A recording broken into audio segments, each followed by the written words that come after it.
Most of you hearing this account won't believe my story.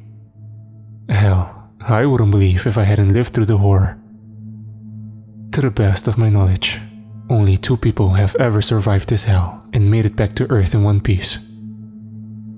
And sadly, the other is no longer living. As for myself, I was warned by the government suits of the serious consequences which would follow if I ever went public with my incredible and chilling story. But I've decided to do so anyways, because I believe people need to know what's really out there. And I fear the truth will become apparent soon enough, as an intergalactic war is coming to our doorstep. As with most of their abduction victims, I'm nobody special or important. In fact, I was at the lowest rung of society, a down and out who'd fallen on hard times as I lost my job, my home, and fell victim to an alcohol addiction, sleeping rough and filling my belly with cheap vodka to keep myself warm at night.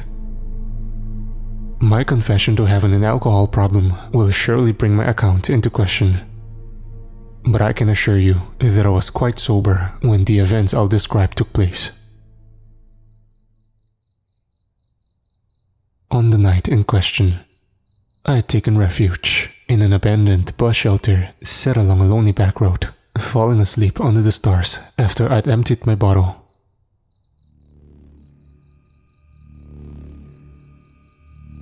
I don't know at what time I was awoken, but I do vividly remember my senses were simultaneously overloaded, my ears ringing with a deafening buzzing sound, and my eyes temporarily blinded by an intense white light.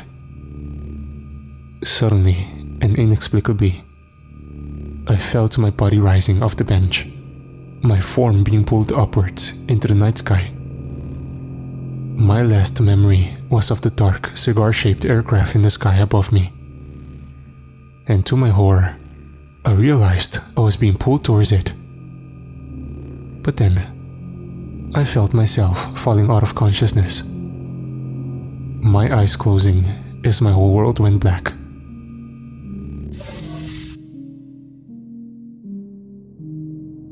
I awoke an undeterminable length of time later, in a very alien place.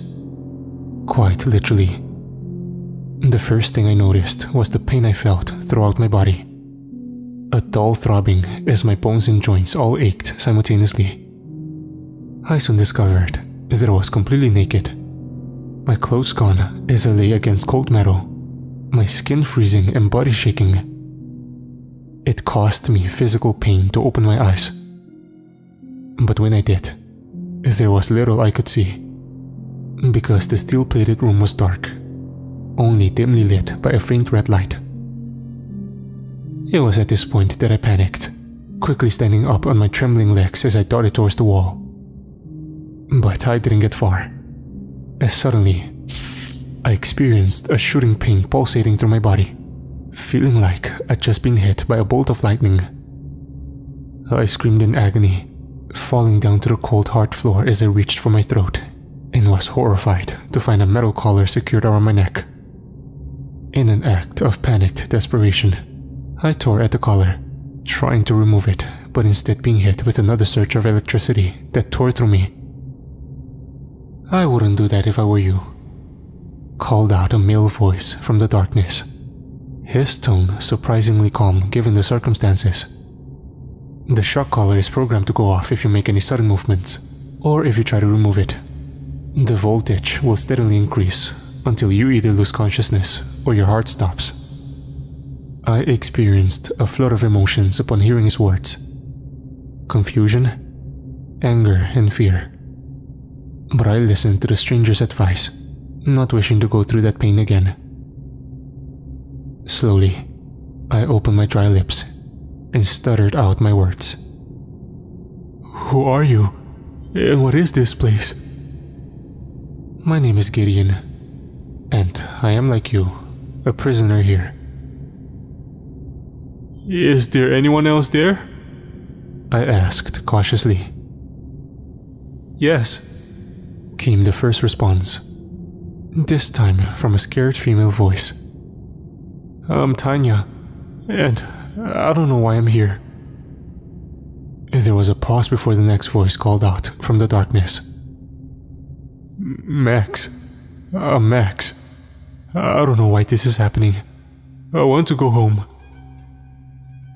"I'm sure we all do," answered Gideon. "But alas, that's not going to happen." I shook my head, imagining this must be some kind of vivid nightmare. But in my heart, I knew it was real. "You haven't answered my question," I added, as my fear began to turn into anger. "Where the fuck are we? And who's done this to us?" I heard Gideon sneering before he replied. "Well, technically that's 2 questions. But I'm happy to help. Although I suspect you may not like the answers. It's difficult to explain in words. So perhaps it's easier if I show you all." I heard footsteps and saw the shape of a man slowly walking across the metal floor and towards the adjacent wall. He tapped on a hidden control panel with his bony fingers and entered a code. And suddenly, a mechanism began, and a shutter slowly opened, unveiling a scene which brought terror to my heart. Because when the shutter finally opened, we all saw a transparent porthole-like window looking outwards, showing a dark sky adorned with distant stars, and a blue and green globe that we all recognized very well. I slowly pulled myself up, ignoring the throbbing pains in my naked body as I walked barefoot across to the window and observed the scene in disbelief. Scanning the outlines of the familiar green continents, the mighty blue oceans, and the shifting storm fronts which swept across the globe. To my horror, I realized I was looking down at the Earth, which could only mean one thing. I was no longer on my home planet. The reflected light of the Earth's surface now illuminated the room we were held inside. A bare metal cell with few visible amenities, other than a stinking hole in the ground which I guess was meant to be a toilet, and hard concrete slabs in the place of beds. I also saw my fellow prisoners clearly for the first time. Tanya and Max appeared as I did, naked, humiliated and beaten, their eyes full of terror as they saw what I did. Clearly they were both in a state of shock. I tried to maintain their dignity by focusing on their faces, rather than their nude forms. Tanya was a young woman, slim, dark-haired and attractive, although I recognized the telltale signs of addiction on her, such as pasty skin, bloodshot eyes, and track marks on her arms. Max was an older man, his physique flabby and skin wrinkled. I saw raw terror in his wide eyes, which made me think he was on the verge of a psychological breakdown.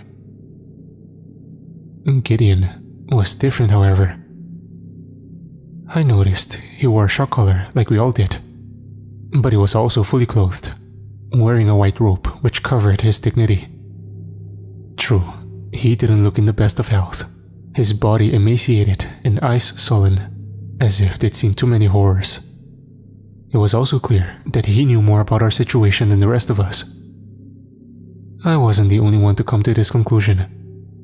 As soon, all turned on the mysterious Gideon. "How the hell did you know about that shutter?" I demanded. Gideon held his hands up defensively as he answered. "I can explain everything. Just give me a chance." "Bullshit!" Max screamed angrily. "You're playing with us, man." "Yeah," Tanya agreed. "How do we know you're not the one who did this to us? Why the hell should we trust you?" In an instant, all 3 of us were advancing upon Gideon, our fists clenched as we prepared to beat the living shit out of him. Gideon's eyes widened, and he lifted his hands up higher, slowly backing off as he said, "You shouldn't do that." "Fuck you!" I screamed as I lurched forward. But a second later, I was on the floor, my body convulsing as the shock collar delivered another agonizing jolt. I looked over to see my 2 nude companions similarly incapacitated, the 2 of them rolling on the metal surface in agony. When our punishment was over, we all glared upwards, seeing Gideon looking down upon us with a barely concealed look of smug satisfaction on his lips. "I did warn you," he said. Slowly and painfully, I got up on my feet, and my fellow prisoners did likewise as we looked to Gideon for answers. "My friends," he began, "as I've already explained, I am a prisoner here, just like the three of you. It just so happens that our captors have allowed me certain privileges and access to limited information. Why? I cannot say. Although I suspect it's part of their plan for me to explain the situation to new arrivals." My mind was racing, the sweat pouring from my skin. None of this made any sense. "I don't understand," asked Tanya, breaking the tense and confused silence. "Who's done this to us? Who the fuck is holding us? And where the hell are we?" Gideon nodded before replying. "Where we are should be obvious, although I understand it's a lot to take in. Nevertheless, we are clearly in space, above our home planet. As to who's holding us, well, that's more difficult to explain. Our captors are not of this world. I assume they come from another star system in our galaxy, although from where exactly, I cannot say. They've shared little with me about their culture or civilization. I only know that their technology is vastly superior to our own." "So, what are you saying? We've been abducted by fucking aliens?" I exclaimed in shocked disbelief.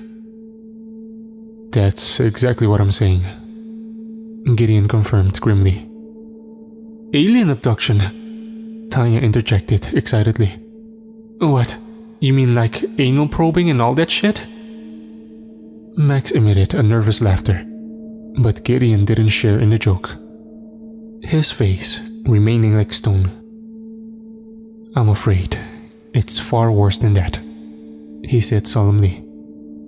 "They have no interest in human anatomy, except for the purposes of inflicting physical pain upon us."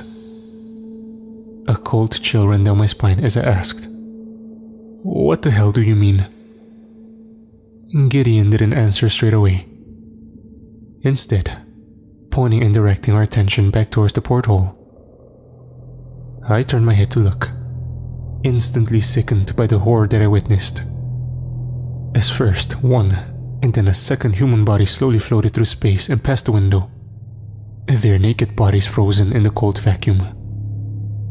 The first was a man, the second a woman, and both of their corpses showed obvious signs of torture, with deep incisions made into their flesh, burn marks on their skin, and digits sliced off their hands. Their bulging bloodshot eyes were still open, filled with the pain and terror of their final moments. We all watched in shocked awe as the bodies disappeared from sight, lost forever in the cruel emptiness of space. "Sweet Jesus," I muttered, my whole body shaking with revulsion as I slowly backed away from the porthole. "The last batch," Gideon explained solemnly. "Our captors are finished with them."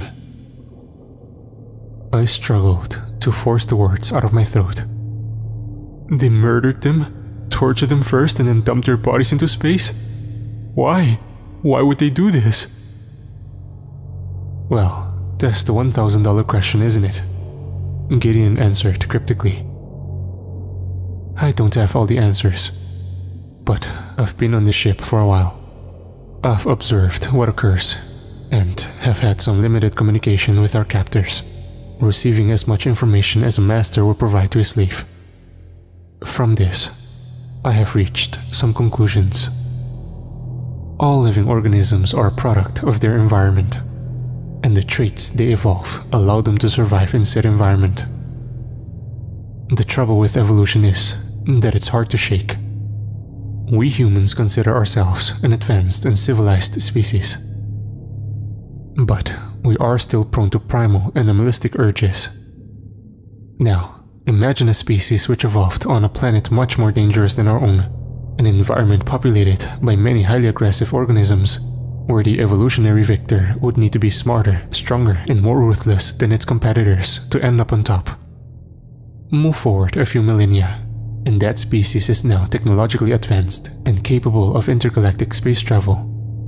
It meets other similarly developed civilizations, and, inevitably, there is conflict. Terrible wars fought across star systems, resulting in countless deaths.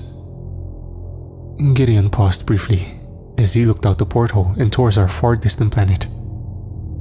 It would be safe to say that we were all hanging on his every word, although the implications of what he was telling us were both extraordinary and terrifying. Eventually, these wars end in stalemate as multiple civilizations fought each other to a bloody standstill. A new order emerges, a sort of galactic UN formed to keep the peace. The war is over. However, our captors still have those same predatory instincts, a leftover from their violent evolution. So, what do they do with these murderous urges? Well, they come to a place like Earth, an uncontacted backwater planet on the edge of the galaxy, beyond the laws of the Galactic Federation. Here, they can kidnap with impunity, taking those who will not be missed and inflicting sadistic tortures upon them, before brutally ending their lives. By such underhand methods, our captors can indulge their dark impulses without risking war with their galactic rivals. I shook my head in dismay, my mind racing as I tried to make sense of this madness. In the end, it was Tanya who vocalized what we all must have been thinking. So, you're saying these psychos are like the space versions of Ted Bundy or Jeffrey Dahmer? Like they travel light years just to torture and murder people? Gideon frowned before replying. Well, it's a bit more complicated than that. But in a nutshell, yes, this is the situation. I couldn't believe it. My exhausted brain told me this couldn't be true. And even if it was, there must be a way out. What do we do? I asked frantically. How do we get out of this hellhole? Gideon sighed loudly before replying. You don't, I'm afraid. There is no escape from this ship. And there is no way you can avoid your fate. All of you will die here. Sadly, this is inevitable. Bullshit! I cried in angry defiance. That can't be true. You've survived. Why haven't they killed you? Our captors keep me alive because I served their purposes, for now at least. I suspect they will kill me once I outlive my usefulness. Or perhaps they're just saving me for last. In any case, I have accepted that I'll never leave this ship alive. Suddenly, all our attentions were drawn to the corner of the cell where Max had curled himself up in the fetal position, manically nodding his head back and forth as he muttered in a state of disconnected panic. No, this can't be happening. This can't be real. I shouldn't be here. I don't deserve this. I should not be here. I should not be here. A moment later, and the far wall lit up, as suddenly a previously hidden doorway appeared and slid open. They're coming to claim their first victim, Gideon warned, a fear now evident in his voice. We all backed away from the doorway, trying to prepare ourselves for whatever monstrosity emerged from the other side. But Max had lost his mind, standing up and attempting to run for the door, screaming, "Let me out of here! I need out!" He moved quickly, before any of us had time to react. What happened next was a violent blur in my memory, as a long implement extended out of the darkness and struck Max hard on his head, knocking him backwards and down to the metal floor. The creature which emerged from the shadows and entered our cell was like something from a nightmare. My descriptive skills are not good enough to do the alien being justice, but the best way I can describe the beast's appearance is a cross between a human and a velociraptor. The alien was about 7 foot tall, its body covered with red scales. although it also wore a Kevlar-like body armor over its torso.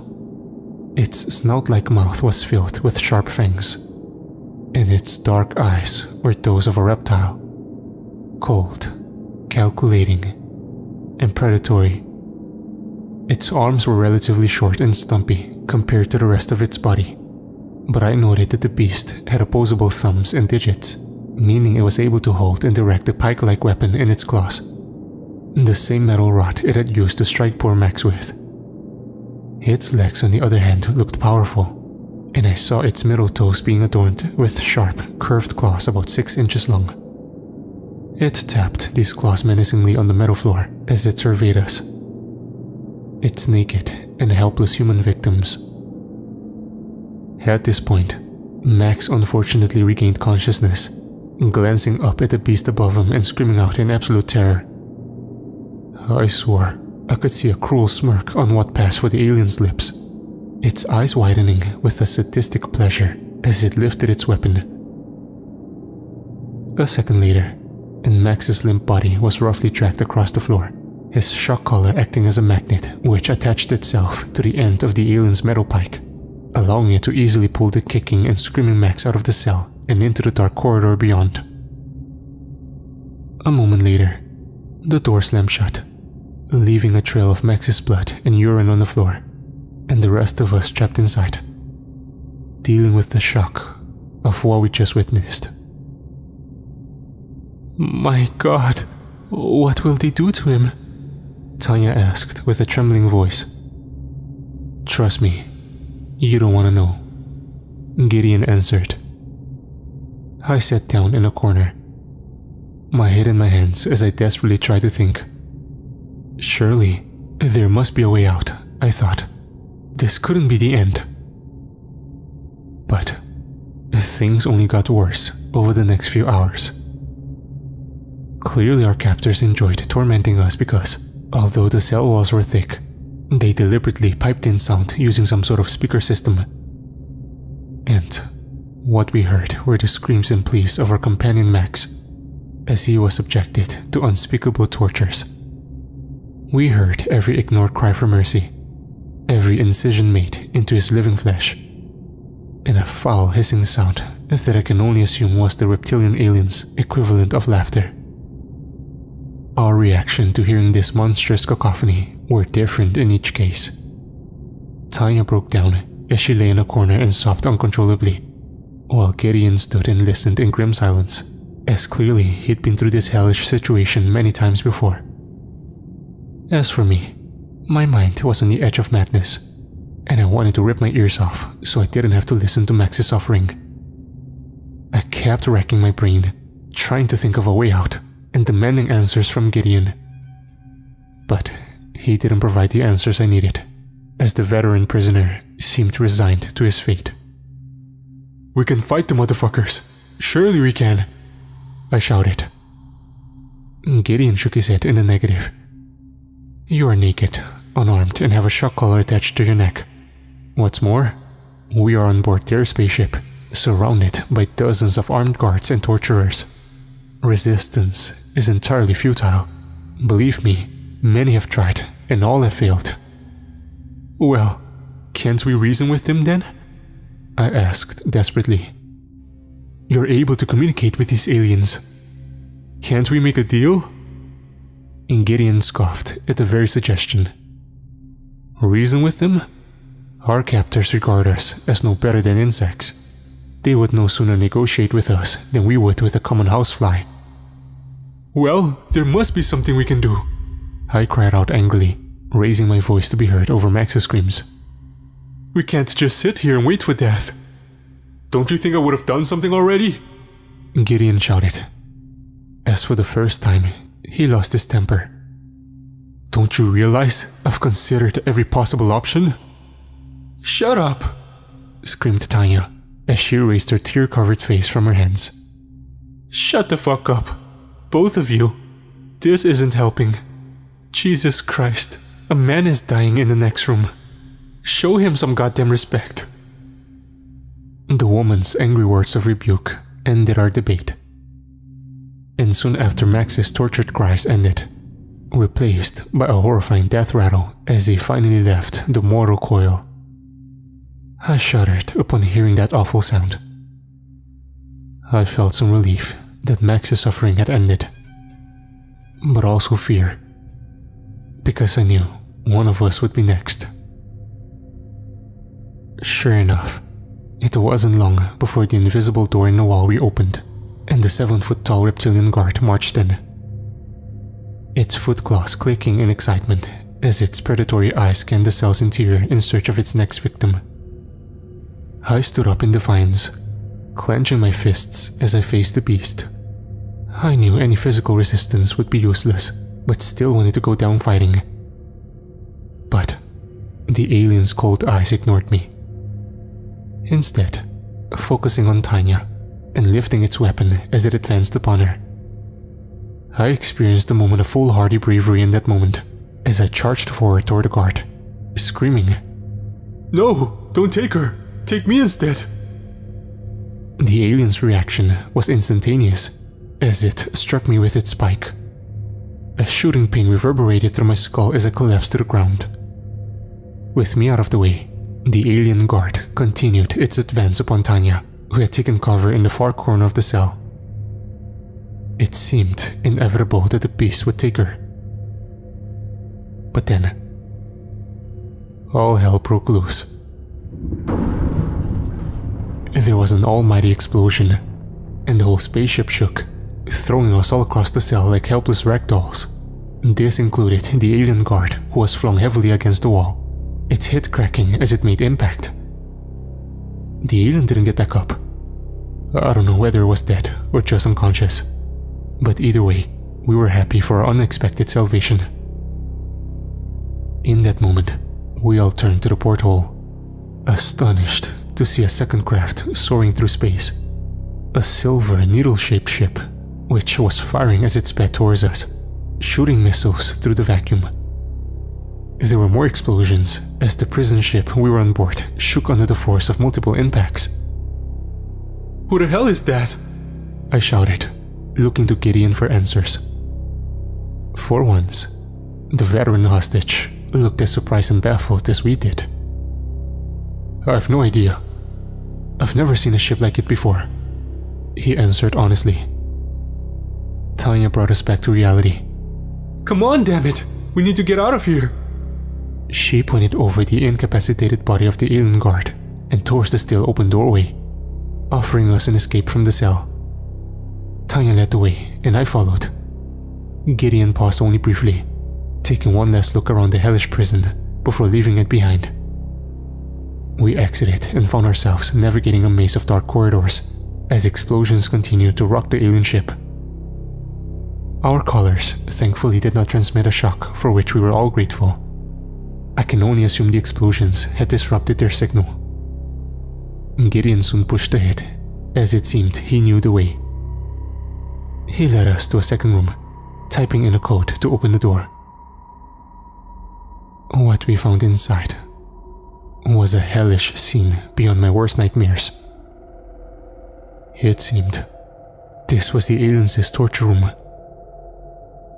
Stinking of death, blood and disinfectant, I saw racks of both primitive blades and high-tech surgical devices that I assumed were designed for the sole purpose of inflicting physical pain. And as we progressed through the hideous room, we saw what remained of poor Max. His body secured to a medical gurney with his wrists and ankles bound, and his chest cut open to reveal his ribcage and internal organs, while his face was frozen in a grim death mask. A silent but permanent scream on his lips as a chilling reminder of his agonizing final moments. Jesus, I swore as I looked down upon his mutilated corpse, realizing how lucky we'd been to avoid the same fate. Holy shit, what the hell? Tanya suddenly exclaimed, her voice once again filled with shock and disgust. I looked up to the far wall of the room and bore witness to sheer horror. There, mounted in a macabre display, were the severed heads of the aliens' many victims.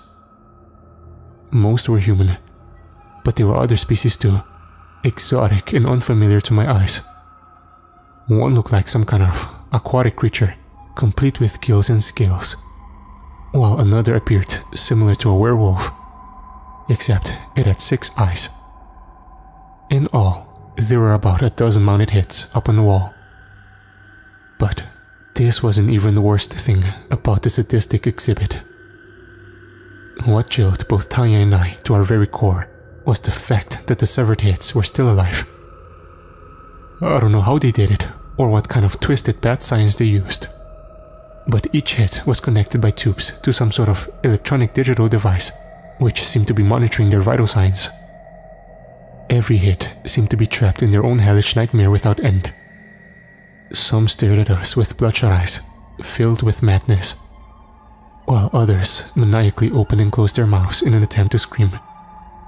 Except, no sound was emitted, since presumably they no longer had vocal cords. And a few of the heads had been subjected to even worse torment, their eyes removed and their mouths sewn shut. Although, they still sniffed the air and reacted to sounds, the result being the most grotesque and sickening sight I've ever witnessed. Yes, apologies, Gideon added in a meek voice. I should have warned you about their hunting trophies. They used their technologies to keep the brains alive, allowing these select victims to continue to experience pain and fear. Sadly, most of these poor souls have long since lost their minds.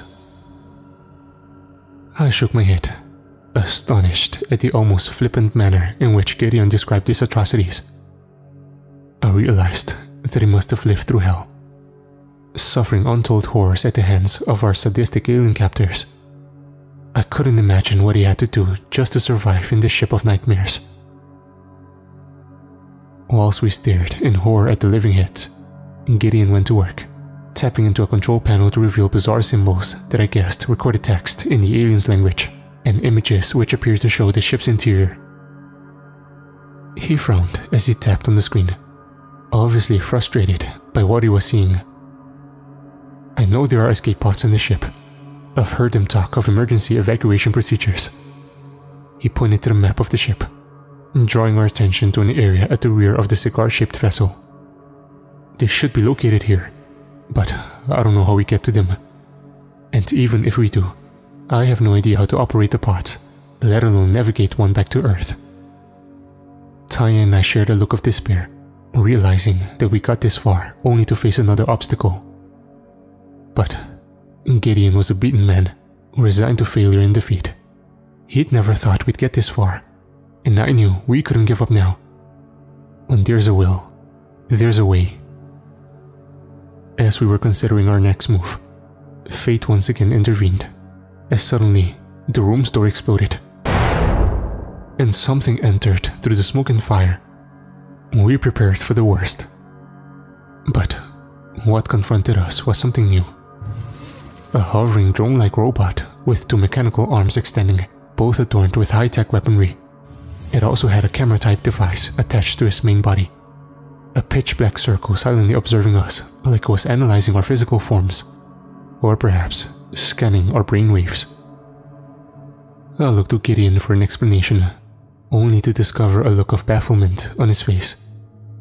Clearly, he had no idea what this entity was, or whether it meant us harm. A tension-filled moment passed as the hovering robot continued to survey us, before suddenly, a green light flashed on its visible display. And to our astonishment, the robot spoke to us in almost word-perfect English. "Greetings, citizens of Earth. Please do not be alarmed. An autonomous artificial intelligence combat drone attached to SS Righteous Fury, a Confederation warship tasked with hunting down and neutralizing pirate vessels operating in breach of galactic law. You are all victims of a criminal conspiracy undertaken by a rogue faction engaged in illegal hunting operations. Our primary mission is to eliminate the rogue hunters, but we are also tasked with rescuing any survivors and, where possible, returning them to their home worlds. I shall now release you from your restraints."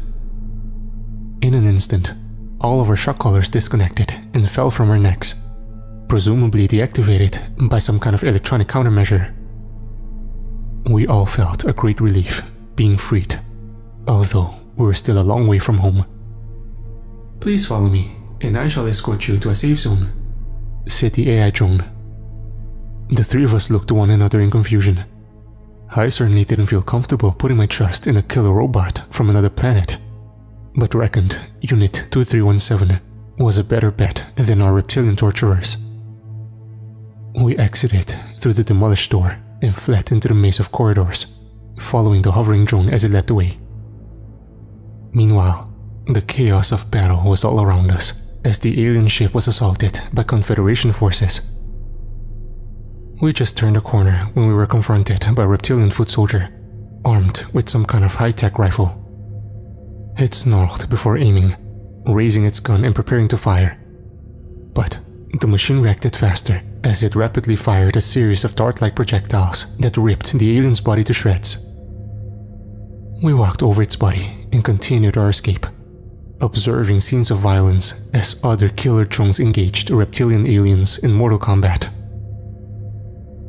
The fighting was fierce, but it seemed clear that the AI drones were winning, as our alien captors were being gradually wiped out and their torture ship overrun.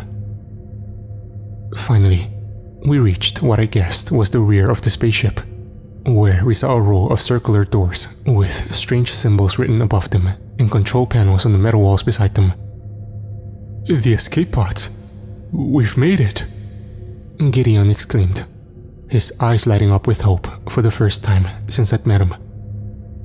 Our robotic savior extended a mechanical arm and began pushing buttons on the first control panel. "Destination Earth. Location: the North American continent. Your pod shall depart in 2 of your minutes." A moment later, and the door slid open, revealing the tight but inviting pod within. "Thank God!" Tanya proclaimed joyfully. "Please proceed inside," the robot instructed. Tanya jumped in without hesitation, and I went to follow, pausing only briefly to look back at the third member of our party. To my astonishment, I saw Gideon was standing back from the pod's doorway. "What are you doing?" I asked in dismay. "I'm sorry, my friends. I cannot come with you. It is too late for me. Do you understand? The things I've seen, what I've had to do to survive. I cannot return to Earth after all this. There must be a price." There were tears in his old eyes, and I could tell his soul was aching. I struggled to find the words to persuade him, but there was no time. Suddenly, a trio of reptilian warriors charged down the corridor towards us, firing wildly as they came. Gideon screamed, physically shoving me into the pod and slamming his palm on the controls to close the door. I was sealed inside before I knew what was happening, watching helplessly through the porthole window as Gideon fled, and 2317 laid down covering fire, engaging the attackers in deadly combat. The battle was intense, but brief, as the robotic drone eventually succumbed to superior gunfire, exploding in a ball of flames before us. The aliens advanced upon our pod with guns at the ready, and for a second, I feared all was lost. But then, the counter reached 0, and our pod launched. A huge blast of energy propelling us out into space at tremendous speed. "Oh shit, oh shit," Tanya repeated as we hurtled through the dark vacuum. I held on tight and continued to look through the porthole, seeing the reptilian vessel grow smaller and smaller in the distance. I observed numerous small objects ejected from the ship, which must have been more of the AI drones escaping from the doomed craft. And then, a moment later, the torturer ship exploded from the inside out, its form torn apart by white flames as the nightmare was ended. I watched the debris spreading through space and shed a tear for Gideon, believing we would never have escaped that death trap without the knowledge he'd imparted to us. Tanya, on the other hand, was focused on the view ahead of us as our pod rapidly approached the Earth's surface. "Look, we're going home," she exclaimed. "We're going to make it after all." She smiled sweetly at me, and for a moment, I shared her glee. But soon, we experienced the trauma of re-entry into the atmosphere, our small pot burning up as the ground rapidly approached. I felt sure we would smash into the surface in a fiery crescendo. But at the last moment, the pot engaged reverse boosters, reducing our speed and allowing us to land relatively gently on the ground. Although not without a bump. A moment later, the doors of the pot automatically swung open, and we were able to breathe fresh air for the first time. And boy, it was amazing. Cautiously, Tanya and I exited the alien vessel, finding ourselves in the middle of a flat cornfield, seemingly without another soul inside. I surveyed the scene, part of me still not believing we were truly free. "Okay, what now?" Tanya asked as she stepped to my side, her still naked skin shining under the morning sun. We soon got our answer with the heavy din of rotor blades, as suddenly a black helicopter appeared on the horizon, rapidly approaching until it was practically hovering over our heads. We looked up in baffled confusion before seeing movement on the road at the edge of the cornfield, as a fleet of dark SUVs sped into place, and a small army of federal agents jumped out, all aiming guns at Tanya and I as they ordered us to get down on the ground. So, the feds arrested us both, bringing us into custody while they took possession of the alien escape pod, the only tangible evidence of the incident. We were held for days and questioned separately, ordered to recount the details of our abduction and captivity. I don't know why they released us. I guess we hadn't committed any crimes. But we were warned not to speak about what we'd been through, or we would face severe consequences. Obviously, I have now decided to disregard that warning and tell my story publicly for the first time. Why have I made this decision?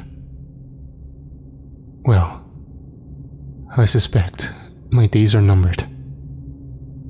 You see, I got word recently that Tanya had died suddenly from an overdose. She had a history of substance abuse, so it's possible she started using again to cope with her PTSD after the abduction. But I'm not so sure I believe that. I wonder whether Tanya was deliberately silenced by some shadowy government agency that wants to cover up the truth. If this is the case, they will surely come for me next. Clearly, our government knows a lot more about these abductions than they wish to share with the public. However, I doubt they can keep this secret for much longer. Not if a galactic civil war is raging in our own solar system. In any event, such is the huge gap in technology. I doubt there is much we can do to alter the outcome of this conflict. War is coming to us. And we better pray the good guys win. Because I've seen the evil out in the universe. And believe me, it is terrifying.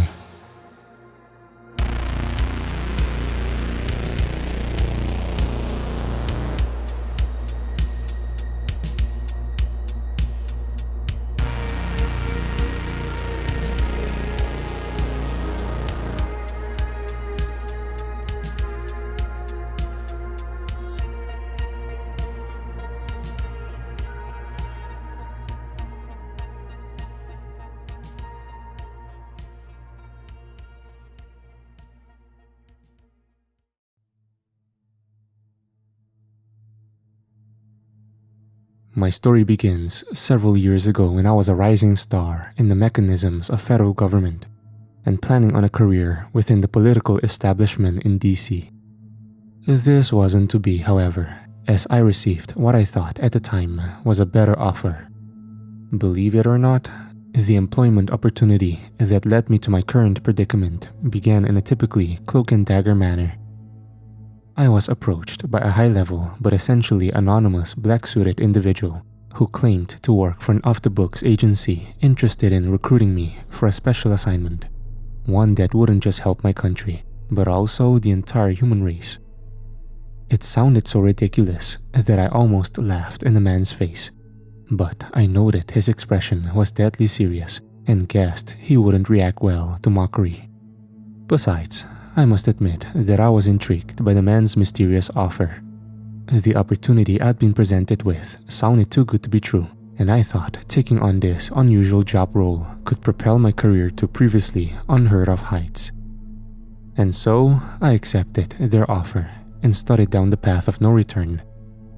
If I'd known the full truth back then, I would have told the G-Man to go to hell. But I didn't, and now here I am.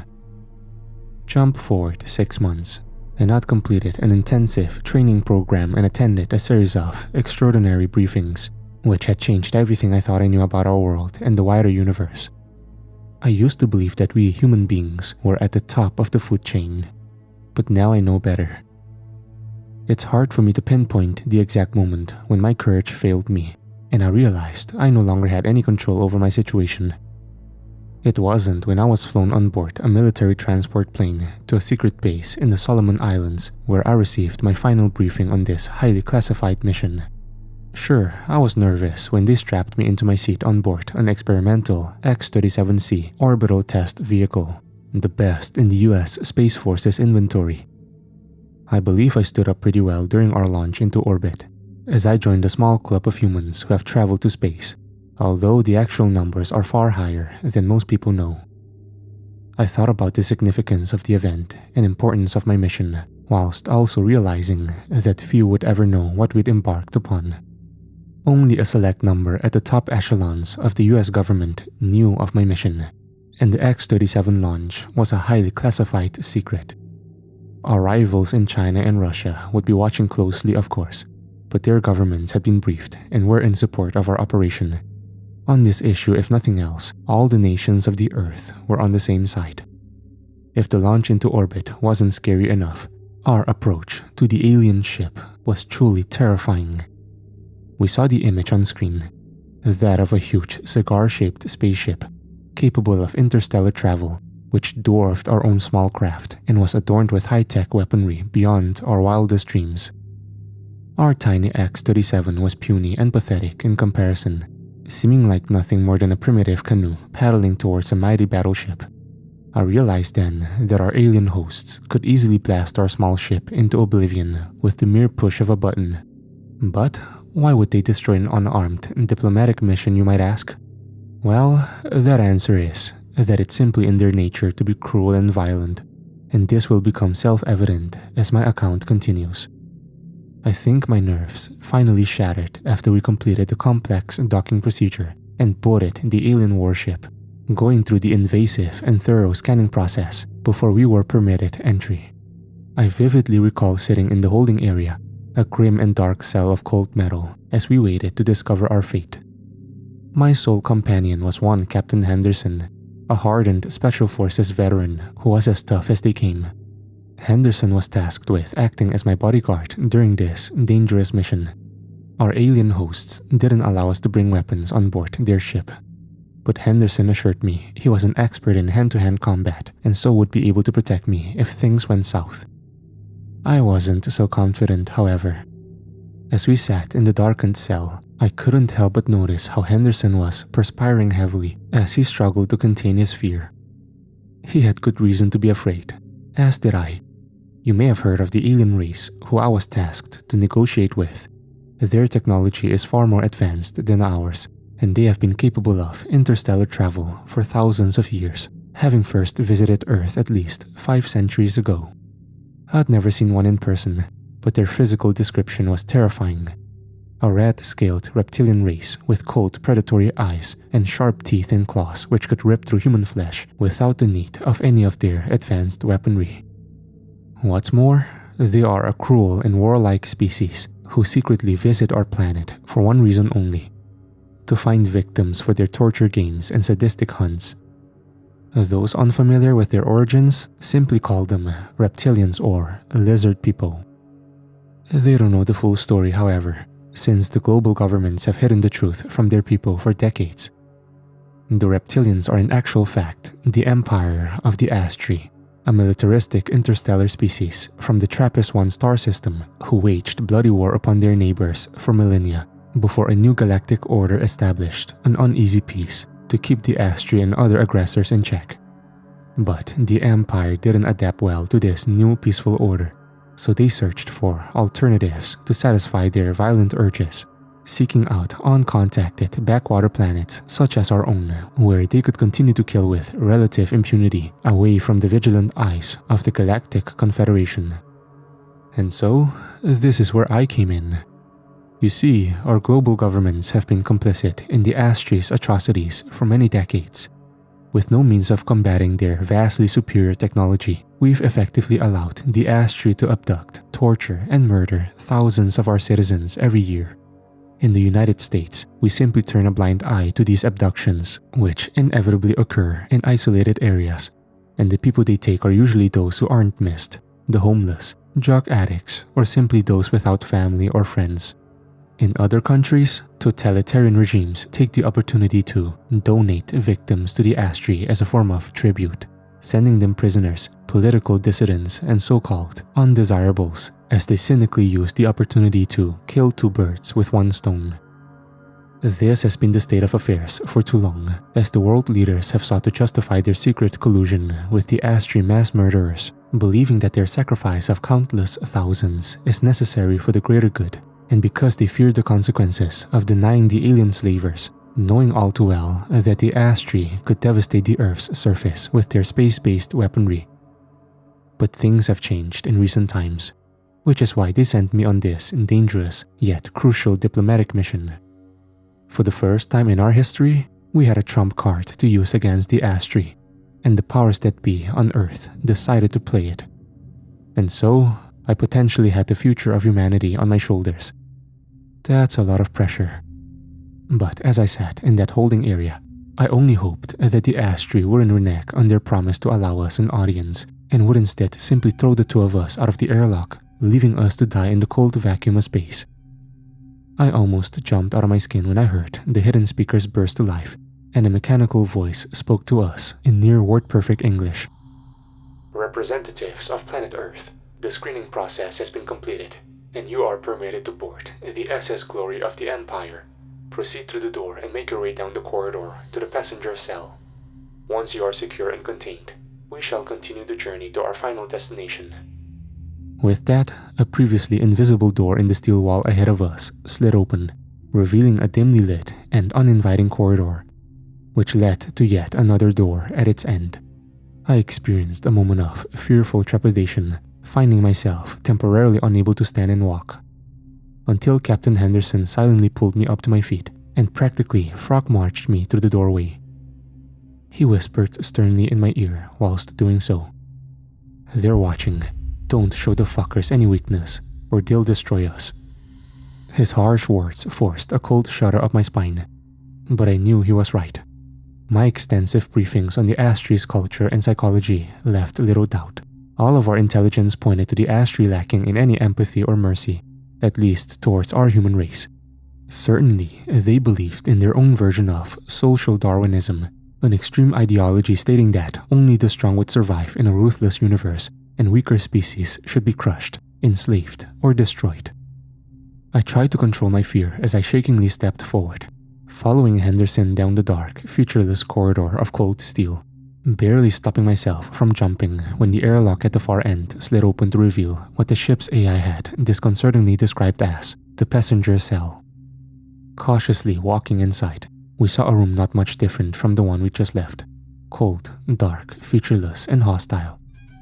Although we noted two cockpit-style chairs, which seemed to have been designed for the human body. I was surprised, since we'd been told not to expect any level of hospitality from our alien hosts, as the Astri regarded us an inferior species and certainly not their equals. I was highly suspicious, however, fearing this could be a trap.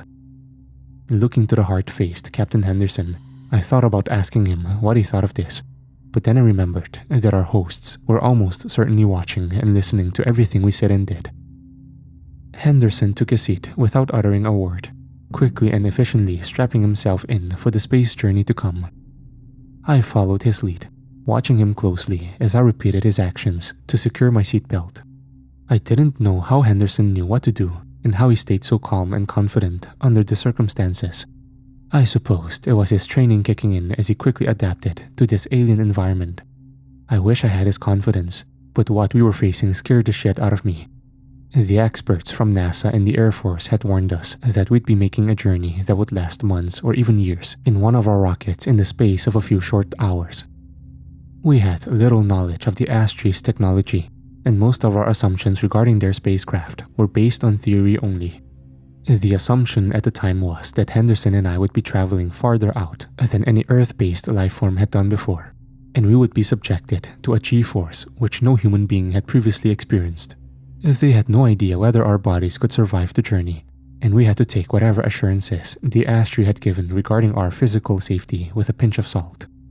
So, you can imagine the fear I experienced when the ship's engines came to life and we were propelled through space at a tremendous speed. Imagine my surprise and relief when I discovered that our journey was not only survivable, but also relatively comfortable, no worse than my time on board the X-37, which transported us into orbit. The flight deep into our solar system lasted a mere 3 hours, and I felt my confidence growing as I realized we could make it through this leg of the journey. Maybe the Astri were genuine about wanting to enter negotiations, I told myself. Perhaps they were finally granting us the respect we felt we deserved. This is what I thought. But now I know I'd been lulled into a false sense of security. I remember the moment we arrived at our destination, the ship slowing as a shutter screen on the far wall of our cell opened to reveal a stunning scene. Before us was Jupiter, the majestic gas giant and largest planet in our solar system. I stared out of the porthole in stunned awe, admiring the mighty planet's glorious atmospheric bands and the famous Great Red Spot, an enormous anticyclonic storm which had raged for centuries and was large enough in dimensions to swallow up the Earth several times over. I found myself mesmerized by Jupiter's beauty and felt very humbled, knowing that I was one of the first human beings to observe the planet with the naked eye. The alien ship descended through Jupiter's orbit, accelerating towards the gray and rocky moon, which I recognized as Europa. As we approached the moon, I spotted a grotesque artificial structure half buried in its rocky surface, a collection of steel fortifications and powerful space-based weapons, which I understood were connected to a vast network of subterranean tunnels and chambers. My jaw dropped as I surveyed the ugly and austere facility, the Astri's main base in our solar system. The Europa outpost has existed for decades, and Earth's governments have known about it for just as long. The Voyager probes had observed and photographed the facility from afar, and many other missions have documented it over the years. We knew it was the Astri's main staging post for its clandestine raids on Earth, but little else. Going in, I didn't know what to expect, but I was sure our alien hosts were showing us their moon base as a means of intimidation. There were signs of battle all around as we descended, and I noted the twisted debris of destroyed ships and war machines trapped in Jupiter's orbit. Meanwhile, the surface of Europa was riddled with fresh craters, surely the result of orbital bombardment or misdirected missiles. I silently glanced across at Henderson and noted the disappointment in his eyes, a feeling which I shared. Both of us had hoped the Astri would have suffered greater damage. As I've said before, Earth's governments have long been helpless in the face of Astri incursions, but this has recently changed. A year before I was recruited to this secret diplomatic mission, our space watchers observed a fierce battle in Earth's orbit as an Astri hunting ship was engaged and apparently destroyed by a vessel of unknown origin. This event might have remained a mystery had it not been for the unexpected landing of a small capsule deep in the American Midwest. This escape pod contained 2 human survivors who had an extraordinary tale to tell. Through their first-hand accounts, we not only learned the horrifying truth of what the Astri did to their abductees, But we also discovered the existence of a potential ally, the Galactic Confederation, whose forces are at war with the rogue Astri hunters. News of the space battle finally forced our leaders into action, and a secret council demanded that the Astri agree to a meeting to renegotiate the terms of our agreement. But this wasn't the end of the story. During my training, we received word of a second space battle detected by our long-range telescopes as a small fleet of ships assaulted the Europa base, resulting in an amazing yet terrifying display of fire and fury. We hadn't known the outcome of the battle until now, but it seemed clear that our hosts had won the battle. I experienced a terrible foreboding as our ship made the final approach down to the vast moon base, the mighty vessel being dwarfed by the huge sprawling facility. As we docked on a landing bay with a heavy metallic clunk, I was beginning to realize just how far behind humanity was in this arms race.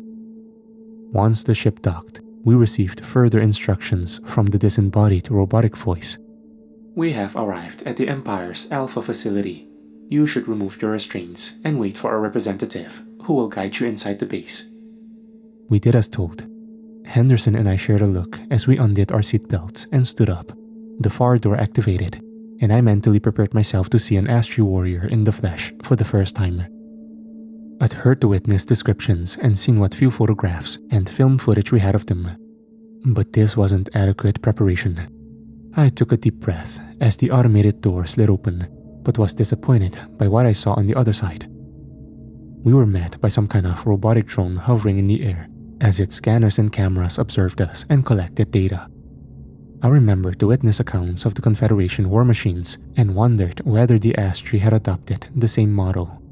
The two of us stood in confusion as the robot spoke. "I am Unit 537, an AI drone in the service of the glorious Astri Empire. I have been tasked by my masters with guiding you through our facility and concluding our negotiations." I was left flabbergasted and found myself unable to speak as I tried to process this unexpected development. In the end, it was Henderson who broke the silence as he launched into an uncharacteristic outburst. "What the hell is this? Where are the Astri delegates? This is not what we agreed." The flying robot turned to face my military companion before answering in the same monotone, mechanical voice. "I know nothing of these arrangements you speak of. Let me assure you that I have been granted the necessary plenipotentiary powers by my masters.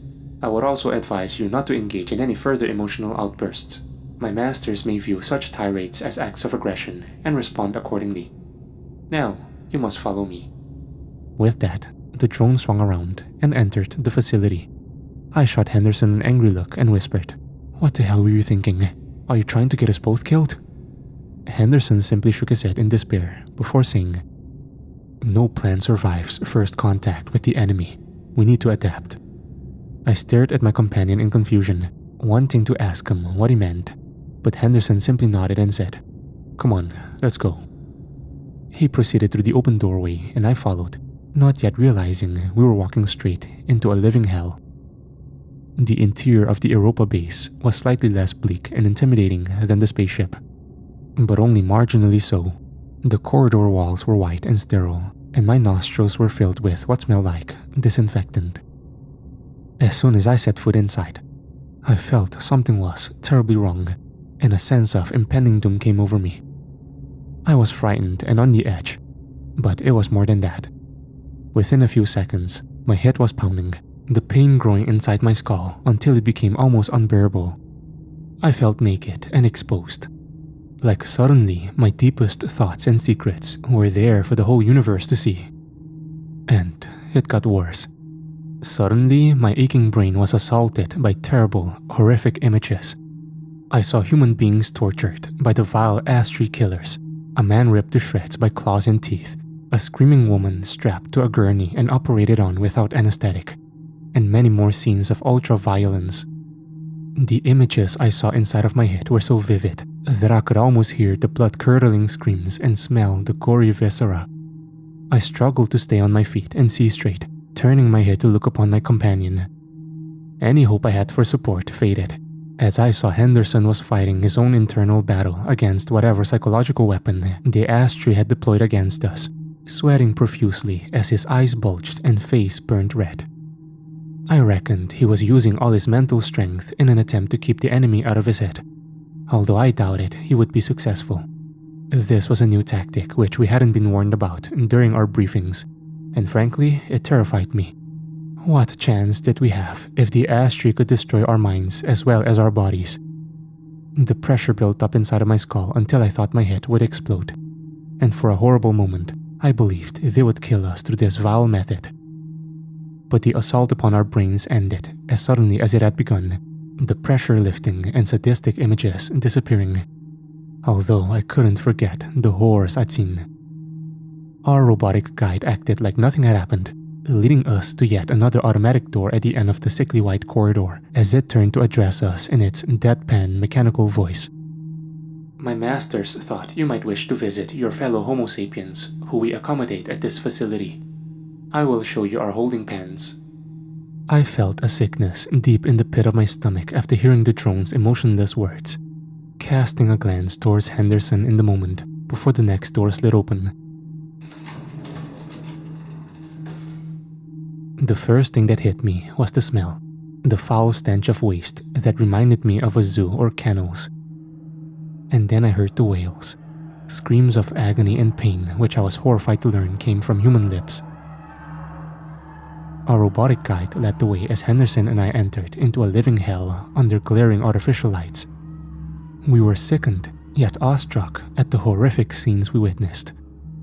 Beyond the doorway was a vast bunker filled with rows of steel cages, stacked on top of each other all the way up to the ceiling. We saw thousands of small 6x6 cages, each containing a human prisoner, abductees imprisoned by the Astri for their sadistic purposes. I saw people of all races and creeds, male and female, young and old. Their alien captors treated them all with the same contempt and cruelty. All were naked except for the ugly shock collars secured to their necks.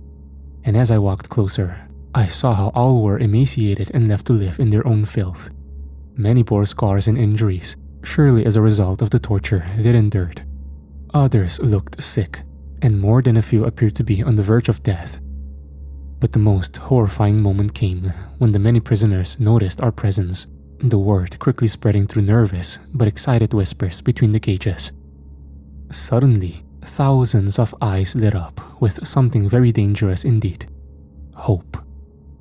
A moment later, and thousands of voices were calling out in dozens of languages, crying and begging as we walked past them, pleading for us to save them. I couldn't take it. The hellish din was too much. The worst thing is, I realized we were powerless to help these damned souls. Even if the Astri did agree to release their prisoners, we had no means of transporting them back to Earth. I doubted any of these poor bastards knew where they were, but they surely guessed what terrible fate awaited them. I felt like dropping down to my knees and rolling into a protective ball as the desperate wails nearly burst my eardrums.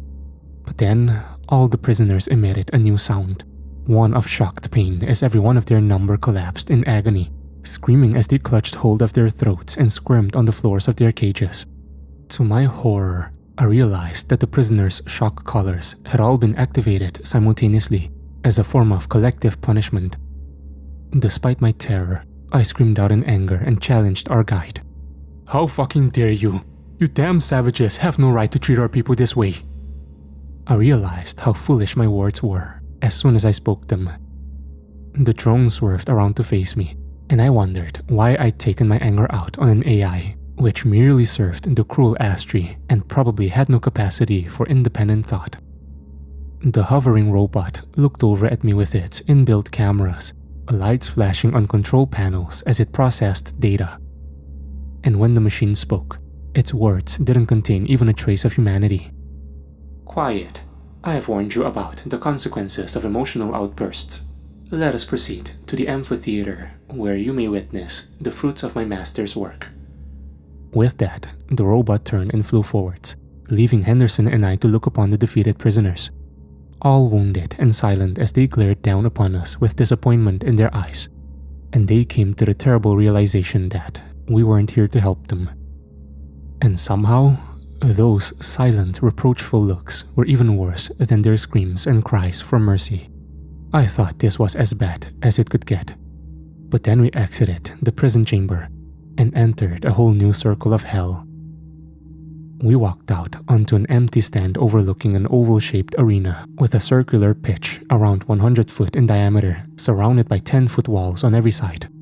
The surface of the arena was covered by a strange plastic-like substance, although the oval had a primitive and low-tech feel when compared to the rest of the facility. However, I was amazed at the sheer size of the moon base, which could accommodate a small stadium. Racking my brains, I tried to think, and I soon realized how this zone reminded me of a Roman Colosseum, and my heart sank as I considered the terrifying implications of my observation. Suddenly, our attention was drawn to a ring of VIP-style boxes set above the stands, as steel shutters slowly ascended to reveal a terrifying scene. This was the first time I saw them in the flesh. The Astri. Dozens of alien dignitaries sitting and standing in luxurious boxes behind thick glass, all looking down upon us with a sadistic glee in their cold, reptilian eyes as they exposed their fangs and salivated from their snout-like mouths. I scanned from side to side in a panic, realizing that the vile creatures were all around us, although they remained behind their transparent barriers, apparently waiting for something to happen. Henderson shut up straight as his instincts kicked in. He automatically reached for a weapon he didn't carry before shooting our robotic guide a look that could kill. "What the hell is the meaning of this?" he demanded. The drone's camera observed him with cold indifference, and I guessed all of its observations were being beamed up to the Astri dignitaries watching over us. The machine answered my companion's angry question in its usual emotionless and robotic tone. "My masters have arranged some entertainment for your visit. I suggest you stay silent and watch." I was still trying to work out what the machine meant when I observed a hidden door opening in the circular wall of the arena below us, revealing what looked like a chute leading down to the plastic-covered ground. I watched on in shocked horror as 1, 2, and then 3 bodies slid down the chute, all landing heavily on the ground before the door slammed shut, trapping them inside the walled arena. At first, I thought the 3 were dead, but it turned out they were only disoriented or possibly drugged, as within a few moments, all had regained some level of composure and were able to stand up on their shaking legs. I saw they were all young men, half naked and emaciated, a terror present in their eyes as they surveyed their new prison.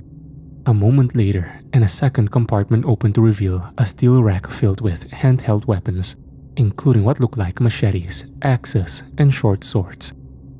The scared trio looked at the weapons in confusion, clearly having little idea of why they were here and what was expected of them. Unfortunately, I now had a good idea of what was about to happen. Suddenly, a second door slid open on the far side of the arena, and something horrifying emerged, charging out onto the killing floor with all the fury in hell. The Astri, which I saw seemed larger than average, perhaps as tall as 8 foot in height.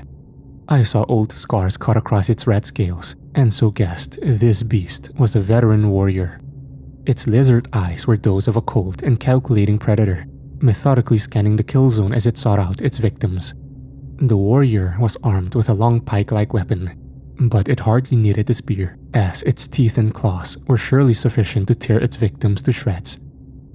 I looked to the sealed boxes above and noted how the Astri spectators leaned forwards, their eyes widening with excitement as they relished the prospect of the violence to come. And then, I glanced down to the 3 young men in the firing line, all confused, exposed, and terrified as they cast their eyes upon the beast. I wanted to shout out a warning to these men, but what good would it do? Henderson and I were powerless to intervene. The Astri warrior charged forward at an astonishing speed, unleashing an animalistic roar as it closed in on its prey. 2 of the men fled, running back to the wall and desperately trying to find a way out. The 3rd prisoner froze in the middle of the arena, dropping to his knees and pleading for mercy. But of course, he got none. I expected the warrior to run through him with its spear, but instead it unleashed a high kick, deftly using the 6-inch claw on its foot to slice deep into the man's throat, slicing his jugular open and spraying blood all over the plastic floor. The other 2 watched their companion's limp body drop to the ground as he continued to bleed, and the warrior cried out in triumph. The surviving men now knew that their only chance was to fight, and so they grasped hold of primitive weapons from the rack, the first taking a machete and the second arming himself with a sword. The sword-wielding man looked oriental in origin and seemed to have some combat skills. He was brave too, running forward to meet the warrior head-on and parrying the heavy blows from its spear. The fight didn't last long, however, as the sheer force of the Astri's attacks knocked the man down, forcing the sword from his hands. The human screamed as the alien brought its foot down upon his head, burying its claw deep into his skull. The third and final man wasn't much of a fighter, but he did take his chance, attacking the beast from behind and hacking at it with his machete. The Astri's scaly hide was thick, but the blade still penetrated, causing the beast to cry out in pain and fury. It was hurt, but not badly, soon turning around to face its attacker. The human took one look into the alien's killer eyes and broke, throwing down his weapon and fleeing across the arena. The warrior didn't miss a beat, lifting its spear and throwing it with immense strength. The projectile flew through the air, striking the man in the back and impaling his body against the arena's wall. The dying man twitched as his life drained away, and the alien warrior roared in celebration of its bloody victory. Its fellow Astri were equally happy at the outcome, banging their claws against the glass in excitement as their sadistic urges were satisfied. I looked to Henderson and saw his fists were clenched tight, and his face was red with fury. As for me, I just felt sick to my stomach at the atrocity we'd been forced to witness. I shook my head in disgust as I looked upon the hovering machine and spluttered out my emotional words. What's the point of all this? Why bring us all the way out here just to watch our people getting tortured and killed? I thought you wanted to negotiate. Damn you. The robot paused briefly before delivering its telling response. Actually, my masters agreed to these negotiations in good faith. Your side has broken the terms of our agreement. I was left astonished and confused by this statement. What the hell do you mean? I demanded. Your scan came up clear, the machine explained. But your companions raised a red flag. I turned to face Henderson, only to find he wouldn't meet my eye. I noticed how his face had dropped and turned pale white as the sweat dripped from his pores. I was left speechless, but our robotic guide continued to explain the situation.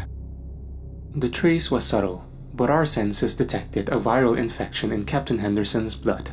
Analysis of the virus confirms that it is genetically modified, specifically designed to be harmless to Homo sapiens, but lethal to Astri species. Clearly, the intention of Earth's governments was to infect and destroy the Astri population of this base with their crude biological weapon. My jaw dropped in disbelief, and I thought this must be a lie. I turned to Henderson in hope of reassurance, only to see him charge the robot with malicious intent. But the machine reacted instantly, extending a mechanical arm and firing a dart into Henderson's chest. He stumbled backwards, looking upon me with guilt before his eyes rolled up into his skull, and he collapsed heavily onto the stand. I turned in time to see the killer bot re-aiming its extended arm in my direction as it prepared to fire a second shot. Wait! I screamed. But it was futile. The dart struck me in the center of my chest, causing me pain, but not fatal injury. But whatever poison the dart contained coursed through my veins, and suddenly my whole body went numb. Next, I felt myself falling as my legs gave up and I hit the ground hard, and the world went black. I awoke slowly, still feeling groggy as I opened my eyes and tried to move, only to find out I could not. To my horror, I found myself inside a tight cage, hanging over an enclosure of some kind. I could hardly move as the cage was so small, and when I looked down, I saw a thick vegetation of tropical plants and a clearing directly below me.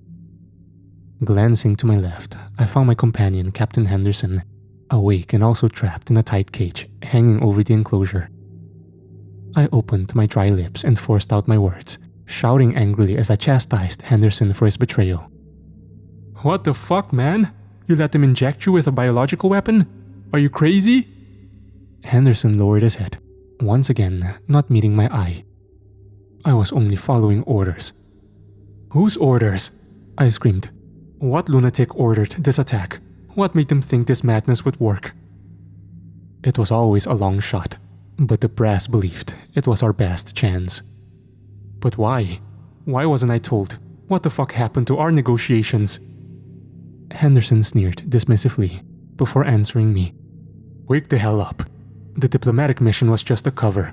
We can't negotiate with these monsters. They treat us like prey for God's sake. The real mission was always a military one, and both of us are expendable. I was shocked, horrified, and angry upon hearing Henderson's revelation. Although I had to admit that it made sense. But one thing was clear. Henderson's mission had failed, and now we were both in grave danger. As if on cue, we heard a heavy rustling from the vegetation below as something big tore through, making its way towards the clearing. I knew whatever beast they had unleashed would be bad, but what emerged into the clearing was beyond my worst nightmares. My limited words will never do the monster justice, but the best comparison I can make is to a black spider grown to an enormous size. Its body must have been twice the size of a fully grown man, complete with 8 long thick legs covered in a fur-like hair, and the creature had a set of 12 dark eyes like a kaleidoscope, which scanned the kill zone with a predatory zeal. But as if all this wasn't bad enough, the spider-like beast also had a long and thick tail with what looked like a stinger at its end, sharp, protruding, and dripping with what I guessed was some kind of deadly venom. The monster squealed with excited glee when it saw us hanging in our cages, and I guessed what our captors had in store for us. There was an enormous beeping noise, and a moment later, the bottom of Henderson's cage opened up, causing him to plummet down to the clearing below. I heard a sickening crack as he landed heavily and guessed that the military man had broken his ankle, but to his credit, he got up on his feet and faced the monster. The beast scurried forwards on its 8 legs, screeching like a banshee as it lashed out with its stinger. Henderson managed to dodge the first 2 attacks, but the third struck him in the shoulder, causing him to scream in pain as he fell to the ground. I could only watch on in shocked horror as the wounded Henderson attempted to crawl to safety. But the monster struck him again, using its stinger to impale the helpless man through the back. My companion screamed again, louder this time. He looked up at me with pain and terror in his bloodshot eyes, and a moment later, the beast dragged him back into the thick undergrowth, Henderson still screaming as he faced his terrible fate. I didn't want to imagine what was happening to my companion. But just then, a familiar robotic voice called out to reveal the horrifying truth.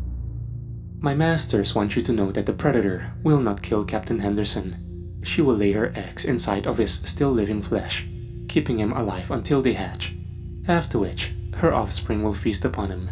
The whole process will last several days and will be excruciating for your companion. I shuddered in cold terror, the sickness rising from the pit of my stomach as I dry-retched in disgust. I could barely speak through my trembling lips, but somehow managed to utter a reply.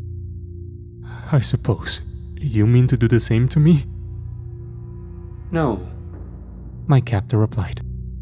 My masters will spare you and allow you to return to your home planet. You are being spared to deliver a message to your leaders. Tell them what you saw here and inform them that their treachery has been exposed. There will be repercussions for their deceit in due course. In the meantime, we are doubling the quota and expect delivery of the next batch of tributes within 1 of your weeks. Failure to comply will result in severe penalties. Those thinly veiled threats chilled me to my bones as I continued to hear Henderson's muffled screams, and my cage was slowly lifted away from the beast's enclosure. As it happened, the Astri kept their word and sent me home.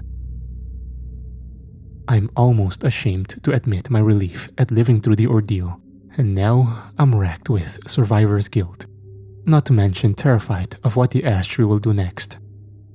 Once I got home, I was inevitably debriefed extensively and aggressively by various government suits and military brass, continuously ordered to recount the events of our botched mission. I think they knew how badly they'd fucked up and were truly frightened of the inevitable backlash. I believe some of my interrogators would have liked to pin the blame on me, but I guess others disagreed because I was eventually released.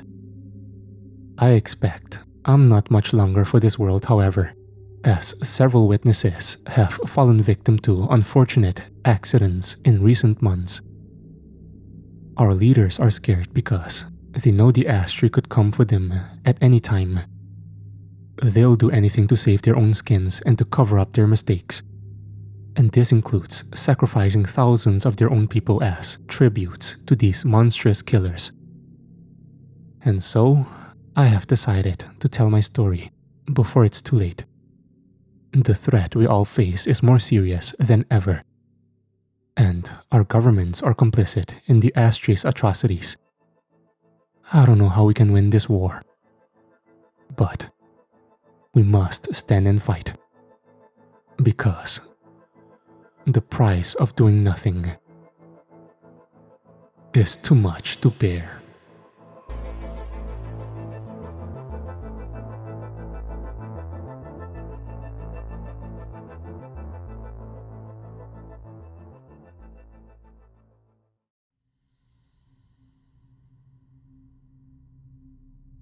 I know someone will receive this broadcast.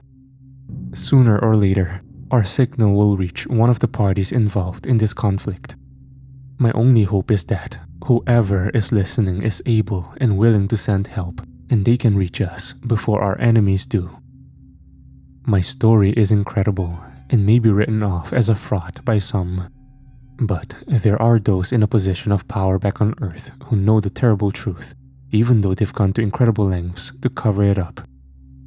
As for me, I don't know how I got dragged into this living hell, but I fought so hard that I refuse to simply give up.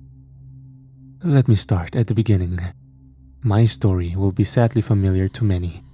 I served in the military and saw combat, only to return home with PTSD, an addiction problem, and no support network. Like so many others, I fell through the cracks in society as my demons destroyed my life and left me living rough on the streets. I guess that's why they targeted me. Unlike most of the other victims, I don't remember the circumstances of my abduction.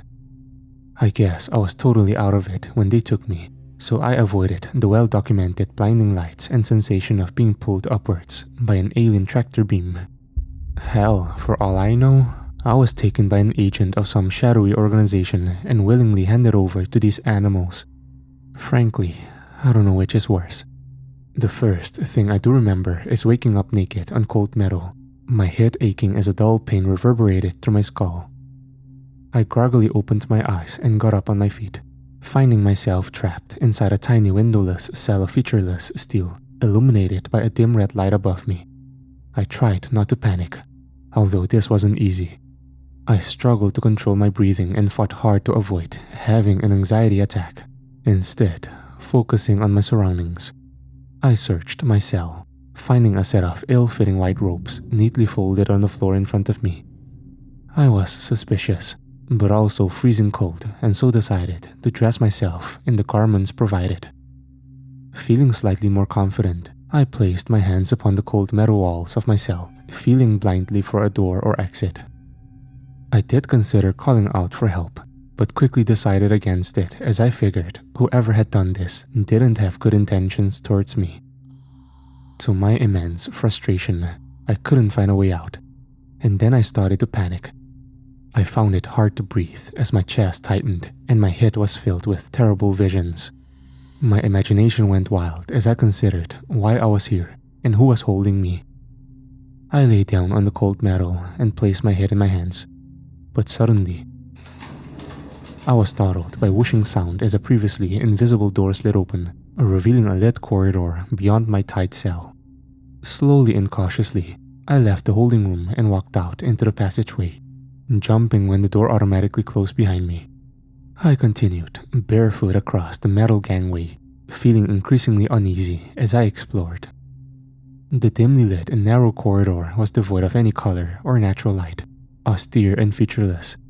I was reminded of the inside of a battleship or submarine. Listening intently, I thought I heard the soft humming of far-distant engines, although I couldn't be sure.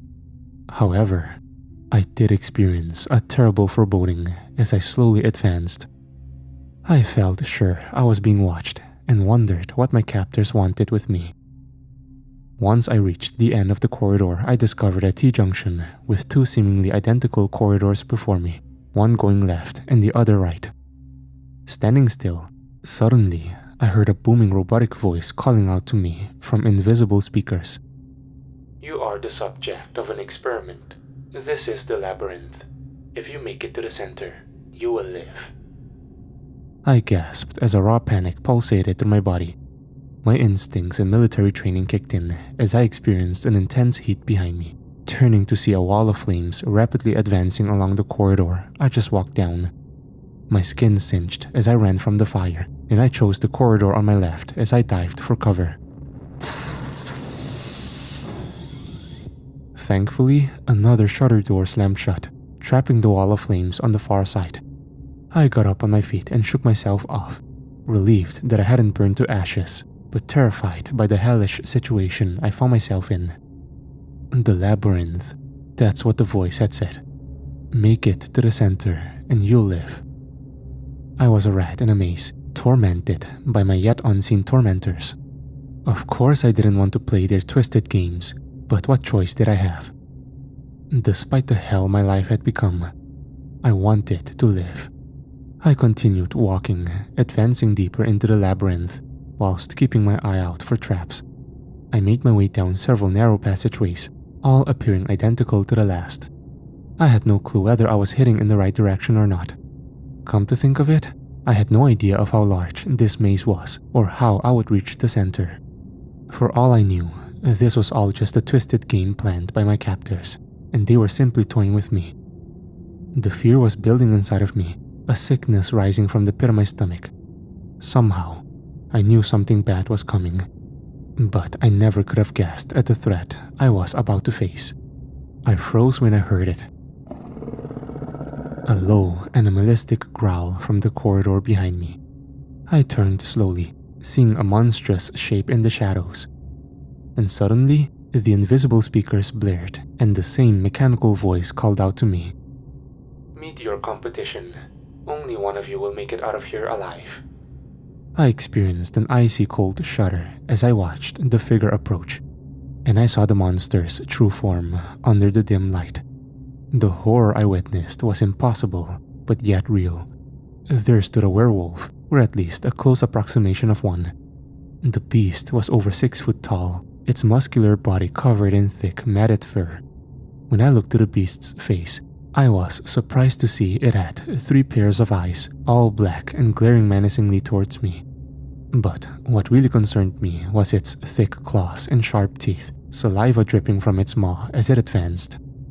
I backed up, raising my hands defensively in a futile attempt to defuse the situation. Then, the disembodied voice called out once again. "Your competitor has an unfair physical advantage. Time to balance the odds." Suddenly, a panel in the wall to my right shot open to reveal a small storage area with a set of handheld weapons contained within a rack. I instinctively grabbed a hold of a machete and faced the beast, bracing myself as the wolfman roared and charged towards me. My opponent was fast, and I barely dodged the first attack, but I didn't escape unscathed as the beast's claws cut into my side. I squealed in pain and shock, but the cut wasn't deep, and so I stayed on my feet. Thrashing out with my machete, I returned the favor, cutting the beast's back and forcing it to roar in agony. Blood had been drawn on both sides, and I prepared myself for the next attack, turning to face the wounded beast. I saw the anger in its 6 dark eyes, and I knew it meant to kill me. One of us would surely be dead in a matter of seconds. Or so I thought. But events were to intervene. The beast was about to pounce when we were hit by a powerful explosion as the wall itself was blown in.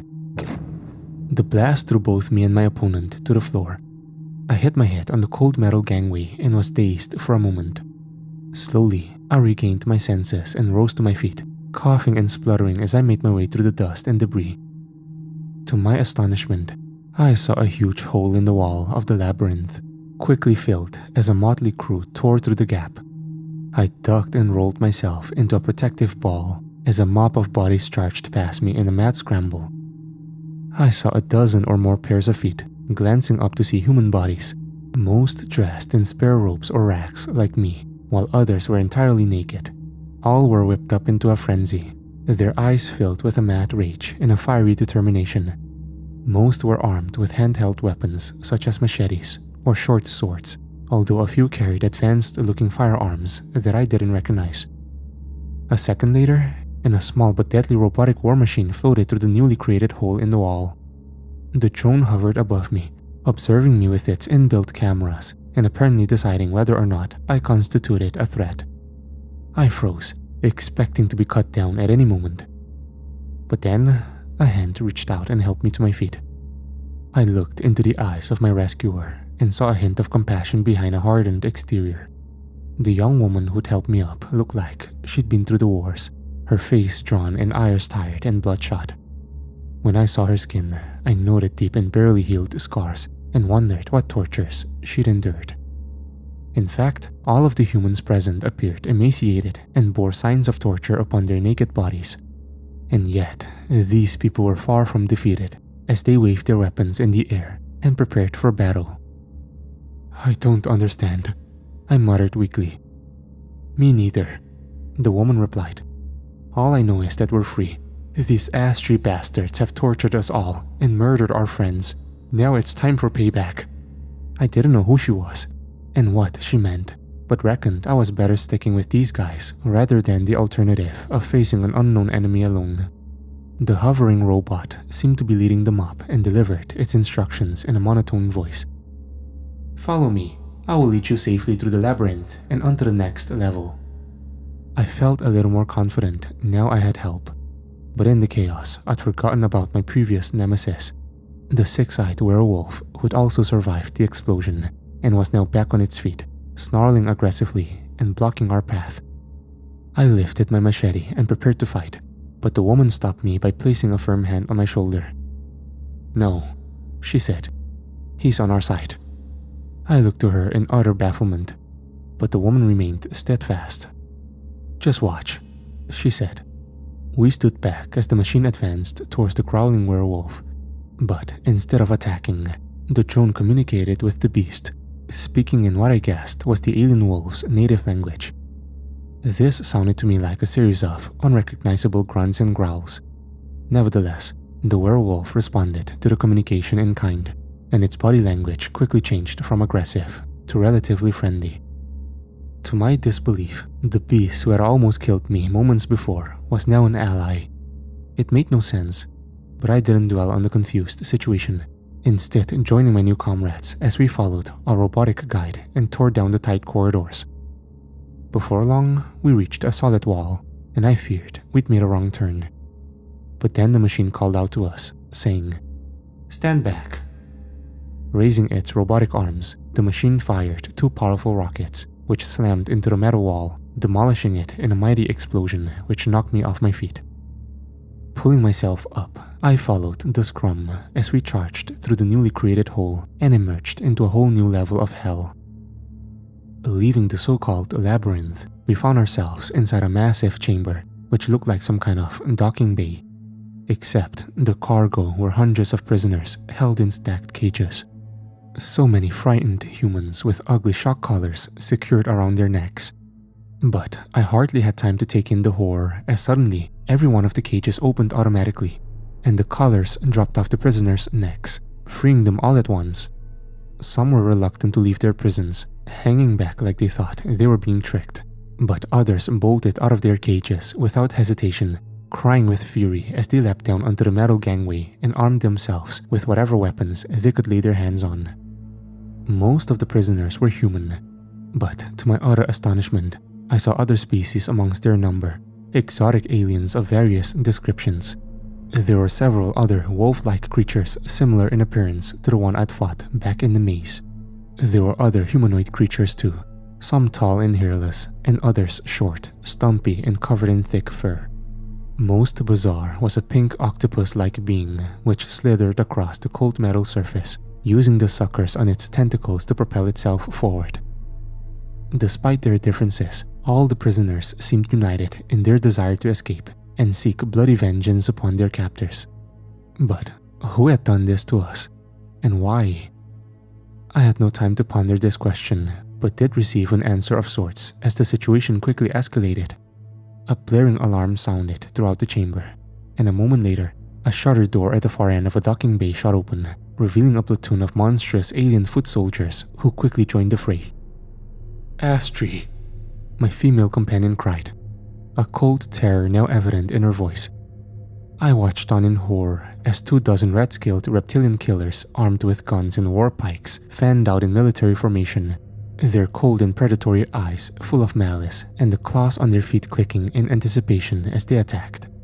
The gunners struck first, filling the chamber with needle-like bullets which literally tore human flesh to shreds, slaughtering dozens and spilling their blood and guts on the metallic floor. Next, the spear-wielding warriors jumped into action, charging forward and setting upon escaped prisoners, impaling them or slashing their throats with their claws. "Come on," the woman screamed. "We've got to fight, otherwise they'll kill us all." Her rallying cry was very effective because the mob surged forward with a righteous fury, throwing themselves at the Astri soldiers in a desperate wave of violent attacks. The alien stormtroopers cut down dozens, but still they came. The woman and the others used their stolen guns to lay down cover fire while machete-wielding humans thrashed out at the Astri. The captors were stronger and tougher, but they didn't have the numbers. One by one, the Astri were overwhelmed and cut down by furious gangs of freed prisoners. In the midst of the bloody chaos, I saw the same werewolf I'd previously sparred with jumping on top of an Astri soldier, ravaging the enemy soldier with his claws and teeth in a savage attack.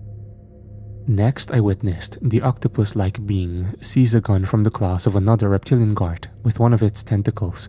Next, it lashed out with a second appendage and suffocated the same Astri, crushing its skull in a deadly embrace.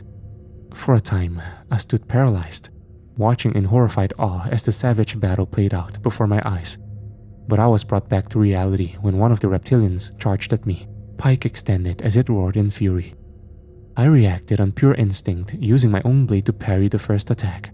We sparred for a few moments, thrashing out at each other and dodging attacks.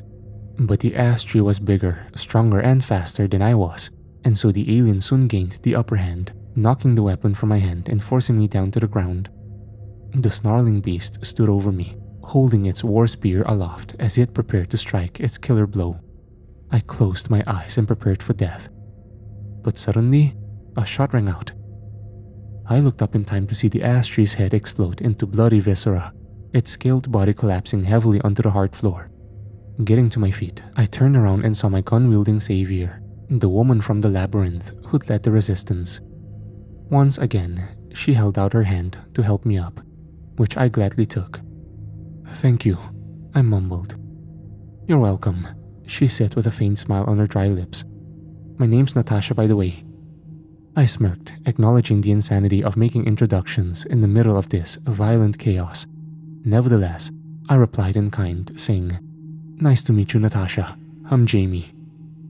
For a brief moment, we rediscovered some humanity amongst all the terror and anarchy, but the bloody battle raged on around us, and so there was no time for sentimentality. By now, the Astri fighters were on the back foot. Most of their number had been butchered, while the last dozen laid down suppressing fire to cover their retreat. The assault against them was led by the same war machine that had guided us through the labyrinth, firing rockets down upon the enemy with a ruthless efficiency. But the price paid for these gains had been a heavy one, as the docking bay was littered with the bodies of humans and other species. The bay floor splattered with their blood and guts. I was saddened to see my former nemesis amongst the dead, the six-eyed werewolf from the labyrinth. He'd fought bravely, but had ultimately been cut down by a barrage of Astri bullets. In fact, almost all of the dozen escapees who'd fought through the maze with us were now dead. The carnage affected both Natasha and I, and we both stood for a moment in stunned horror, before a new voice called out to us from the distance, shouting, "You two, over here!" We turned to see a pale-faced and emaciated, middle-aged man dressed in white robes, standing in an open doorway and repeating his call. "Come here, quickly, I can help you." We didn't know this man, but he was a fellow human being, and so I decided we needed to trust him. Sprinting, we ran through the bodies and made our way to the doorway, where we were greeted by the mysterious stranger. our would-be savior waved us inside before shutting the door behind us. We found ourselves inside of what looked like an elevator, a tight steel container which automatically rose, taking us up to the higher levels and away from the blood-soaked combat zone. I relaxed during the temporary respite we enjoyed, but could not do so for long. Natasha and I were quick to survey our surroundings, noting the stern-faced man who'd called us over and invited us inside, his eyes intensely observing us while his lips remained tightly shut. But what drew our attention was the creature which cowered behind him. I instinctively jumped up when I saw it, a reptilian being similar to the Astri warriors I'd just seen, but also notably different. Its scales colored a light brown instead of red. What's more, the creature was significantly shorter than an Astri, less than 5 foot in height, and it was far less aggressive in nature. In fact, it, or he, had yellow eyes filled with fear and anxiety, and I soon got the impression he was more afraid of us than we were of him. I didn't believe this being posed any threat to us, but Natasha wasn't taking any chances. In a rapid movement, she raised and aimed her alien firearm and prepared to shoot. But to our immense surprise, the white-robed man stepped in front of the gun and cried out, "Don't hurt him, he is not Astri. This being is on our side." Natasha was shocked, but thankfully, she didn't pull the trigger, instead lowering her weapon and taking a step back. We both looked upon the odd pair with bafflement, watching as the human reassured his reptilian comrade, showing him what appeared to be heartfelt compassion. "Who are you?" I asked in confusion. The man turned towards us and nodded his head before answering. "My apologies. Let me make the necessary introductions. My name is Gideon. I have been a guest of the Astri for quite some time." He paused and turned towards his brown-scaled reptile companion before continuing. "And this is Abel, who I'm proud to call my friend." "Abel?" Natasha exclaimed in disbelief. Gideon smiled faintly before replying, "Yes. Well, I'm afraid his true name is quite unpronounceable in our tongue. Instead, I have named him after my late brother back on Earth. I think of it as a sign of respect." I was no clearer on who this odd little man was or what his relationship was with this strange creature. Then again, nothing which had occurred since the beginning of this living nightmare made any sense to me. I'd received no real answers since the chaos back in the labyrinth, as my entire focus had been on survival. Natasha had been here longer, however, and surely she knew more than I did. She continued to glare suspiciously at the nervous reptilian like she suspected a trap. "I don't get it," she exclaimed. "If that thing isn't Astri, then what is it? Another prisoner?" "Not exactly," Gideon replied thoughtfully. "It's difficult to explain, but I will try my best. But there's something else I need to show you first. It won't be an easy thing to witness, but alas, it is necessary to experience the full extent of the horror before you can understand the truth." Natasha and I shared a look of cold terror as we considered the horrifying meaning behind Gideon's cryptic words. I was prepared to demand further answers, but a moment later, our elevator came to a halt, and the doors slid open to reveal a horror beyond my worst nightmares. "Welcome to the Astri's Temple of Pain, the pinnacle of their culture," Gideon said grimly as he and Abel stepped inside. It's hard for me to describe the interior of the Astri temple, if that's the right word for it. The lighting inside was a dim shade of blood red, giving the chamber a foreboding appearance from first glance. Nevertheless, the entrance to the room was fairly unremarkable, consisting of what I guessed were the alien equivalent of pews, places for the Astri worshippers to sit or kneel whilst they participated in whatever twisted ceremonies occurred within this hellish chamber. But it was impossible to ignore the vile centerpiece that adorned the far wall. Standing above the pews in the same position one would expect to find a crucifix in a Christian church, the Astri's equivalent was surely the result of bad science, resulting in a twisted mosaic of skin and flesh, all meticulously sewn together in a sickening display. I'd seen enough death in my time to know that the horrific exhibit was constructed from real human bodies, and the foul stench confirmed this was so. And then there were the faces contained within the fleshy canvas. 13 human faces detached from their skulls and sewn into the hellish tapestry, their eyes shut, but mouths still hanging open. Against my better judgment, I slowly walked down the aisle towards the sickening idol, horrified by what I saw, but somehow unable to turn away from it. And then it happened. The faces suddenly came to life, their eyes opening all at once to reveal 13 lost souls, all long since overtaken by terror and madness. They glared out at us, acknowledging the presence of fresh victims to their torturous experience. And then they opened their collective mouths to reveal the utter darkness within. I don't know how they exerted any noise through their non-existent throats, but suddenly they screamed as one, a blood-curdling, soul-destroying wail which reverberated through the small temple, rising to a terrifying crescendo which forced me to cover my ears in a vain attempt to drown out the horror. Natasha ran to my side, screaming, "Make it stop!" I looked to Gideon and Abel, who appeared quite calm throughout the terrible cacophony. Gideon nodded to his alien friend and shouted to be heard over the screams, "Time to end this!" Abel gently nodded his head and activated a control panel on the wall beside the mosaic of skin, using his thin claw-like fingers to type in a command. We heard a bleeping sound, and a moment later, the screaming abruptly ended, the 13 pairs of eyes closing and the disembodied faces dropping. We held a moment of solemn silence before Gideon spoke softly, saying, "Finally, these poor souls are at peace." Natasha and I stood by in shocked silence, unable to find the words to react to the savagery we'd just witnessed. Once again, it was left to Gideon to offer an explanation of sorts. "You know, I used to believe the Astri were invincible, that they were so superior to us and their cruelty was akin to a sadistic child pulling the wings off a fly. I'm ashamed to admit that I once served them when I thought I had no other choice. I believed I deserved to die as punishment for my complicity in their crimes, but this was so nearly my fate. But Abel was the one who rescued me just moments before a fiery death." He paused, looking with affection upon the odd, lizard-like alien. "He was the one who showed me the truth and proved to me that our enemy can be beaten. After all, Abel's people know the Astri better than we ever could." "I still don't understand," Natasha interrupted. "Who is he? And what the hell is all this?" Gideon nodded his head thoughtfully, looking to his alien companion before replying. "Yes, I suppose answers would be helpful. Our time is limited, and so I will try to be concise. The true name of Abel's species has long been erased from history, although I will refer to them as the Gaians.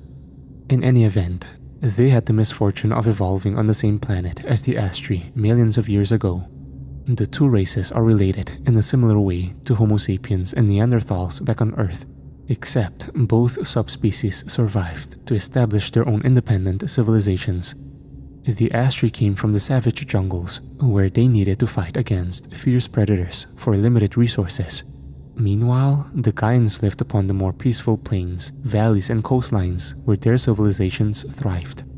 While the Gaians focused on science, culture, and enlightenment, the Astri developed into a cruel, warmongering race who sought to resolve all disputes with bloody violence. Abel's ancestors were certainly technologically superior to their planetary rivals, developing spaceflight when the Astri were still killing each other with muskets and pikes. They could have destroyed the savage Astri millennia ago and saved the galaxy centuries of pain and suffering. But alas, the Gaians were a peaceful and trusting people, and so they let them live. Gideon paused briefly, a faint smile on his lips, but a terrible sorrow apparent in his tired eyes. You can probably guess what happened next. The Astri betrayed them, Natasha answered angrily. Correct, Gideon confirmed.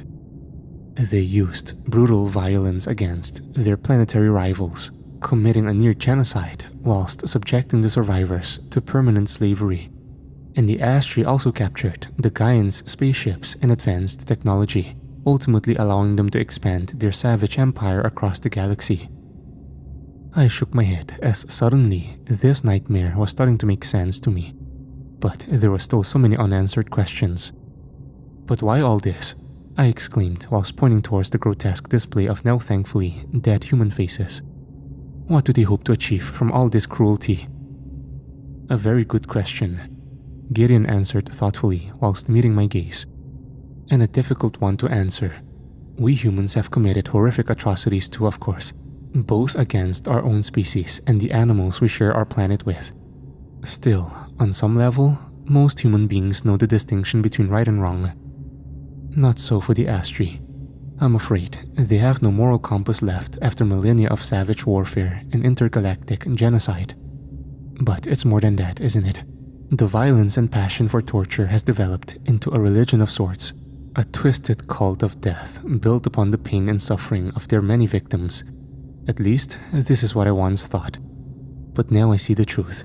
The Astri aren't the galactic master race they claim to be. Their power is based on the terror they inflict upon their victims, but they are nowhere near as strong as we've been led to believe. This is why Abel and I created the necessary conditions for this rebellion. We shall take this slave ship from the enemy and send a message to the galaxy. They need to know that the Astri's days are numbered. I noted the passion which entered Gideon's voice as he spoke those last words and wondered what hellish personal journey he'd been on to reach this point. There were further questions I wanted to ask, but there was no time. Abel typed more digits into the control panel before walking over to his human friend and whispering in his ear. Before long, Gideon shared the latest news with us.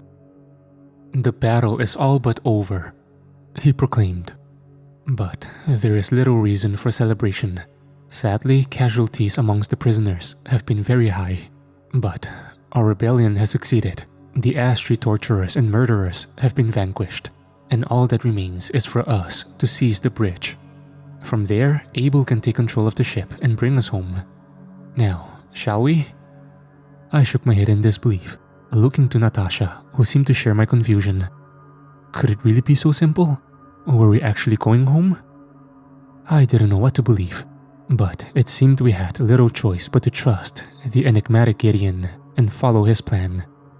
And besides, we had no desire to spend any more time in this sickening temple of death. Gideon and Abel led the way, exiting the chamber through yet another hidden door and leading us through a dark maze of twisting corridors, which seemed to be the norm inside of this bleak Astri spaceship. Before long, we reached another door leading to an elevator.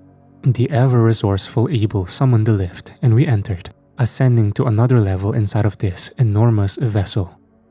Once we exited the elevator, we came face to face with the bloodied survivors of the battle. A motley crew of brutalized but defiant humans, sprinkled with several members of various alien species. They had little in common with each other, and even the human beings might have been mortal enemies back on Earth, but old rivalries didn't matter now. All had been abducted from their homes, and even removed from their own planets by a savage alien race who'd inflicted unspeakable tortures upon them. Nevertheless, as soon as the opportunity arose, they fought back bravely and fiercely, winning against all odds. And yet, there was no joy in their eyes, only sorrow and pain after all they had lost. But still, their job wasn't quite done yet, and there was one last barrier to break through before a final victory could be achieved. We pushed through the silent crowd and saw the heavy steel door, which I guessed was the entrance to the ship's bridge. We stood well back, as what I assumed was the same war machine which had saved me from the labyrinth flew forward, carefully positioning itself before bombarding the barrier with high-velocity rockets, causing an almighty explosion that almost forced us off our feet. I shielded my eyes from the blast, waiting for the dust to settle, before observing the substantial hole blasted through the formerly impenetrable doorway. I was still apprehensive, feeling that the ship's bridge wasn't safe, but Abel proceeded cautiously inside, his talons clicking on the cold metal as he went. Gideon soon followed, and the mob of freed prisoners went next. Natasha and I shared yet another look before she said, "After you." The bridge was brighter and more elaborate than the other sections of the ship we'd seen, adorned with control panels and monitors whose functions I couldn't even begin to fathom. Abel, however, seemed very familiar with the Astri's technology, which I suppose wasn't surprising given that said technology had once been stolen from his people. But sadly, there was another tragic twist to come. The last surviving Astri might have been the ship's captain or a senior officer. I guess we'll never know for sure. What seems certain is that he remained hidden within the control room, waiting patiently for his prey and the opportunity for vengeance.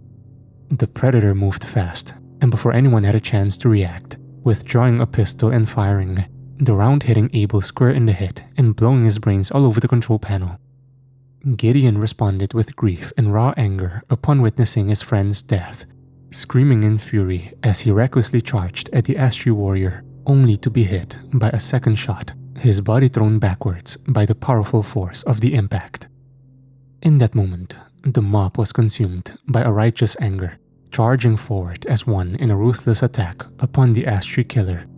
He shot one and slashed two others with his claws before the furious prisoners overwhelmed them, knocking the alien down and brutally stabbing him with their blades. Soon, the bloodbath was over as the reptilian lay dead on the cold metal floor, struck down by 100 stab wounds. We paid the monster no heed, however, instead running to the side of our stricken companion Gideon, who was now sprawled against the wall, blood pouring from a gunshot wound in his belly. He whispered in sorrow as his face went pale, saying, "I've lost another brother. So, it was all for nothing." And so, here we are, the last survivors of a prisoner rebellion, in control of an alien spaceship, on the edge of our solar system. Poor Gideon was able to communicate limited instructions to us before he lost consciousness, providing enough information for us to transmit this SOS message through space. But we have no idea how to pilot this huge vessel, and so are adrift in the cold vacuum, slowly waiting for death. I can't accept that this is the end of our story, however. My comrades and I, human and non-human alike, have fought too hard and suffered too much to simply give in. I've learned so much about the enemy, but also about the complicity of our Earth-based governments in their atrocities. These are those amongst our number who remember being handed over to the Astri by fellow human beings, delivered into evil by traitors from our own species. Our transmission may well reach Earth, but we know that no help will come from there.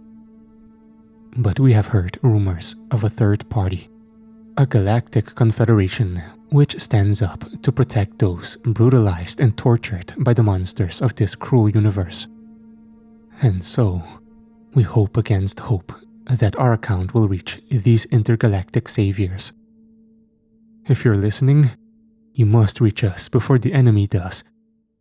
And together, we can take the war to the cowardly Astri and end their reign of terror once and for all. I repeat, SOS. Please send help. You are our final hope.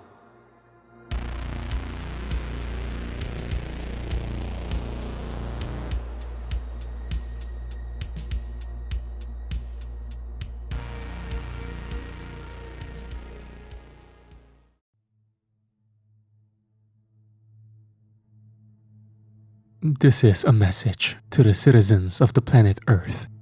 I am speaking to all races and creeds, to the people of all nations and religions.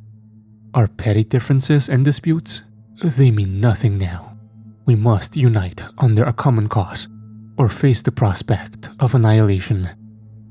My name is Jamie Wallace, and I am a soldier in an intergalactic war which our Earth-based governments have gone to extraordinary lengths to hide from the public. Well, I'm here to tell you the truth. Your leaders have been lying to you all for decades, and they are not keeping you safe. My story is one shared by countless thousands. An invisible army of tortured survivors thrust into a bloody war we never asked for, against an enemy we didn't know existed. But despite all the horrors I've been through, I am one of the lucky ones. After my abduction, I was thrown into the midst of a prisoner uprising, a rebellion which saved me from hideous torture and a violent death. But it was a case of out of the pot and into the fire as I joined a mob of desperate prisoners and fought back against our alien captors, a monstrous and sadistic reptilian race known as the Astri. Our rebellion was successful as we fought and killed the entire ship's crew of Astri soldiers and torturers before taking control of the bridge. But victory came at a high price, as dozens of human and alien prisoners died during the battle, including our leaders, a long-suffering but philosophical human called Gideon and his mysterious alien friend named Abel. Unfortunately, these two were the only ones who knew how to pilot the Astri ship, and so we survivors were left stranded in deep space, having transmitted a desperate SOS message we didn't think anyone would ever receive. The next few days were a time of fear and desperation as we split the survivors into two groups, one of which tried in vain to operate the baffling Astri ship's controls, a task that proved to be impossible due to our limited understanding of their advanced technology. Meanwhile, the second group were tasked with exploring the huge Astri slave ship to find the food and water we needed to keep our band alive. Natasha and I were assigned to this second group. We'd first met during the madness of the uprising on board the slave ship. She'd saved my life and we'd fought side by side, developing a close bond in the process. Natasha was a brave young woman, no doubt about it. She'd fought and survived against the odds. But Natasha had been the Astri's prisoner for several months before the rebellion and had suffered unspeakable physical and psychological torture at their hands. The horrors she'd suffered through had changed Natasha. She developed a deep-seated hatred of the Astri and wanted to see their entire race wiped out. I could understand where her anger came from, but it scared me to see how far she had fallen.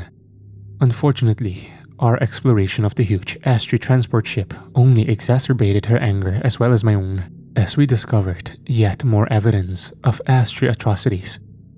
Within the dark, winding corridors and multiple torture chambers, we found many more victims, some human and others being members of various alien races. Some of those were already dead, strapped to metal gurneys, their rib cages cut open and internal organs removed.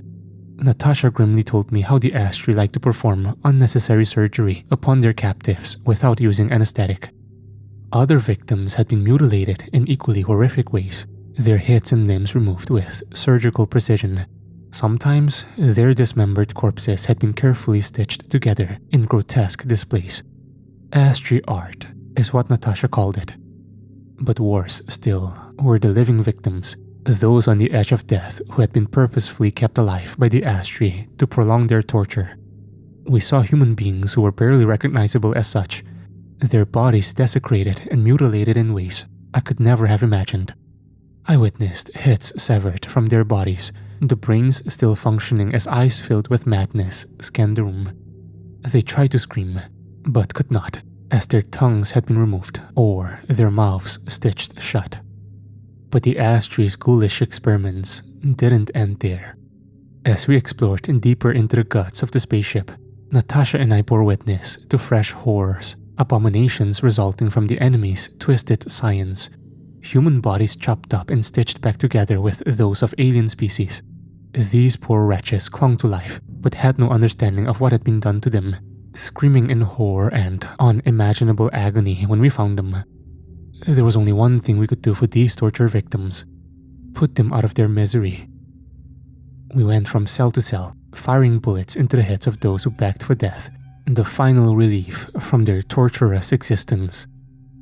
By the time it was over, we were both sickened, but also seething with anger.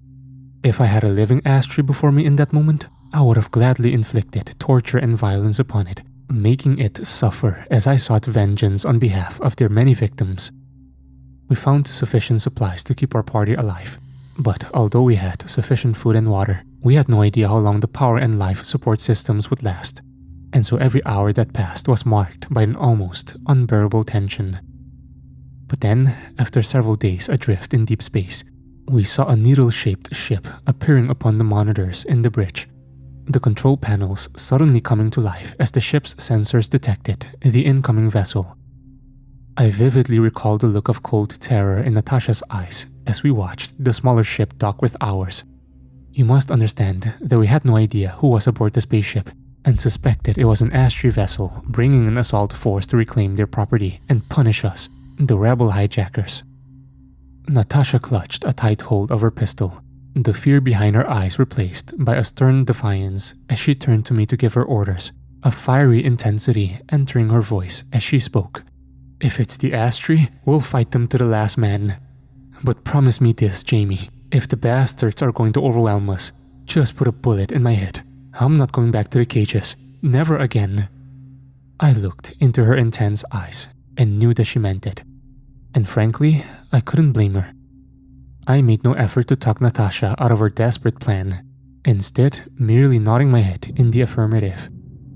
Within minutes, we'd mobilized all of our ramshackle army, hastily building barricades in the docking bay and arming ourselves with salvaged Astri weapons as we waited for the interlopers to come. I felt a rush of adrenaline as the mystery ship docked with a heavy metallic clunk. Moments later, and the airlock was sealed before the shutter door slowly slid open. I kept my finger poised on the trigger, ready for whatever horror emerged from the other side. I think we all expected a squad of Astri shock troopers to burst through the breach. I'm just relieved that no one got trigger happy and opened fire prematurely, because the single being that emerged from the airlock was not an Astri. Far from it. The figure that stepped out was not a human, but nor was it a red-scaled reptilian, which would have marked it out as an enemy. The being was humanoid, tall, slim, and standing about 7 feet tall. His skin was pale and entirely hairless, although he wore dark robes to cover his elongated body. His egg-shaped head held 2 large and dark eyes, which surveyed us all with fearless curiosity. When his slit mouth opened, he spoke to us in a song-like voice, and somehow we all understood his words without the need for a translator. "Citizens of Earth, I come in peace," he said whilst raising his 4-fingered hands in a passive gesture. "My name is Uriel, and I am a representative of the Galactic Confederation. I am unarmed and come to you as a friend." Natasha and I glanced at each other, sharing a look as we considered our next action. It was possible that this was a trick, but I didn't believe so. The being before us appeared peaceful and genuine, so I decided to trust him. Slowly and carefully, I lowered my weapon before ordering my comrades to do the same. Natasha looked reluctant to comply, her finger still on the trigger and a fiery intensity remaining present in her dark eyes. I had to repeat my order and shoot her a stern look before she eventually complied. The alien who'd introduced himself as Uriel shaped his slit-like mouth into what might have been a smile before saying, "My new friends, I cordially invite you on board our ship, where we will provide you with subsistence and medical attention. After your people are rested, we can discuss our next steps." There was still some reluctance amongst our member, and so I led the way, holstering my weapon and walking forward towards the strange being, smiling as I greeted my savior and entered into a new alliance. Our rescuers were good to their word and provided us with fresh clothes and food tailored to our needs, allowing us time to rest and wash, and providing medical assistance to any who needed it. The interior of their spaceship was in stark contrast to the Astri's. Instead of dark, featureless, twisting corridors, we were treated to aesthetically pleasing colors and light. And instead of torture chambers and cells, we were greeted with comfortable cabins and friendly aliens of various species working in unison for a common cause. This was the Galactic Confederation, the antidote to the cruel and twisted empire of the Astri. Natasha and I were recognized as the leaders of our small party and were invited to a meeting in what looked like a conference room located in the guts of the ship, sitting around a circular table with an assortment of exotic and bizarre aliens. The being called Uriel was present and seemed to be chairing the meeting, but he was the only one present from his species. The rest of the motley crew included a werewolf-like creature with 6 eyes from the same race I'd encountered during the rebellion. Beside the wolfman sat a small and stumpy being covered in thick brown hair and with wide, wandering eyes. and most bizarre of all was a black, eel-like creature contained within a 6-foot-long exoskeleton, as presumably it could not survive outside of its natural aquatic environment. Our alien hosts supplied us with electronic devices which we inserted into our ears, allowing us to understand what was being said and communicate with our new allies. Uriel opened the discussion by welcoming Natasha and I whilst congratulating us on our victory on board the Astri spaceship. Your successful rebellion has struck a blow against the enemy, but it has not significantly reduced their capacity to operate inside your solar system. The problem is here. He tapped his long finger on a control panel to reveal a holographic display in the center of the table. Suddenly, I saw a representation of a gas giant which I recognized as being Jupiter, and noted the smaller rocky satellites orbiting the planet, which were surely its moons. Uriel zoomed in on one moon in particular, a rock which should have been uninhabited, but when the image sharpened, I noted the ugly metal structure built into the moon's surface. The Astri's Alpha facility, their forward operating base for this system, located upon the moon that the Earthlings call Europa. Recently, we deployed a substantial flotilla in an attempt to destroy this base, but the Astri detected our assault and deployed countermeasures to destroy our fleet in orbit. We understand that the Earth-based governments also made an attempt against the base, using a diplomatic mission as a cover for a biological attack. This operation also ended in failure, and the human leaders on Earth have since submitted to the Astri pirates, providing tribute to the enemy by handing over their own citizens for mutilation and murder. My jaw dropped as Natasha and I shared a look of shock and disgust. We'd heard rumors of government complicity in the Astri atrocities, but now the awful truth had been revealed. It is clear that another conventional attack will not succeed. Uriel continued. Therefore, we must resort to unconventional tactics. The holographic image suddenly changed, showing what I guessed was a 3D image of the base's interior, revealing elevators, tunnels, and chambers deep below the moon's surface. Our allies have taken considerable risks to bring us these schematics. We have identified the command center which coordinates the base's orbital defense systems. If we neutralize this system, we will be able to attack the facility from deep space with impunity. He paused to zoom in, focusing upon a chamber located deep below the ground. This is our target. It cannot be hit from orbit, but we have a secret weapon which the Astri cannot defend against. Teleportation. The image showed a group suddenly materialize deep inside of the base and behind enemy lines.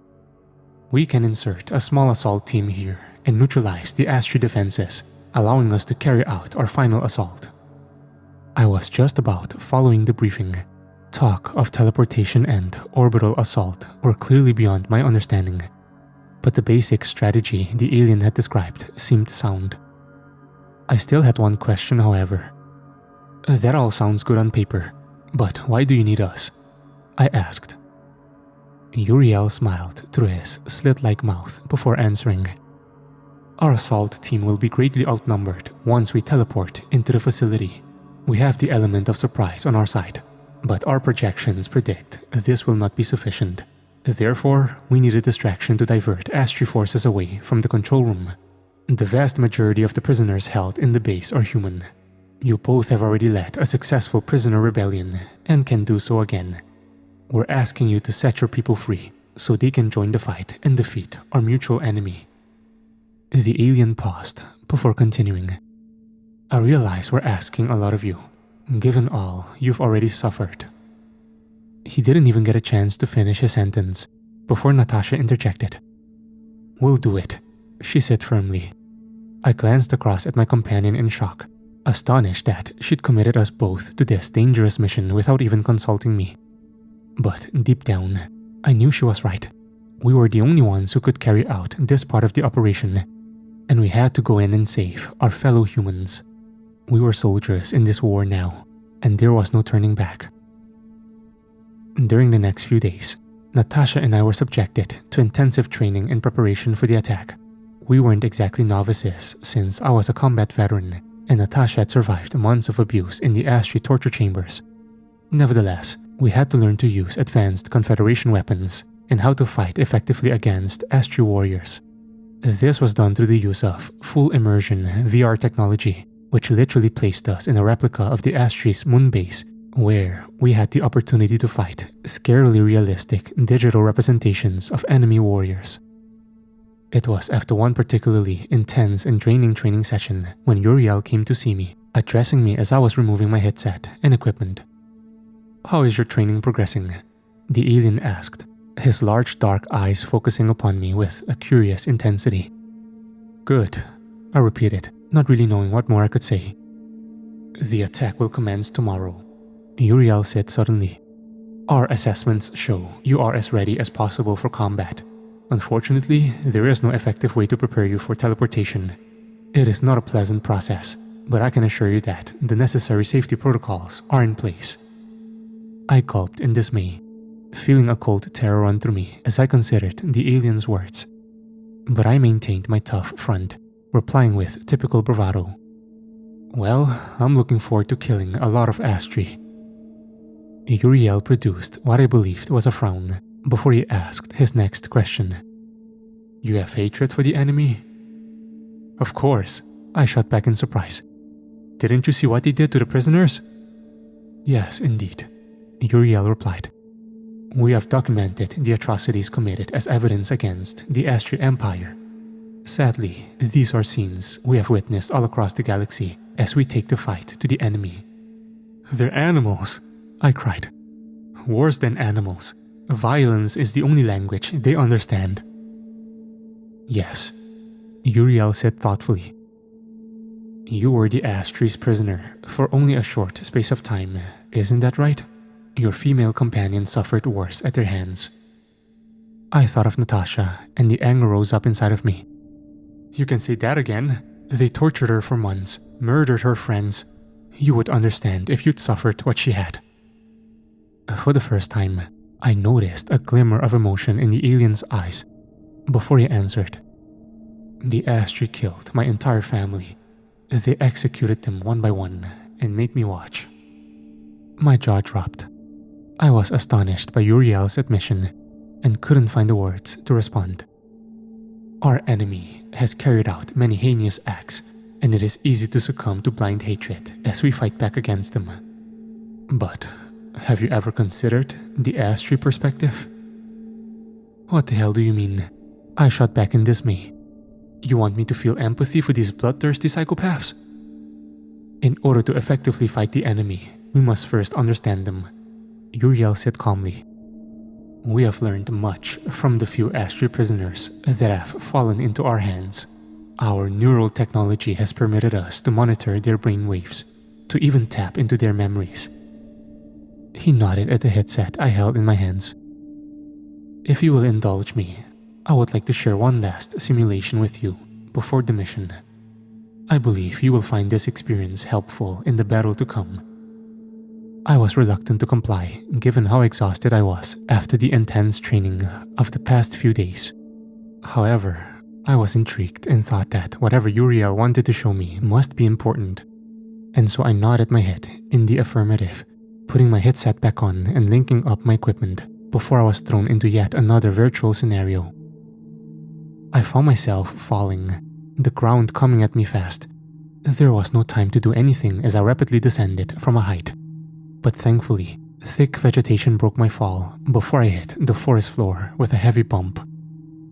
Glaring up through the foliage, I saw a drop ship briefly hover in the sky above me before it moved, slowly flying off into the horizon. I soon realized that I'd fallen from the aircraft, or more accurately, I was tossed out like a piece of garbage. My avatar had been dropped into the middle of what looked like a tropical rainforest. But this wasn't the weirdest part.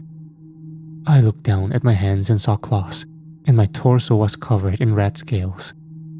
To my horror, I realized Uriel had put me inside an Astri's body.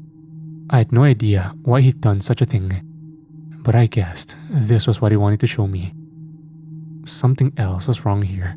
I wasn't a fully grown Astri like the 7-foot-tall warriors I'd previously fought with. Instead, it seemed I was a mere child, not fully developed.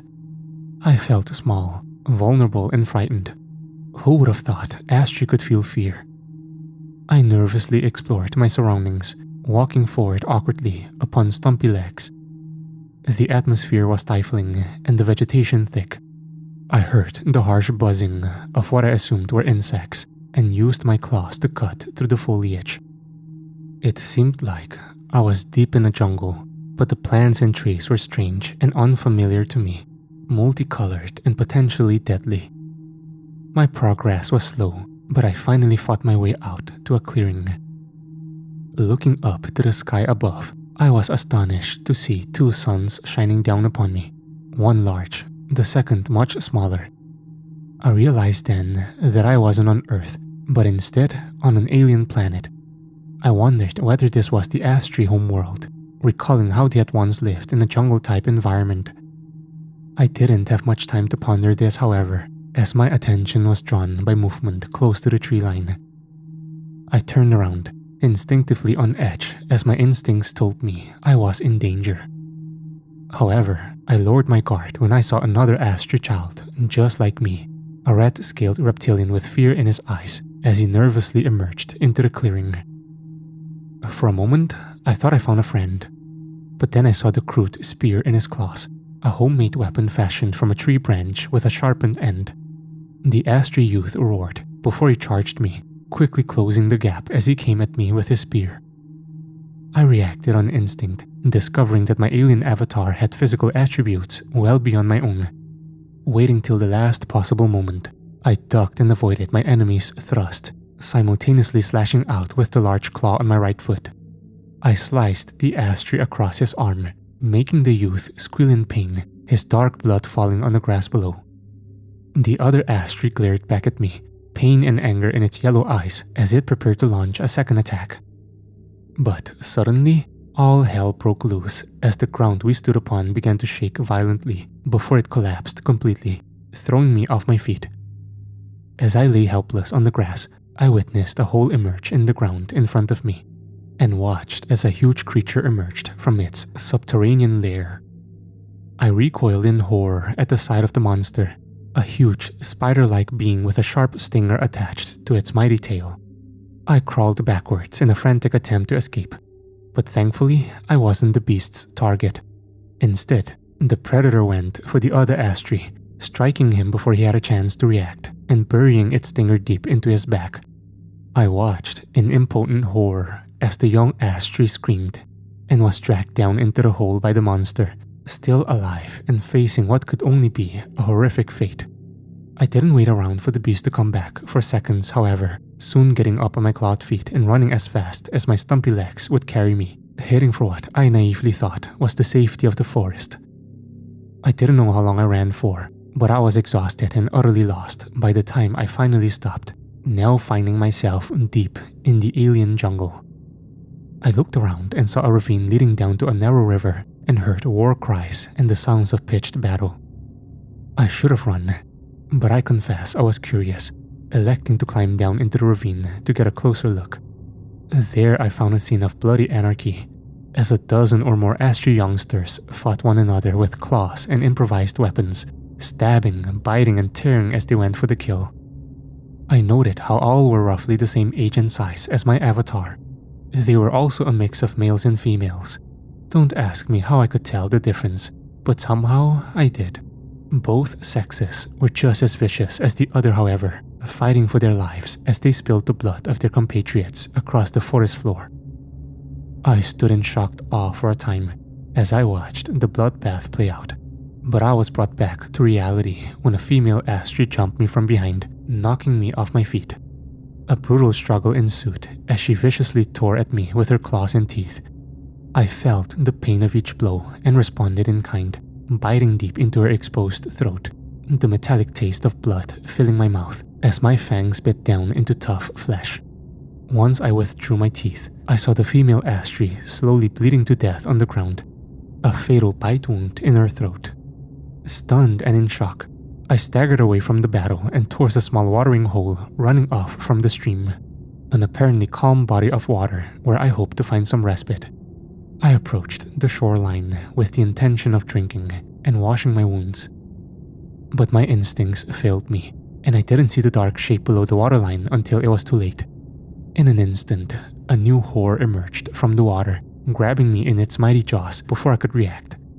Suddenly, I was under the surface, teeth biting deep into my torso as my lungs filled with water. I felt the immense pain and thought the beast would rip me in half. Instead, it spun me in the water like a crocodile would do to its prey, and my pain became so great that I lost consciousness. I awoke some time later, coughing out water from my lungs as I tried to sit up, only to reel in agony. The beast had nearly bitten me in two, and I'd lost a lot of blood, but somehow I was still alive and back on the shoreline. But I knew I wasn't safe. I heard rustling in the bushes behind me and realized the predator was returning to finish what it had started. Fighting the pain, I prepared to defend myself. But then, it all ended. I gasped for breath, grabbing at the headset and ripping it off my face. Looking down, I searched for wounds on my body, only to find I was unharmed. The sweat was pouring from my every pore, and my head was pounding. Everything I'd experienced had seemed so real, and yet it was merely a simulation. When I looked up, I saw Uriel watching over me, his black, emotionless eyes observing my reactions with cool indifference. I angrily tore the various appendages from my body while confronting my alien companion. "What the hell was that?" I demanded. "That was a digital representation of the early memories of a captured Astri warrior," he replied dispassionately. "Why did you show me this?" I asked next. "To help you understand. An Astri upbringing is not an easy one. They are taken from their mothers as soon as they're able to walk, and unceremoniously dumped into the savage jungles where they have to fight tooth and nail to survive. They are not permitted to return to civilization until they have killed a fellow Astri youth. Only 20 to 30% of Astri children live through this brutal initiation, and this is only the beginning of their induction into a world of pitiless, never-ending violence." "My God," I exclaimed, astonished by the brutal realities of Astri society. "Please remember this experience when you go into battle," Uriel continued. "The Astri may well be monsters, but they are also products of their environment. We cannot let hate consume us, otherwise we are no better than they are." I nodded my head thoughtfully, finally understanding the message Uriel had so bluntly delivered. The alien had given me much to think about, but my focus had to be on surviving the coming fight. I can't even begin to understand the technology used to teleport our team into the enemy base. All I can say is that the process was horrific and isn't something I ever want to experience again. One moment, I was standing in my combat gear, holding my rifle on board the Confederation ship, and suddenly I was engulfed by an all-encompassing light, temporarily blinding me and burning my skin. But the light and heat didn't just surround me. It entered me, creeping through my pores and deconstructing my fragile body from the inside out. I screamed in absolute terror as it felt like my flesh was being shredded into a million pieces. For a moment, everything went black, and it was the most terrifying feeling in the universe, because for a time, my consciousness existed, but my physical body didn't. I was trapped in the nothingness between point A and point B, and for a chilling moment, I believed I could be stuck in this hellish limbo forever. But thankfully, this didn't happen. The process of my rematerialization was equally horrific, as all my pieces were merged back into one, the light fading as I found myself inside of a dark tunnel. My head was still spinning, and I felt the bile rising up my throat. To my shame, I vomited all over the metal gangway, keeling over as my whole body shook. It was Natasha who came to my aid, placing a firm hand on my shoulder before helping me back up to my feet. Adjusting to my surroundings, I saw that our whole assault team had made it through the teleportation process. Our squad was indeed a small one, consisting of Natasha and I, Uriel, a warrior from the werewolf race who we called Axel, and 3 automated war machines which seemed to do most of the fighting within the Confederation military. I looked to Uriel and noted how the alien carried no weapon.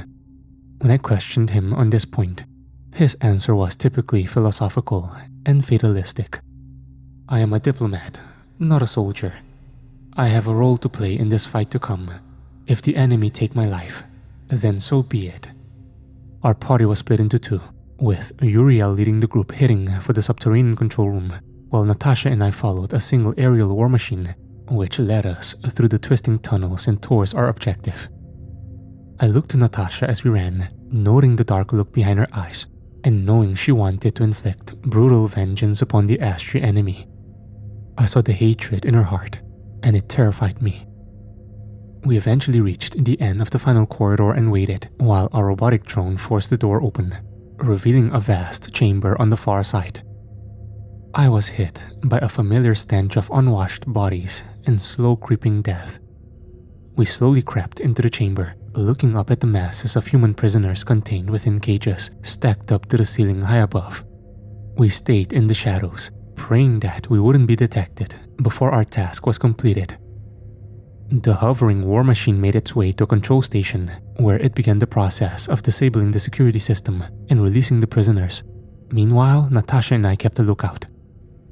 The attack came like a bolt out of the blue, the Astri guard leaping out at us with a blind fury in its cruel yellow eyes. He went for Natasha first, thrashing out and knocking her off her feet before she had a chance to shoot. A moment later, the Astri stood over Natasha with its war spear poised against her throat. I reacted on pure instinct, aiming my gun and pulling the trigger. A barrage of needle-like rounds tore through the red-scaled Astri, almost cutting it in two and throwing its body backwards. I charged forward, reaching out to pull Natasha up. "Are you okay?" I exclaimed with concern. "I'm fine," she replied firmly. "But those bastards will have heard the gunshots.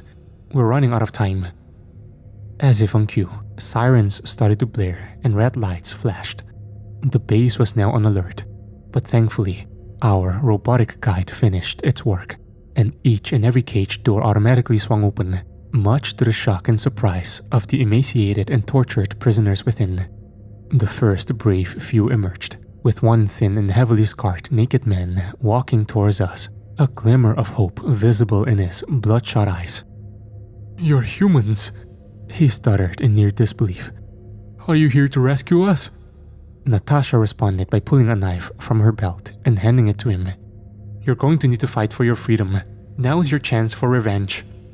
The freed prisoner smiled through his cracked lips and eagerly accepted the blade. Others soon followed, filing out of their cages one by one as they joined the resistance. Just then, a shutter door at the far end of the chamber shot open, and two Astri guards emerged, opening fire with their rifles as they came. Natasha and I returned fire whilst ducking for cover, but the freed prisoners charged forward like a human wave, screaming with a berserker fury as they flung themselves at the two Astri. The guards continued shooting, killing several before they were overwhelmed, stabbed and beaten by dozens of vengeful prisoners who literally ripped their abusers to pieces. As Natasha and I watched on, we were suddenly shaken by a mighty explosion from below our feet. A moment later, we heard Uriel's monotone voice through our earpieces as he said, "The central command has been neutralized. The Astri's orbital defenses are down. Reinforcements will be with us shortly." I looked to Natasha, and we shared a smile, and for the first time, I truly believed we were going to win this fight. The reinforcements arrived soon after, as Confederation ships entered Jupiter's orbit and numerous fighting drones were deployed throughout the Astri base.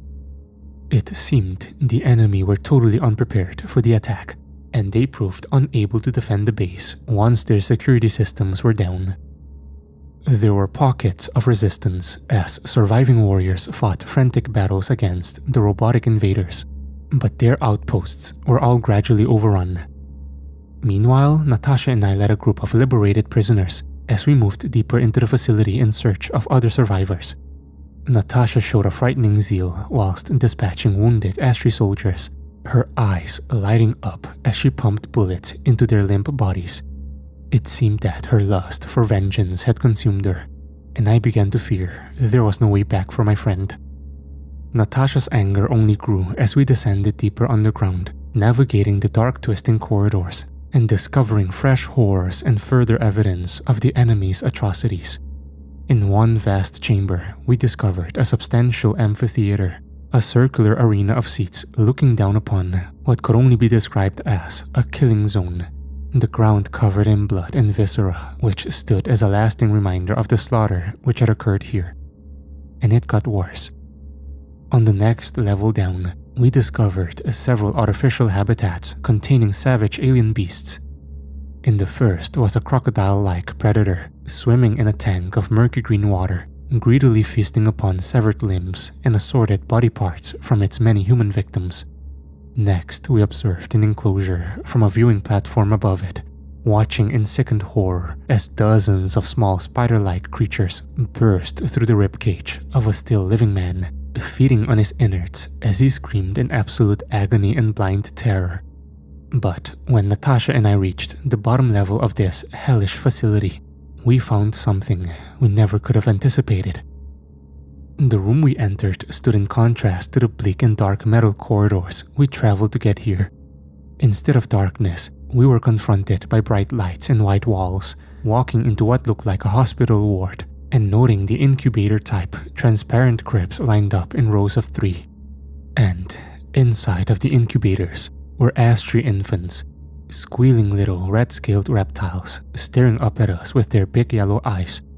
I remembered my time in the VR simulation and what Uriel had told me about the Astri youth, saying they were thrust into battle as soon as they were old enough to walk. But these infants appeared to be newly born, unable to look after themselves and still needing protection from a hostile universe. I stood in the doorway, awestruck and taken aback by this latest unexpected development. But Natasha didn't miss a beat, confidently marching into the room and proceeding to the nearest incubator. Before I got a chance to stop her, the woman lifted her gun and fired a single round, the bullet smashing through the transparent covering and exploding inside the infant's head, killing it instantly in a horrific and bloody manner. Jesus! I screamed in shocked dismay. Why the hell did you do that? Natasha simply shrugged her shoulders and answered in a matter-of-fact tone. They're Astri, our enemy. But they're only babies, I protested. They're harmless. They may be babies now, but they'll grow up to be cold-blooded murderers, Natasha shot back. I won't allow that to happen. She moved onto the next crib, raising her gun once again. I heard the high-pitched screams of the Astri infants and couldn't bear it. As I remembered my time in the simulation, I realized that the Astri weren't born evil. They were made into monsters, and these children could not be blamed for the sins of their fathers. I slowly raised my own gun, aiming at my companion as I spoke firmly. Don't do it, Natasha. Put your gun down and walk away. I saw the hurt in her eyes as she glared at me, and I heard the raw anger in her voice as she spoke. You damn traitor. It's either them or us, don't you understand? This is a war of extermination. I doubled down, tightening my grip on the gun as I repeated my order. Put the gun down, Natasha. Fuck you, she screamed back. A second later, she fired, killing a second Astri infant. And in an instant, she swung around. And I knew I was her next target. I acted on pure instinct, pulling the trigger and feeling the kickback as it fired. The round tore through Natasha's chest, propelling her body backwards. I ran forward, reaching out to catch her as she fell, but it was already too late. The spark disappeared from Natasha's eyes, and her life force was extinguished. I cradled my comrade's dead body in my arms and was near maddened by the screaming of Astri babies as the tears rolled down my cheeks. And when I looked up, I saw the alien Uriel standing in the doorway, a hint of sympathy now apparent in his large black eyes as he observed the bloody scene. He didn't utter a word to me. What was there left to say? The battle was over, but had the price we'd paid for victory been worth it? That's the question I continue to ask myself as I record this message for broadcast. Nevertheless, I'm here to tell you that the threat few on Earth knew existed has been lifted. For now at least. The Astri base on the Europa moon is now in the hands of the Galactic Confederation, and therefore, the enemy will be unable to abduct human beings for the first time in generations. Thousands of lives have surely been saved. But the war is far from over. The Astri Empire is still powerful and dangerous, and there is no guarantee that their forces won't return to our solar system. Denial and complacency are no longer an option in a universe full of deadly threats. And if our governments aren't prepared for this fight, then we're going to need new leaders. But this is a matter for the citizens of Earth. I will not be returning to my home planet. Not for a long time anyway. My fellow survivors and I have joined the Confederation forces and will continue to fight against the Astri Empire in every corner of the galaxy. But I will never forget Uriel's lesson. We will not lower ourselves to their level, and we'll never lose our humanity. There will be no victory parades for our unknown army, not statues or commemorations. But to those listening, please remember us. And know that we are fighting and dying for your freedom.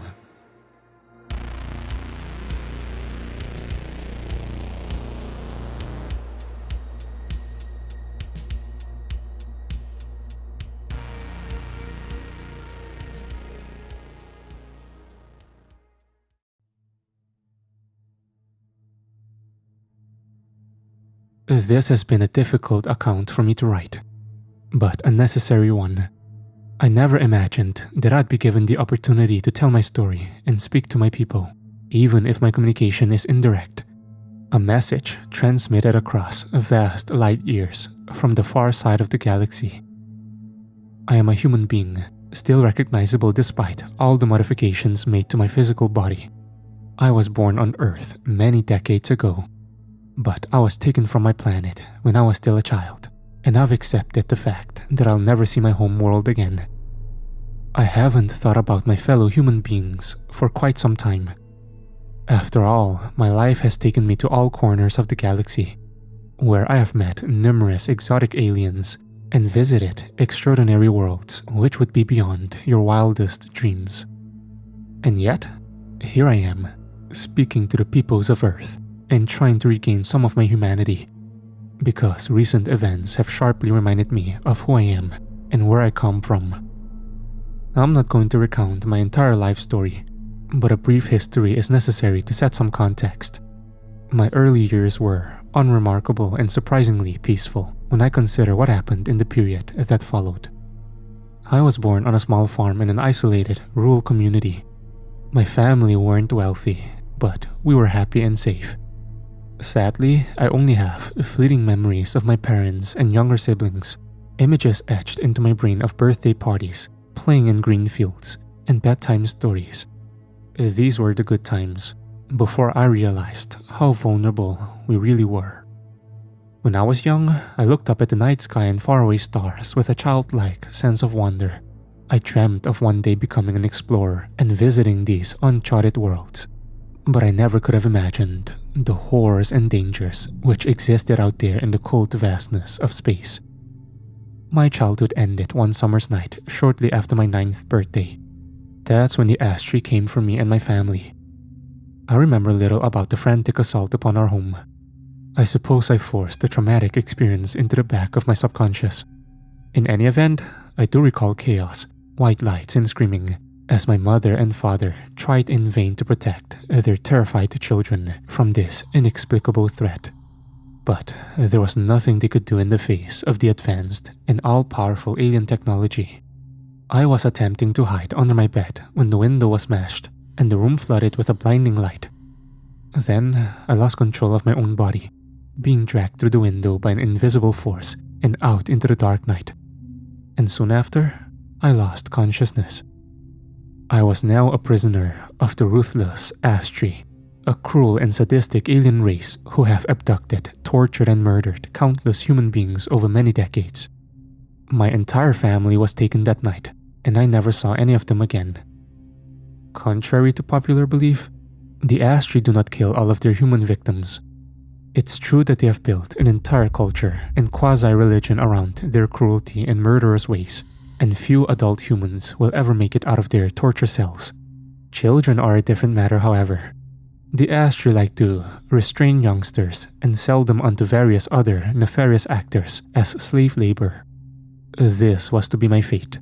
I can only assume that my brother and sister were also enslaved, but they must have been sent to a different training camp than the hellhole I ended up in, because I never saw them again. As for my parents, I'm afraid they likely suffered horrific deaths at the hands of those monsters. The next 6 years of my life is not a time I like to recall. My training at the Astri's hands was typically brutal, with discipline and total obedience drilled into us by constant beatings and electric shock collars. It was hell, pure and simple. I soon realized that there was no hope of escape, and it was all but impossible to fight back against the brutes.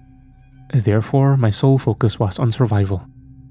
I lived while many others didn't, and even now, after all these years, I'm still not sure how I feel about that.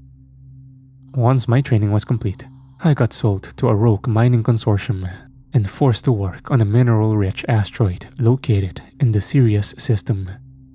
Conditions were almost as brutal and probably even more dangerous than in the Astri training center, as I worked down in the mines alongside thousands of other slaves, some human, some from other species.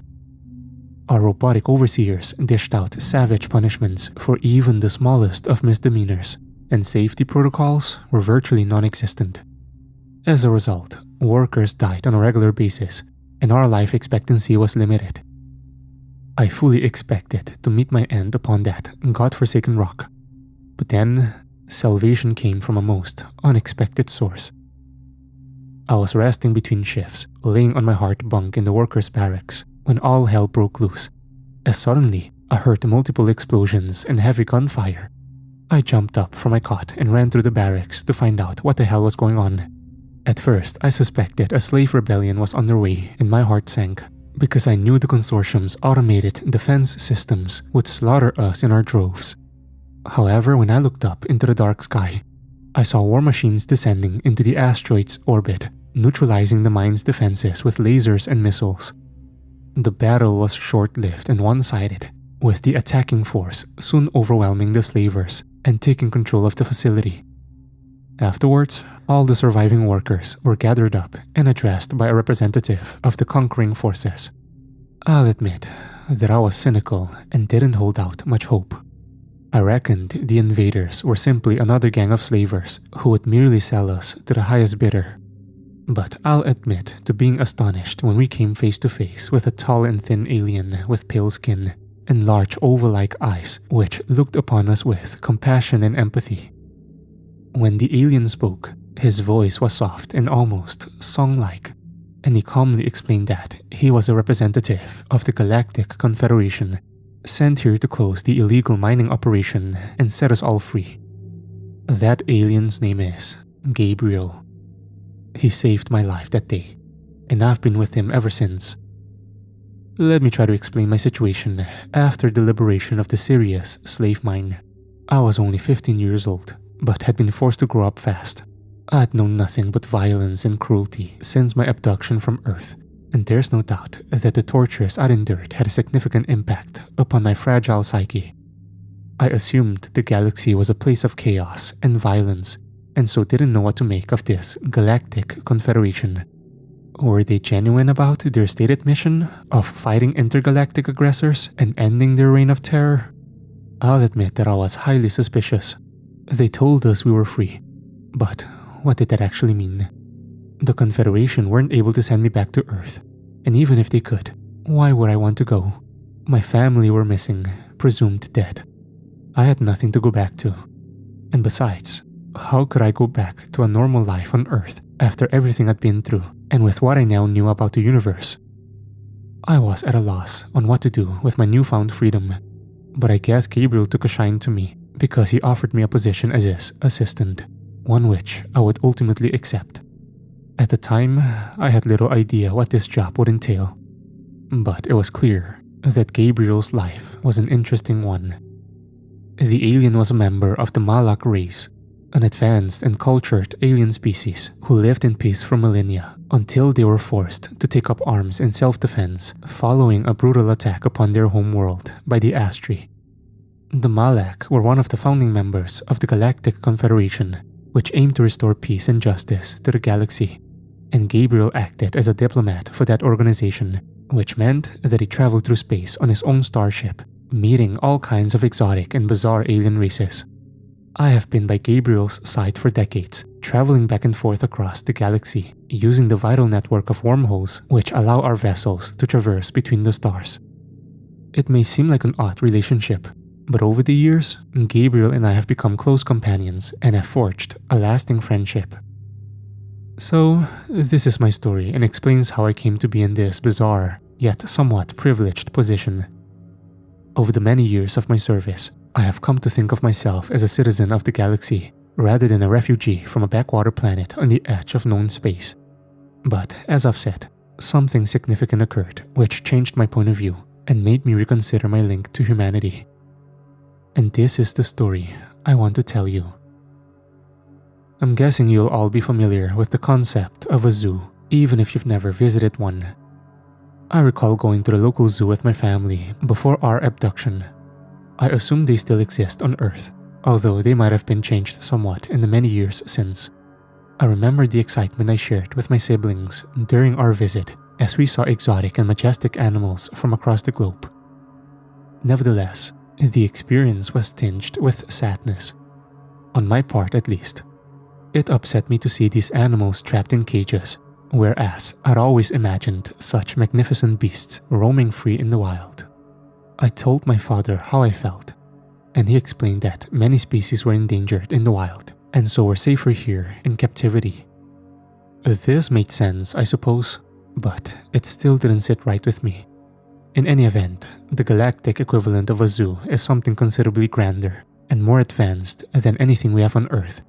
Can you imagine a small moon orbiting a gas giant, which has been specifically adapted for this purpose, with vast biodomes and artificial habitats designed and equipped to accommodate all kinds of bizarre and unique creatures from all corners of known space?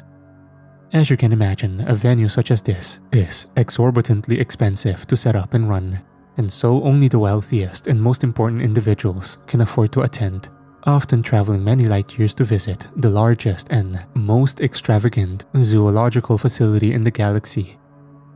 Only one race has the wealth and capability to construct and run such an enterprise: the Kalmar. What can I say about the Kalmar and the highly influential position they hold within the galactic hierarchy?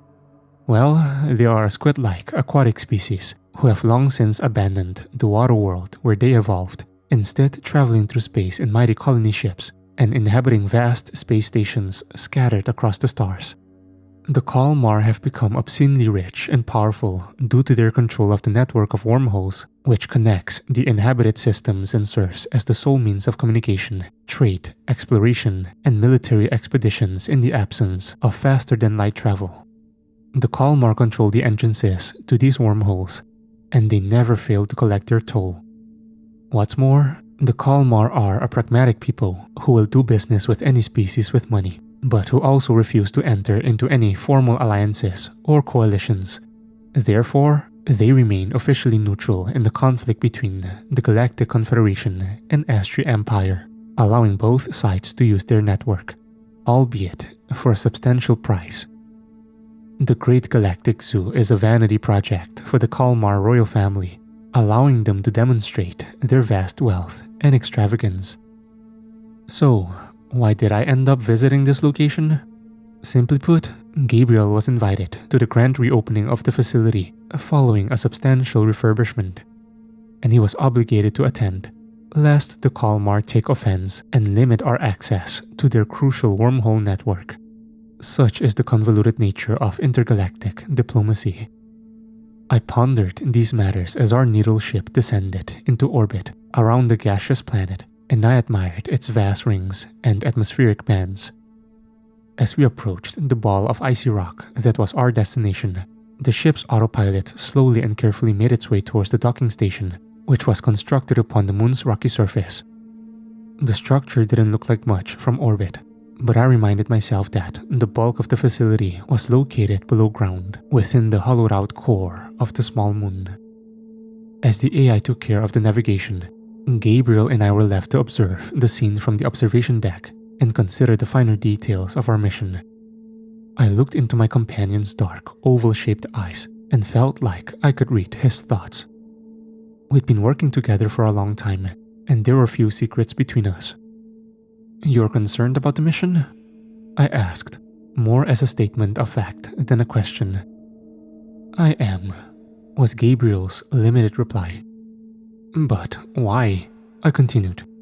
"Surely this visit is nothing more than a diplomatic nicety, or is there something I'm missing?"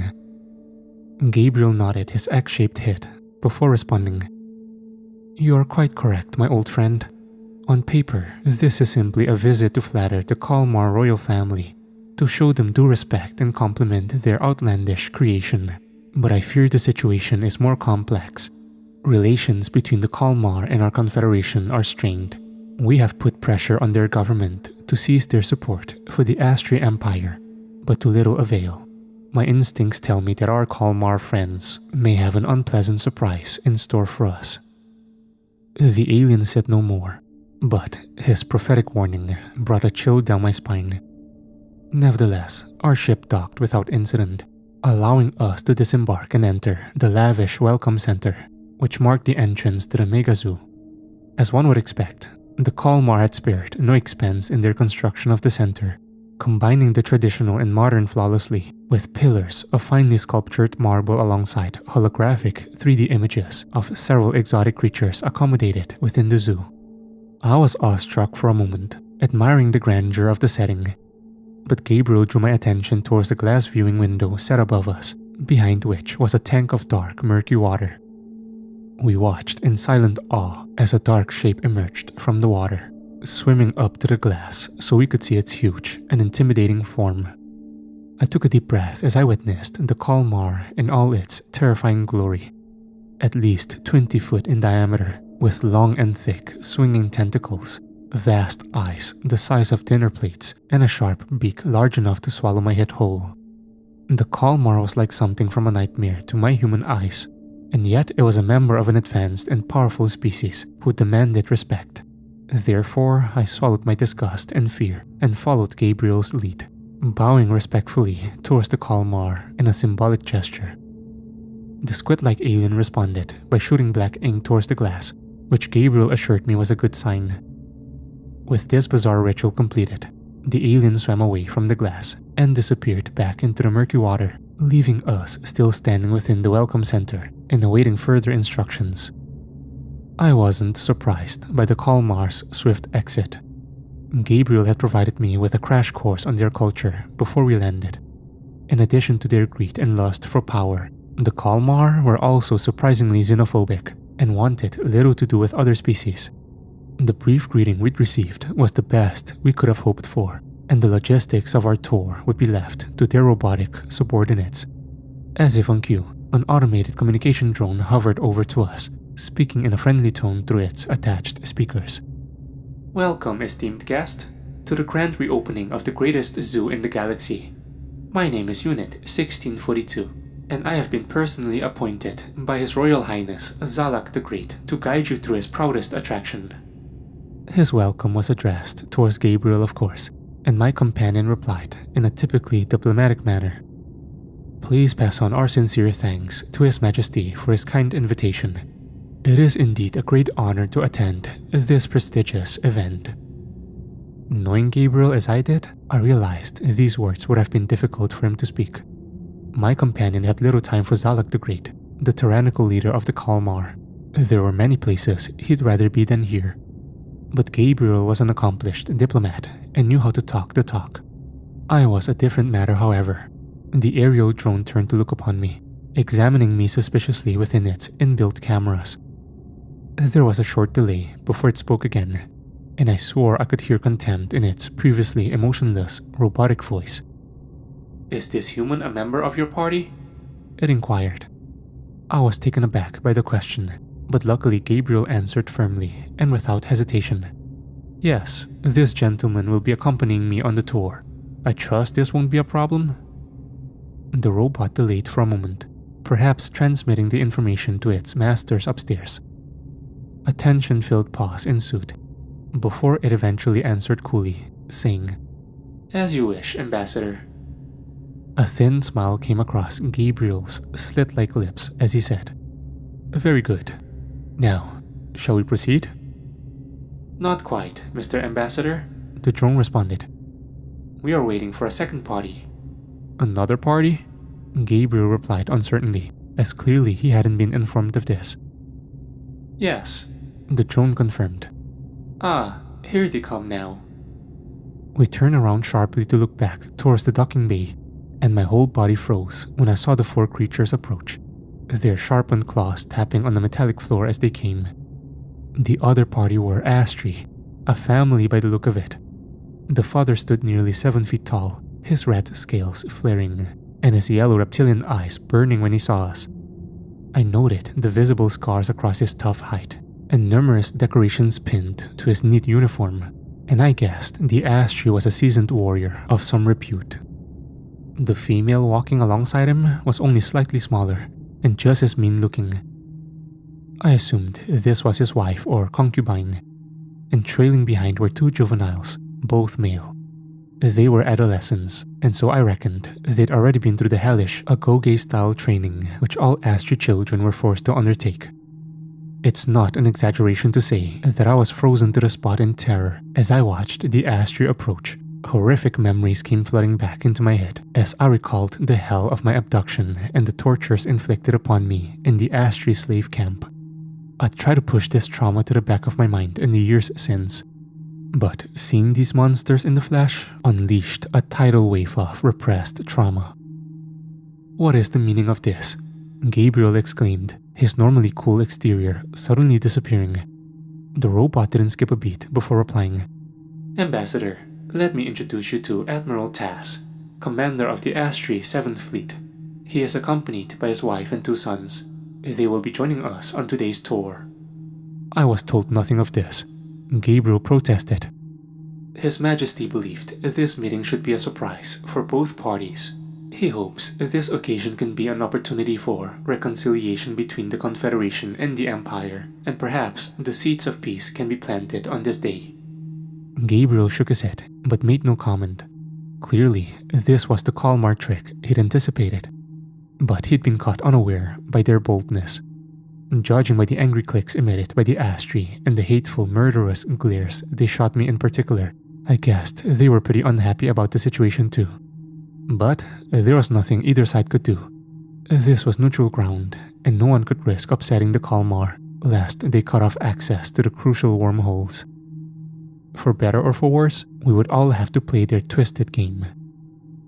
The robotic drone guided us to what was described as a mobile viewing platform, essentially a floating bubble-like transparent aircraft which would bring us through the various exhibits and enclosures, allowing us to remain nearly invisible as we observed the animals at close quarters.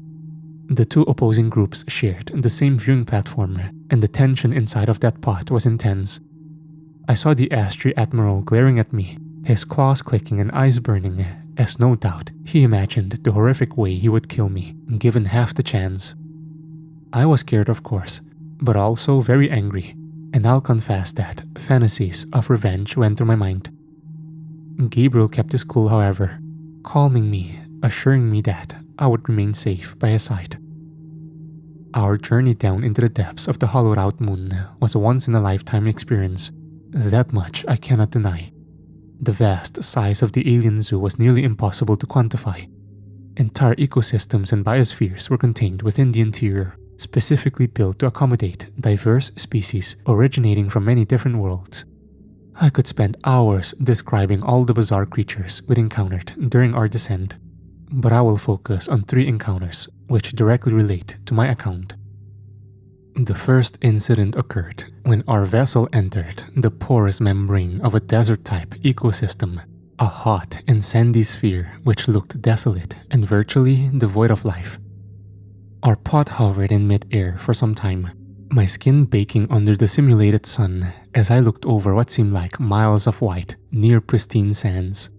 It would be easy to forget that we were inside of an artificial environment rather than an actual desert of natural origins. We sat there and waited, although for what, I could not say, and our robotic guide would not tell. Boredom soon set in, particularly with the two Astri youngsters who were seemingly obsessed with adrenaline rushes and bloody violence. The predators were certainly their favorites. I thought that whatever creature dwelt in this habitat must be a recluse, but I soon learned otherwise. I stepped back, my jaws dropping as I looked upon the enormous, worm-like creature with a thick yellow hide, easily 100 foot in length, rising from the desert sands, its eyeless head and beak-like mouth hitting straight for our stationary pot. I yelped in terror as the mighty beast attacked, biting out in an effort to grasp our pot with its mighty maw. I was sure it would swallow us whole. But when the monster attempted to do so, it suffered a sudden shock, no doubt falling victim to a non-lethal hidden defense system. The beast recoiled, shrieking so loudly as it retreated from our pot and returned to the sands below, burying itself deep and leaving us in peace. "My God," I exclaimed, looking to Gabriel and finding him typically cool and composed. If the beast's attack had startled him, he didn't let it show. However, our attentions were soon drawn towards the Astri family as a disturbing and violent incident played out. From what I could gather, one of the Astri youths had flinched whenever the giant worm attacked, which his parents considered an unacceptable sign of weakness. Gabriel and I could only watch as the Astri boy's father angrily remonstrated with his son while his mother went a step further, violently beating the boy with her claw-like hands formed into fists. Meanwhile, the boy's brother simply stood still and watched on as his brother was abused, no doubt relieved that he wasn't on the receiving end. I winced upon witnessing the savage punishment, which reminded me of the many beatings I'd received back in the slave camp. This was a harsh reminder that the Astri were often as brutal towards their own children as they were to their alien captives. Gabriel no doubt shared my disgust as he placed his long-fingered hand upon my shoulder in an attempt to comfort me. Meanwhile, our robotic guide waited for the punishment to end before delivering its cheery briefing. "The death worm of Orkin, terror of the desert world. As you can imagine, my masters had considerable difficulty in obtaining this specimen. It will never be fully domesticated, of course, but we have spared no expense in installing state-of-the-art security measures to ensure the safety of our guests." It seemed there was nothing else to see in this biosphere, and so we moved on. The next habitat was a jungle environment, one of stifling humidity and thick vegetation, all set under an artificial replica of dual suns. This was somewhere I'd never been and hope I never will. But nevertheless, the location was chillingly familiar to me, and being here confirmed my worst fears. "Welcome to our artificial construct of the Astri homeworld. We hope that the Admiral will appreciate the level of detail, including the authentic vegetation and organisms." The Astri male grunted dismissively, which was perhaps the best reaction one could have expected. Our pot descended under the foliage, allowing us a closer view of the ground level. Amongst the exotic creatures we saw was a large and red scorpion-like beast with a sharp, dripping stinger on its tail. The beast was perhaps the size of a bull, but it scurried along the forest floor with surprisingly light feet. As we watched them from above, suddenly the beast tore across the dead ground, thrashing out with its stinger and impaling an animal which looked something like a deer, except with a horn on its nose and 3 sets of eyes. The stricken animal struggled desperately, but ultimately to no avail, as the poison from the scorpion's stinger entered its veins and paralyzed its body. With its grim task completed, the hunter dragged its prey towards a narrow cave entrance, which I guessed was its lair. "The Scorpius King will lay her eggs inside the still-living flesh of her victim," our guide explained. "Once her offspring are hatched, they will feast upon its warm flesh." He paused briefly, turning to the Astri family. "But you already know this, do you not?" I looked upon the Astri brothers, one still bleeding from the beating he'd taken, the second being physically unharmed, but no doubt affected psychologically. Neither flinched upon witnessing the hunt. They knew better than to do so. Nevertheless, I could only imagine what was going through their minds in that moment. No doubt they were recalling the horrors of their agoge training, when Astri youngsters are dropped into the deepest jungle and forced to fight and kill to survive. More than likely, the brothers once had siblings who hadn't lived through this brutal torture. Perhaps they had killed them with their own claws. It dreaded me to think of such horrors. Once we left the replica of the Astri homeworld, our guide droned on in its mechanical voice, hinting at the nature of the next exhibit. It is indeed a pleasure to present the star attraction of our renovated zoological facility. The drone turned its camera towards me before continuing, making me feel incredibly uneasy. Your human pet might find this exhibit quite familiar, it said, directing its distasteful comment towards Gabriel. I gulped, swallowing my anger whilst dreading what we were about to witness. Our pod quickly descended through the purposefully built tunnels, diving deep down into the core of the moon. Eventually, we reached a massive subterranean chamber which must have been many miles in diameter. Our vessel penetrated the membrane surrounding the massive exhibit, and I came face to face with an environment that brought back many memories. Inside of this hollowed-out core on an alien moon, the Kalmar had somehow managed to construct a vast ecosystem consisting of a small but substantial tropical island surrounded on all sides by water, all contained within a protective bubble which projected an artificial sky and sun. As our pod descended and got in closer, I was astonished to observe the green vegetation, yellow sand, and clear blue sea, all of which looked suspiciously familiar. And my worst fears came to fruition once the guide spoke again. Behold, our perfect recreation of the planet Earth, home to the uncivilized and primitive Homo sapiens. Shall we take a closer look?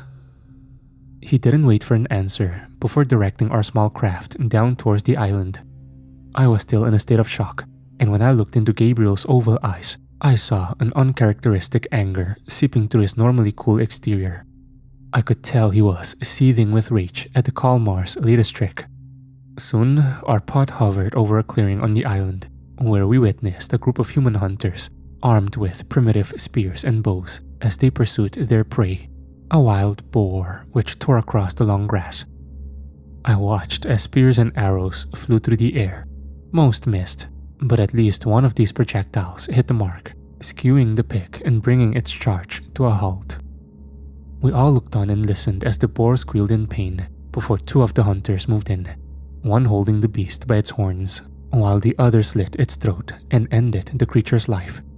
I heard a whoop of triumph from the other hunters, watching as emaciated and scantily clad humans moved in to claim their prize, their tired eyes burning with hunger as they did so.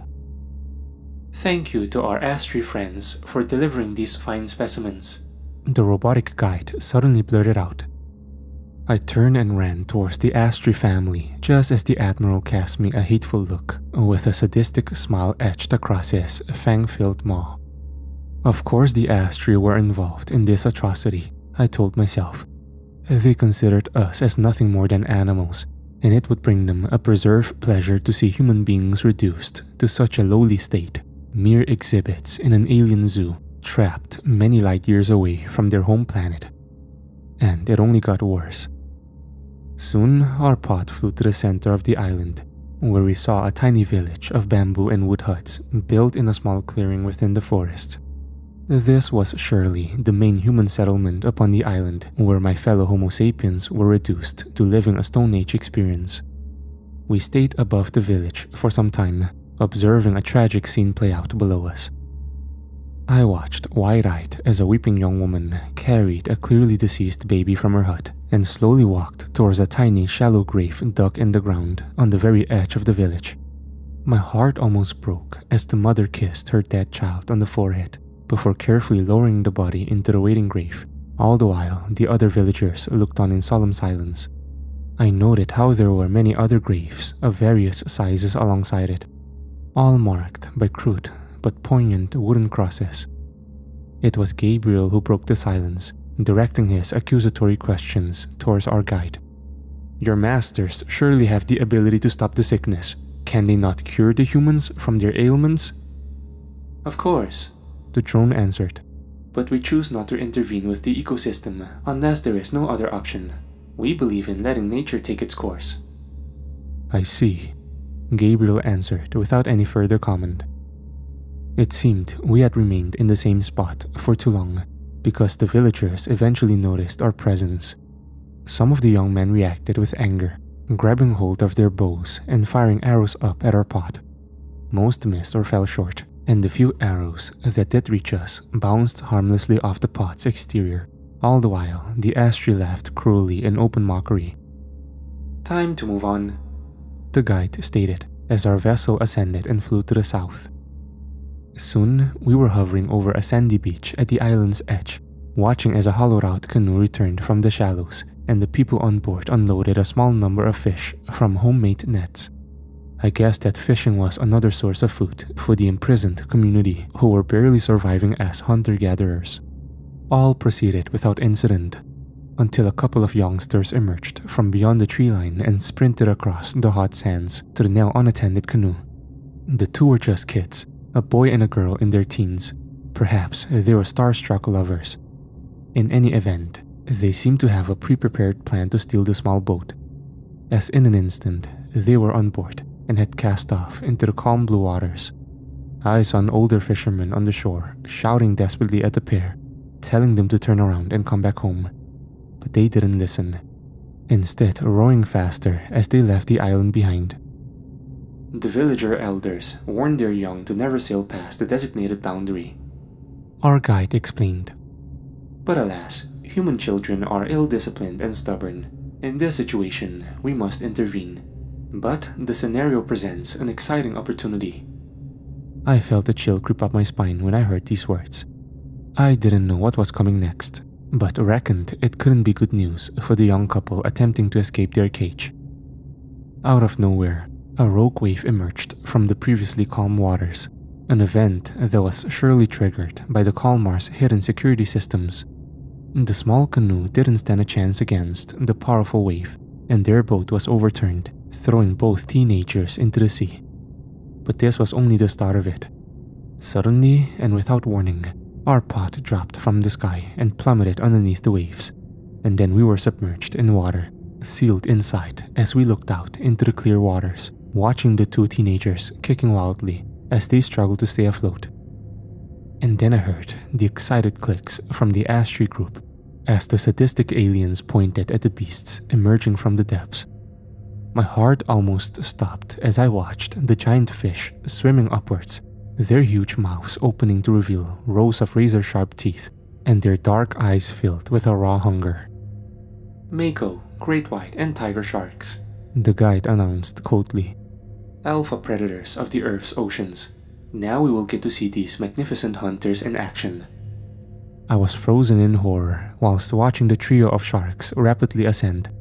It was obvious who their target was, but I was powerless to intervene. The great white tore into the boy first, biting his legs and almost severing them at the knees. The kid screamed as his warm blood filled the water, and the feeding frenzy began in earnest. The girl tried to reach out to help her boyfriend, but he was soon pulled under the surface. And a moment later, she was bitten through the torso by the tiger shark, nearly torn in two as her eyes filled with shock and pain. Meanwhile, the Mako fought with the larger great white over the boy's limp body, ripping one of his arms off while the kid continued his futile struggle. Before long, the scene descended into bloody chaos, the sharks feasting greedily on human flesh with a primal savagery which reminded me that, in this place at least, the humans weren't on top of the food chain. I keeled over, retching as I felt like I was going to be sick. I glanced up at Gabriel and saw a terrible sadness in his now expression-filled eyes. But the Astri's reaction was the polar opposite, as the twisted reptilian family snorted and clicked their claws with excitement as they celebrated the bloodbath we just witnessed. Thankfully, the hellish show ended soon after, as our pot returned to the surface and left the nightmarish exhibit behind. To his credit, Gabriel retained his professional demeanor as he thanked the Kalmar guide for the tour and was even cordial to the vicious admiral and his family. But I could tell how angry my Malak companion truly was, as clearly this entire visit had been designed to humiliate him. As for my own feelings, well, we soon returned to our ship and left the dark moon behind us. But I knew I would never forget the horrors I'd witnessed inside of that hellish alien zoo. I was unable to sleep that night, lying awake on my back and staring at the dark ceiling as the awful images of the feeding frenzy remained trapped in my brain. I suppose it was just as well I couldn't sleep because this probably saved my life. Suddenly, the silence inside of my cabin was broken as I heard a soft but clearly audible hissing sound. I jumped up from my bed, catching a fleeting image out of the corner of my eye as something small but fast slithered across my cabin floor. I yelped in shock, jumping up on my bunk as I frantically scanned the room to find the mystery creature. But in an instant, the interloper was up on my bed with me, only inches away from my body. Through the darkness, I saw a thin, snake-like creature with red eyes and sharp fangs dripping with venom. I was frozen with terror, seeing my cabin door opening, but thinking it was surely too late. The snake hissed and jumped forward, its fangs extended as it prepared to deliver its deadly poison into my veins. But at the very last moment, a long hand reached out from the darkness, grabbing the jumping snake in mid-air and snapping its spine with a single powerful action. I was still shaking almost uncontrollably as I looked up to see my savior, Gabriel. The alien examined the dead creature in his hands for a brief moment before tossing it to the ground in disgust. And then he turned his attentions to me, ensuring that I was unharmed and comforting me after the traumatic near-death experience. After I'd recovered from the shock, Gabriel and I retired to the ship's canteen, where the AI computer prepared me a light sedative to calm my nerves. When I finally felt confident enough to speak, I asked the following questions. That creature? Where did it come from? Is it an escapee from the zoo? I knew this was unlikely, but didn't much like the alternative. Gabriel hesitated, appearing deep in thought for a moment, but he eventually replied, I think not. The deceased animal is an Astri viper, purposefully bred and trained for targeted killings. It will be impossible to trace the attempt back to the Admiral, of course, but I believe he was insulted by your presence and wanted to take you out to send a message. I felt a fresh pang of panic and a sickness in the pit of my stomach, once again remembering how close I'd come to suffering an excruciating death. I didn't know what to say in that tension-filled moment, and so waited until Gabriel spoke again. The Confederation leadership believe we can still work with the Kalmar and negotiate with the Astri. I fear they are shamefully naive in this regard. We must redouble our efforts to defeat this wicked coalition. The alien gave me a meaningful look through his large oval eyes before continuing. We have traveled together for many years, old friend. But I feel I must now ask you a difficult question. Do you miss your people? Is it your desire to return to Earth? I was shocked by the directness of Gabriel's question, although I'll admit that I had given this matter some thought over the years, and so I soon arrived at an answer. No, I said firmly. In truth, I would be an alien to my own people if I returned. My place is here, by your side. Gabriel nodded his large head and seemed satisfied by my response. And yet, you still care about your people, he added. I could see as much from your reaction today. I thought back to the sickening display in the alien zoo and realized he was right. I couldn't stand to see my fellow human beings treated in such a way and wouldn't forget what the Astri had done to me and my family. I felt like Gabriel was going to come up with an alternative proposal and wasn't to be disappointed. You know, we already have a legion of freed humans fighting as part of our forces. Before long, we will reach out to the citizens of Earth and request that they join our alliance. I see you as playing a key role in these talks. In the meantime, I believe we have an opportunity here. You have a fascinating and poignant story to tell, old friend. We have the means to transmit your message to the people of Earth. This would not strictly be in line with the Confederation's First Contact Protocol, but I believe we can make an exception in this case. And so, here it is. My story, warts and all. Much of my life had been marked by tragedy and trauma, but also by hope and redemption. But my message to Earth is this. You have been living in a dark cave for too long, and it is time to see the light. The universe is a dangerous place, full of threats almost beyond human comprehension. But we are not alone in this fight. War is coming, whether we like it or not. And it's time to decide which side we're on.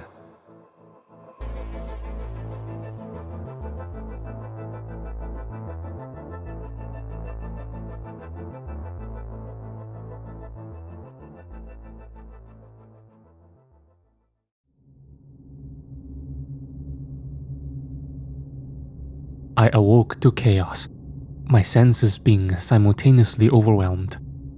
A light brighter than any sun temporarily blinded me, and my ears were filled with a deafening, siren-like din.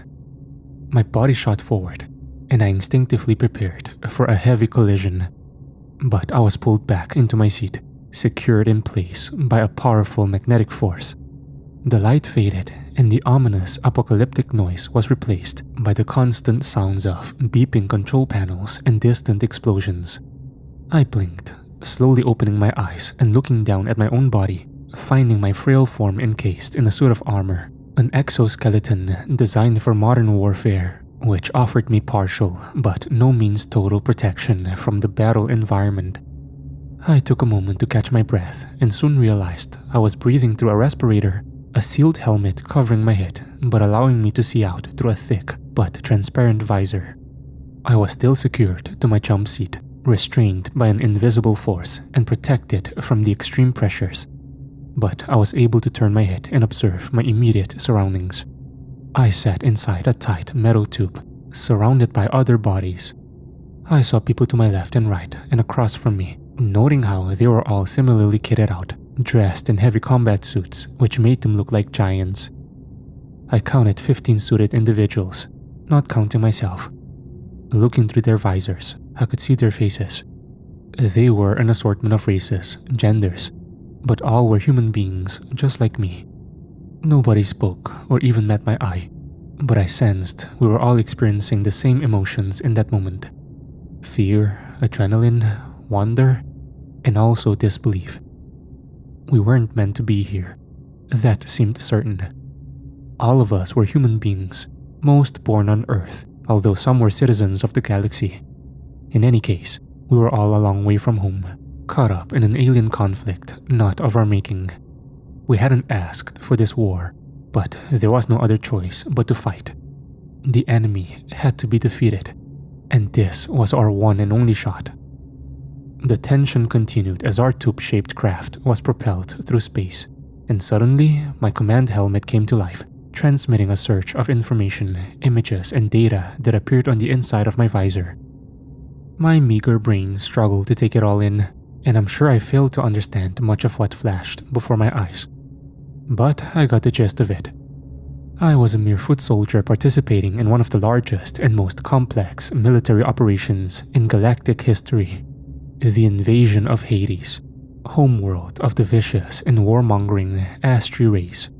The invasion had been years in the planning, and operational secrecy had been tightly maintained, with only the Confederation's top political and military elite knowing the truth. As for me and my comrades, we were only grunts, soldiers following orders with no knowledge of where they would send us or who we would fight. But now, the plan had been revealed to the entire invasion force, with orders and objectives transmitted in a stream of data. My fellow troopers must have received the same intel as I had, because a cheer went up amongst my comrades.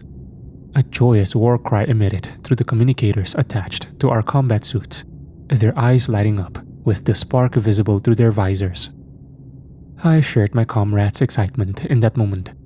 The day we'd been waiting for had finally come. All of us had suffered at the hands of the savage Astri, all subjected to unspeakable tortures and barbaric acts of violence. For so long, it seemed like the Astri were invincible, But now we'd found a way through all their technology and defenses, striking the enemy on their home turf. I focused on the images on my display screen, seeing the projection of the green and blue world below us, our target and objective. The planet's orbit was filled with spacecraft, most colored blue to indicate that they were under Confederation command. There were too many vessels to count, but there must have been dozens of gigantic, needle-shaped warships firing ballistic missiles and ion cannons down at the Astri satellites and targets on the planet's surface. Our dropship appeared in the middle of a huge swarm of similarly sized vessels, all carrying combat squads identical to our own. Combined, they transported the huge infantry force assigned to the invasion, but the bulk of the blue dots appearing on our screens were small but deadly automated drones, a vast armada of war machines surely numbering in the hundreds of thousands. My jaw dropped as I observed the vast invasion force, an army drawn from the dozens of worlds and species which made up the Galactic Confederation, all brought together for one purpose: to end the evil empire of the Astri once and for all. I imagined what this vast armada must look like to the beings on the planet's surface. What would the Astri feel in this moment as they saw their skies blacked out by enemy craft, a swarm descending to deliver righteous vengeance? Were they afraid, now that the tide had turned? I also considered how all this was even possible. How had we bypassed the Astri fleet and their substantial orbital defenses? That was a question for later, assuming we survived that long. The Astri had been taken off guard, but they were far from beaten. As I continued to watch the screen, I saw multiple red dots rising from the planet's surface, enemy drones and missiles ascending to meet the invasion force. And next, some of our vessels started to disappear from the battle zone, taken out one by one. We all heard the explosions around us and feared our own dropship would be next. It seemed to me like a cruel irony to have come this far only to be blown out of the sky before we joined the battle. But this wasn't to be our fate. Many dropships and drones were destroyed in orbit, but our numbers were overwhelming, and the large majority of our ships got through the Astri's hastily organized defenses. Soon, our ship entered the atmosphere, fire surrounding the vessel's exterior as the surface grew ever closer. It seemed as if we were descending too fast, but our ship's computer automatically activated the reverse thrusters, allowing us a safe but bumpy landing. Welcome to hell, I thought, as the dropship's rear doors slid open to reveal the nightmarish world beyond. In an instant, the magnetic force holding us down was released, and we all stood up, grabbing the high-powered rifles by our sides as we descended the ramp and joined the battle. My boots thumped heavily on the metal ramp, and then I was running on dirt, taking my first steps on Hades. I looked up to the pink skies and dual suns above and witnessed a scene of chaos and violence as thousands of guided missiles, spaceships, and drones fought an epic battle. For a brief moment, I was frozen, awestruck as I watched dozens of explosions and hundreds of dropships descending to the surface. But then my full attention returned to the fight ahead of me. My comrades and I were advancing across open ground, charging through a grassy clearing and towards the jungle foliage on the horizon. Hades is a world of tropical rainforests inhabited by living monsters.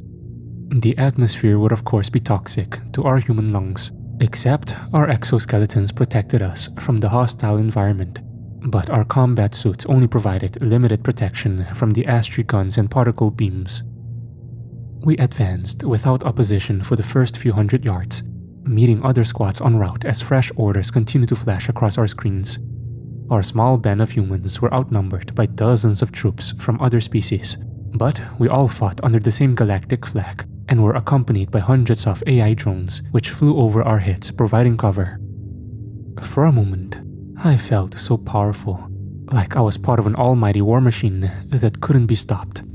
But then all hell broke loose as the Astri fought back. Projectiles were fired from concealed positions in the tree line, guided missiles and beams shooting out towards us. I saw the soldier to the left of me literally explode into a bloody cloud of viscera and twisted metal. Others soon followed, my headphones filled with terrible screams as soldier after soldier fell to the Astri defenses. But sheer adrenaline carried me on as I continued running, whilst returning fire from my rifle. Meanwhile, our drones flew ahead and launched attacks upon the Astri positions. Many were shot from the sky, but those that survived took out most of the enemy's heavy weapons, allowing our ground attack to continue. We were within 100 yards of the tree line by the time we saw our first Astri warriors, as they emerged from their trenches and opened fire with small arms. I took a deep breath as bullets flew inches over my head. Raising my rifle, I allowed the targeting program in my helmet to pick out an Astri gunman. With my target selected, I pulled the trigger, experiencing a grim satisfaction as my bullet struck the reptilian in the chest. I continued sprinting forward, shooting as I went. I expected to be hit at any moment, but thankfully, the enemy's bullets all missed me. Unfortunately, several of my comrades weren't so lucky. The Astri made us pay a heavy price for the ground, and many brave soldiers made the ultimate sacrifice. But we had the advantage in numbers and firepower, and this proved overwhelming. I reached the tree line unscathed, jumping down into what I thought was an empty foxhole, only to be confronted by an Astri soldier who emerged from a tunnel beneath me. I froze momentarily as the brutish yet calculating killer came at me, slashing out with its razor-sharp claws before I could react. Its claws tore at the neck of my combat suit but failed to penetrate.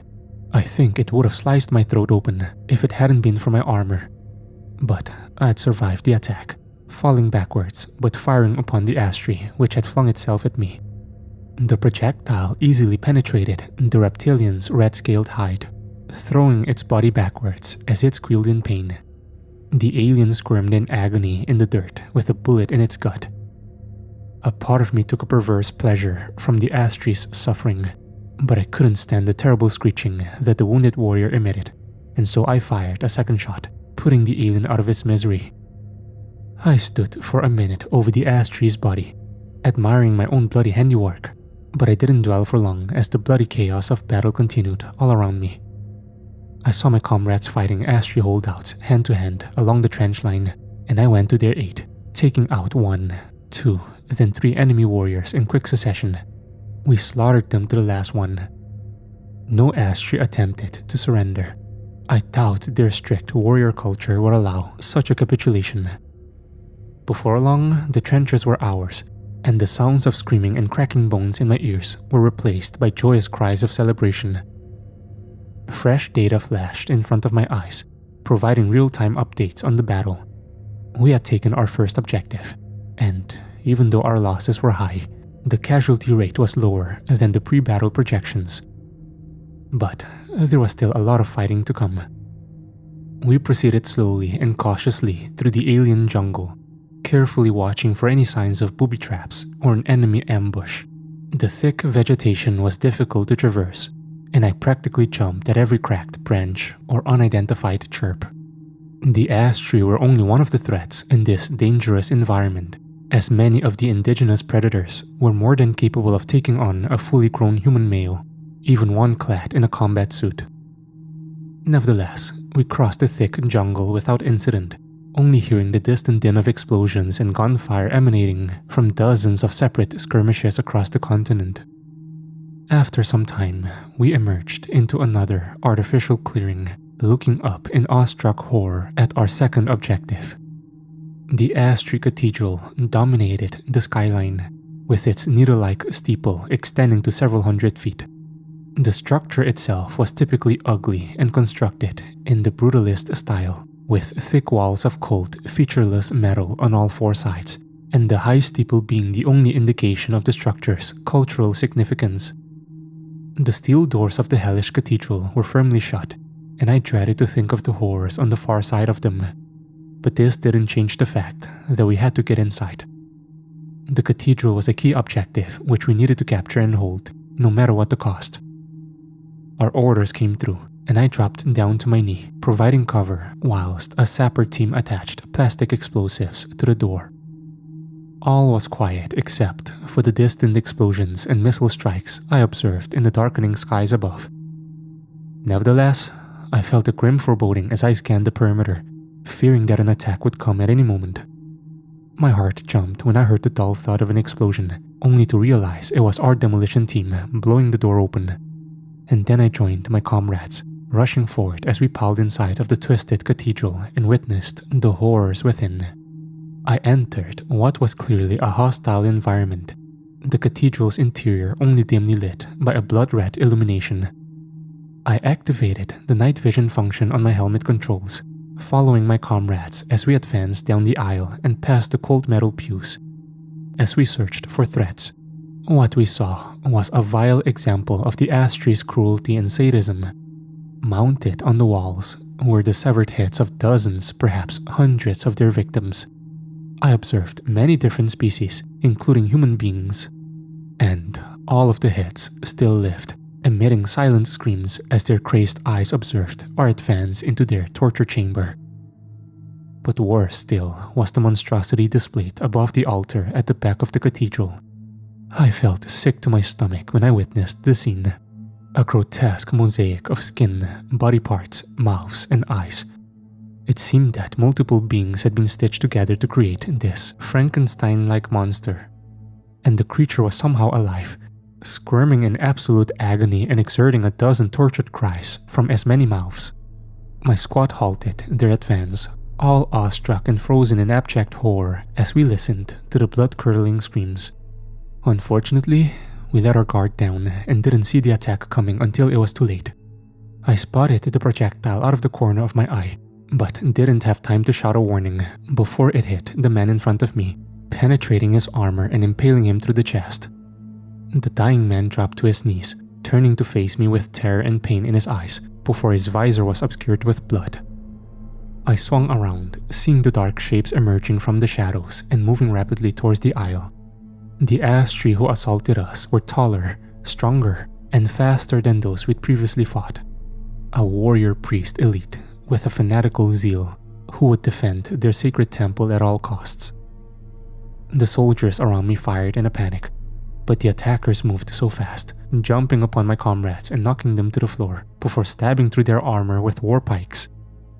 I heard the thunderous roars of the attackers and the terrified screams of our soldiers, and I knew I had to take charge of the fight back, otherwise we would surely all die in this hellhole. I raised my rifle to aim, but wasn't quick enough. A 7-foot-tall Astri knocked the gun from my hands and struck me hard across my head. My skull would have cracked if not for my helmet, but the force of the blow threw me down, and I hit the ground hard. Looking up, I saw the reptilian standing over me, its yellow predator's eyes glistening with sadistic glee as its maw opened to reveal rows of long and sharp teeth. But what really frightened me was the huge war pike it held over me, the spear poised to plunge into my chest. I saw the sharp end coming and moved at the last possible second. The point of the spear missed my heart, but instead impaled me through the shoulder. I screamed in pain, and the Astri snarled with frustration. The last thing I heard was gunfire. And then, everything went black. I woke up screaming, clutching at my shoulder, only to find there was no wound. Next, I ripped the helmet from my head and the appendages from the rest of my body. I was sweating profusely and struggled to breathe as I surveyed my surroundings. But then I felt a gentle touch on my shoulder and a reassuring feminine voice in my ear. "Take it easy, Saul," she said. "It's all okay. You're in no danger." I looked up to see the woman standing over me, noting her dark brunette hair, expressive eyes, and her soft, compassionate smile. I was able to calm myself, and in time I remembered who I was. Saul Jackson, assistant to the UN's ambassador to the Galactic Confederation.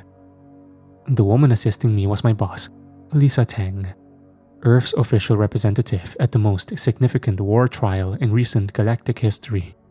The horrors I'd just witnessed were a memory of a battle already fought and won, but the memories were not of my own. I had lived through somebody else's experiences, courtesy of a full immersion VR program provided by our friendly alien hosts. It had all seemed so real, and yet I'd never set foot on the Astri's homeworld, let alone fought a war against them. I had encountered the reptilian aliens before, however, having led a disastrous diplomatic mission which resulted in humiliation, capture, and the violent death of my companion. I thought this disaster would mark the end of my career, and possibly my life, assuming the government decided to liquidate me to hide the truth. But times had changed, and I'd been given a second chance, an opportunity for redemption if you will. I removed the remainder of the VR apparatus from my still shaking body with Lisa's assistance, noting the sterile white room we inhabited, a cabin on board the Confederation needle ship transporting us to our destination. "I'm sorry to have to put you through that, Saul," Lisa said sympathetically as we sat down together, and she offered me a glass of water. "But I believe it was something you needed to see for yourself." "Agreed," I replied after taking a deep gulp of cold water. "Who was he?" I asked, referring to the soldier whose memories I'd relived. "Is he alive?" "His name is Jamie Wallace," Lisa confirmed. "And yes, he survived the battle. Jamie's story is quite something. Abducted from Earth, thrown into a slave rebellion, and then recruited by the Confederation military. He fought in the liberation of Europa before joining the Human Legion.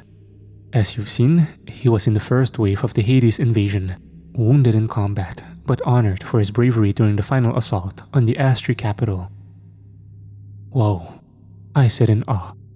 "He's quite the hero." "Yes, it certainly seems so," Lisa replied thoughtfully. "But I guess we'll find out soon enough. Legionnaire Wallace will meet us once we arrive at Europa." I gulped, already feeling intimidated by the prospect of meeting an intergalactic war hero. But what really chilled me to my bones was the prospect of returning to the Europa moon base. I had barely survived my previous visit and had been left in terrified awe of the murderous Astri. I believed they were invincible back then, but now everything had changed. The Astri homeworld had fallen, their empire was shattered, and their leadership were standing trial for war crimes beyond count. I shook my head as I tried to come to terms with all I'd heard and seen. "I still don't understand," I said, whilst meeting Lisa's sympathetic gaze across the white table. "How did the Confederation pull off the attack? Why didn't the Astri see them coming?" "The Kalmar," Lisa replied. The name was familiar to me, as I'd read about this species in my briefing. The Kalmar were an aquatic, squid-like race who'd accumulated enormous wealth and power through their control of the vital wormhole network which crisscrossed the galaxy. Travel between star systems was virtually impossible without the Kalmar's cooperation. But it still didn't add up. "The Kalmar have never taken sides," I said, repeating the words from my briefing document. Lisa smiled thinly before replying. "Times have changed. It's true that the Kalmar are primarily motivated by self-interest and greed, but they have come to realize that the Confederation is a safer bet in the long term. They conspired with the galactic leadership and allowed Allied forces access through their wormholes, meaning the fleet could jump straight into the Astri's home system undetected." I nodded my head in understanding. The Kalmar had stabbed the Astri in the back, throwing their lot in with the Confederation. It had been a risky move, but seemed to have paid off. "So," I continued as my brain processed this new information. "The Kalmar opened up the wormhole, but surely the Astri had planetary defenses. The landing looked a little too easy to me." "Their planetary defenses were offline," Lisa explained. "That was the work of the Gaians." I thought for a moment, before remembering the name. The Gaians were a slave race who'd lived for thousands of years under Astri domination. They were responsible for developing and maintaining most of the Astri's advanced technology, so it made sense that they could disable Hades' defenses when the time came. "Whoa," I exclaimed, as it all started to come together in my head. "That's quite the coalition." Lisa laughed nervously before responding. "Well, the Astri have made a lot of enemies over the years. I guess that's what happens when you spend centuries slaughtering, torturing, and enslaving every other species in the galaxy." I chuckled at Lisa's comment, but then a coldness ran through me as I contemplated all the atrocities the Astri had committed over countless generations. "So that's it then?" I concluded. "The Astri are defeated." "Not entirely," Lisa said with a sigh of regret. "Their leadership has been killed or captured, and the bulk of their forces destroyed. but there are holdouts scattered across the galaxy. Single ships and garrisons cut off, now they can't access the wormholes. As for Hades, Confederation forces are in control of the cities, but die-hard Astri warriors have retreated to the jungles, where they continue to wage a guerrilla war. I shook my head in astonishment. The Astri were fanatics, raised from birth to fight and die for the glory of their race. It was depressing to think that these holdouts were still carrying on their futile war, but hardly surprising. There was another question on my mind, however. Hades, Gaians, Kalmar, Malak, I muttered. So many names which appear in our languages. That's no coincidence, Lisa said with a knowing smirk. The Astri weren't the first alien species to visit Earth. You'd be surprised at how much our history has been shaped by little green men. I would, was my intrigued reply. I think Lisa was about to reveal more, but suddenly our conversation was interrupted by a booming robotic voice calling out through the ship's PA system. Attention please. We are making our final approach to the Europa Moon base. All delegates and support staff should report to the bridge and prepare to disembark. Well, I guess that's our cue, Lisa said with a sly wink of her eye. She got out of her chair and I followed. A moment later, we were exiting the cabin and ascending through the ship, mentally preparing ourselves for the coming diplomatic mission. I'll admit to feeling a chilling sense of déjà vu as I stood on the observation deck of the Confederation starship, looking down upon the cold, rocky surface of Europa in orbit around the instantly recognizable Jupiter. I'd been here not so long ago, back when the moon base was still under the enemy's control. My bosses back on Earth had sent me to negotiate terms with the Astri, or so I thought. In fact, my diplomatic mission was a lie, a cover story meant to conceal the true nature of the clandestine operation. My companion, a military man called Henderson, was purposefully injected with a virus deadly to the Astri, and his mission was to infect and kill the enemy garrison. But the plan had failed badly, and Henderson was brutally executed. The Astri only spared me so I could deliver their hideous message to the cowardly politicians back on Earth. Never in my wildest dreams had I ever thought I'd return to Europa. Obviously, the circumstances were very different. The base had been captured and secured by friendly forces, and thousands of human prisoners were freed.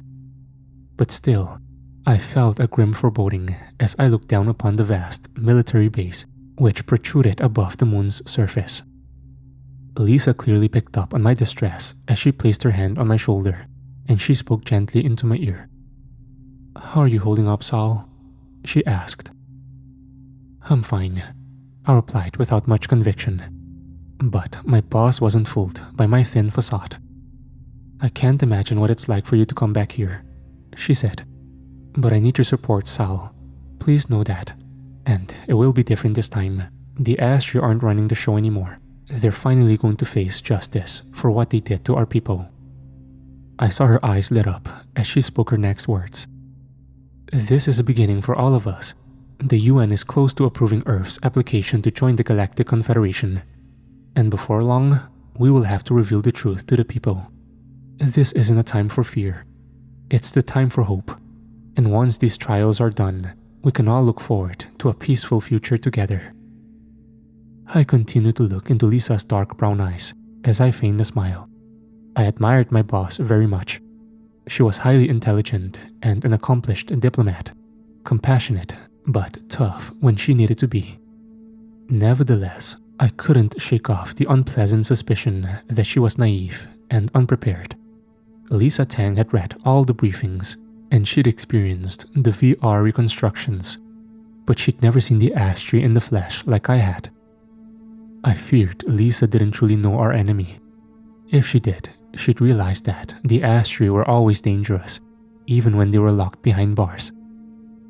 My anxiety only increased as our ship descended down to the moon's surface and docked. Soon, our party left the safe and aesthetically pleasing Confederation starship with its clean white surfaces and comfortable cabins, and we entered the black and grim interior of the Astri base. The facility was now under Allied control, but there was little they could do about the design and decor. The dark twisting corridors cutting deep into the moon's core. I couldn't help but recall the horrors I'd been subjected to during my previous ill-fated visit. The psychological tricks the Astri used against us. The thousands of wailing prisoners held in tight cages. The sadistic death fight organized for entertainment. And Henderson's agonizing death at the hands of a hideous alien monster.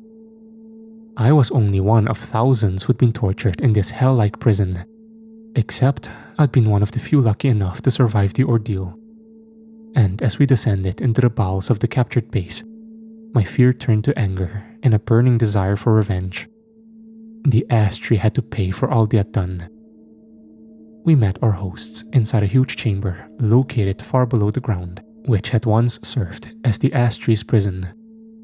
I recalled the rows of small and confined cages stacked up to the high ceiling, all containing emaciated torture victims, abductees snatched from Earth and subjected to unspeakable atrocities. They were all gone now, of course. Many were surely dead, but I hoped others had won their freedom during the liberation. In any case, the prisoners and cages were gone, leaving only a vast and empty cavern, albeit one filled with the haunting memories of past horrors. The two beings who met us inside were strangers to me, although I was more than familiar with their names and stories. Firstly, there was Gabriel, a member of the Malak race and one of the Confederation's top diplomats. He stood close to 7 foot tall, a slim and pale-skinned humanoid with large oval-shaped dark eyes which shone with intelligence and compassion. Our second host was human, his face weathered and scarred, and his eyes hard, like they had seen too much pain and suffering. I'd never met him before, but I had lived a part of his life, seeing and experiencing his bloodiest day. The human was Jamie Wallace, a hero of the Europa liberation and invasion of Hades. Here standing before me was perhaps the greatest war hero in human history, but few on Earth had ever heard his name. I wanted to rush forward and shake the man's hand, but instead I remembered the diplomatic niceties, letting Lisa take the lead as she made the necessary introductions. "Welcome, my friends," Gabriel said in an almost song-like voice. "I am honored to greet Earth's representatives on this important yet solemn occasion." "Thank you, Mr. Ambassador," Lisa replied politely, "and the honor is all ours." "May I inquire as to my friend's well-being?" Gabriel asked. "I do hope he is readjusting to life on Earth." "He is indeed," Lisa replied with a sincere smile. "Ambassador Habib is making excellent progress in his talks with the UN representatives. We hope to have a deal signed shortly." "Excellent," Gabriel answered, with a genuine happiness evident in his alien voice. Ambassador Habib was the Confederation's representative on Earth, a human who'd been abducted by the Astri as a child and sold into slavery before he was rescued from a mining colony by Allied forces. Gabriel had taken Habib under his wing, and they had worked together for decades, apparently forging a close friendship in the process. And Habib was in many ways the perfect man for the role of ambassador to Earth, given his status as a former abductee and his inner knowledge of the Confederation politics. Once the formalities were over, Gabriel invited us to proceed to the courtroom. "The former admiral's trial will be commencing shortly," he explained as we crossed the cold metal floor of the vast warehouse. "The prosecution has called multiple witnesses. They are confident of a conviction." The Astri he referred to was Admiral Tass, a high-ranking commander who had been captured during the Hades invasion. Before his promotion, he'd commanded the Europa base for many years and had overseen the systematic torture and murder of thousands of human beings. And now he had been returned here, to the scene of the crime, to face justice for his many sins. There was something poetic about this trial, although part of me wished Tass was dead already, cast down to hell where he belonged. I took the opportunity to speak with Jamie as we walked, quietly expressing my admiration for his many achievements. "I watched your combat footage from Hades and have read your file," I began. "I'm sorry if this sounds cliché, but I want to thank you for your service. The entire human race owes you and your comrades a great debt." Wallace remained silent for a long time and would not meet my eye. I sensed a deep sadness in the man and worried that I had said the wrong thing. But the soldier did eventually answer. "There is no glory in this war, only death and suffering on a scale you couldn't even imagine." He sighed deeply before continuing. "The horrors I've seen, the things I've done, it will all be for nothing unless the politicians can deliver a lasting peace." I nodded my head solemnly and said no more. The message was clear and unambiguous.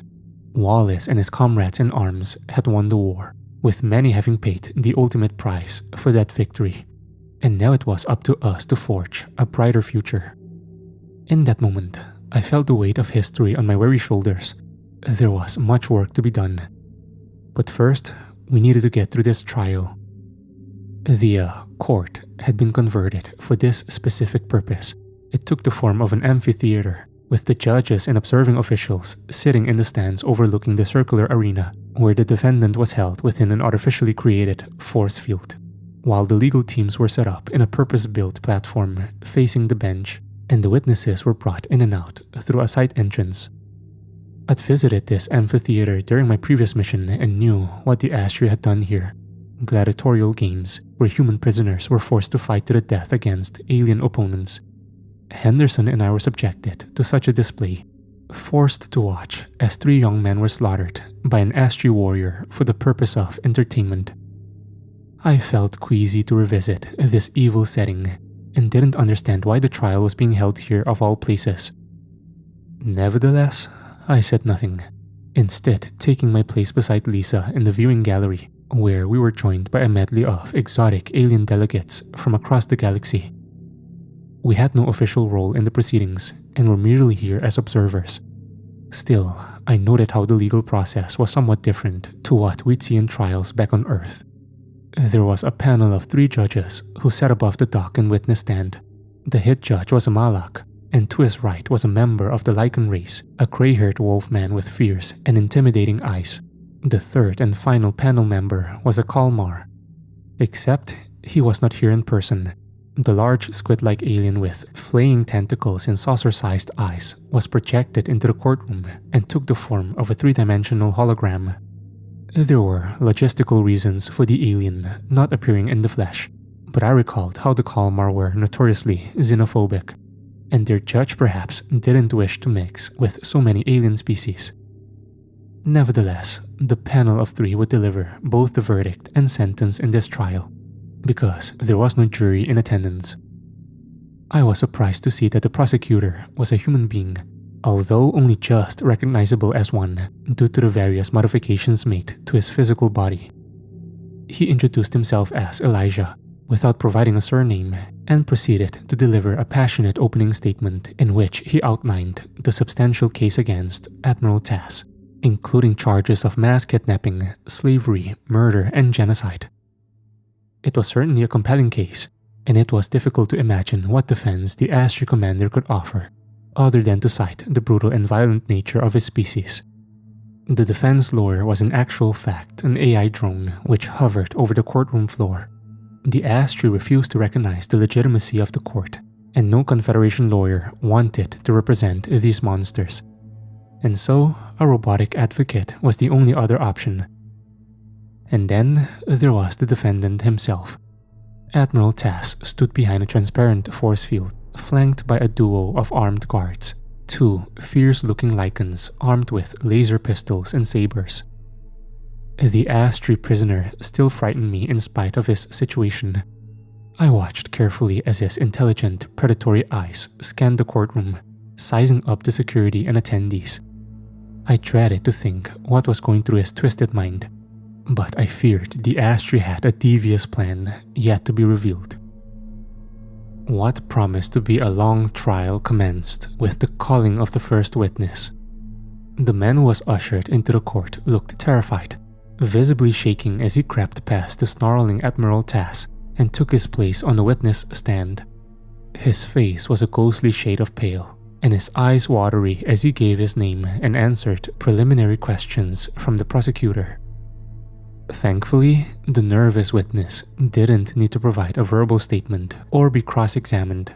The Confederation's neural technology allowed us to view a visual representation of his memories, which were projected onto a screen on the far side of the amphitheater.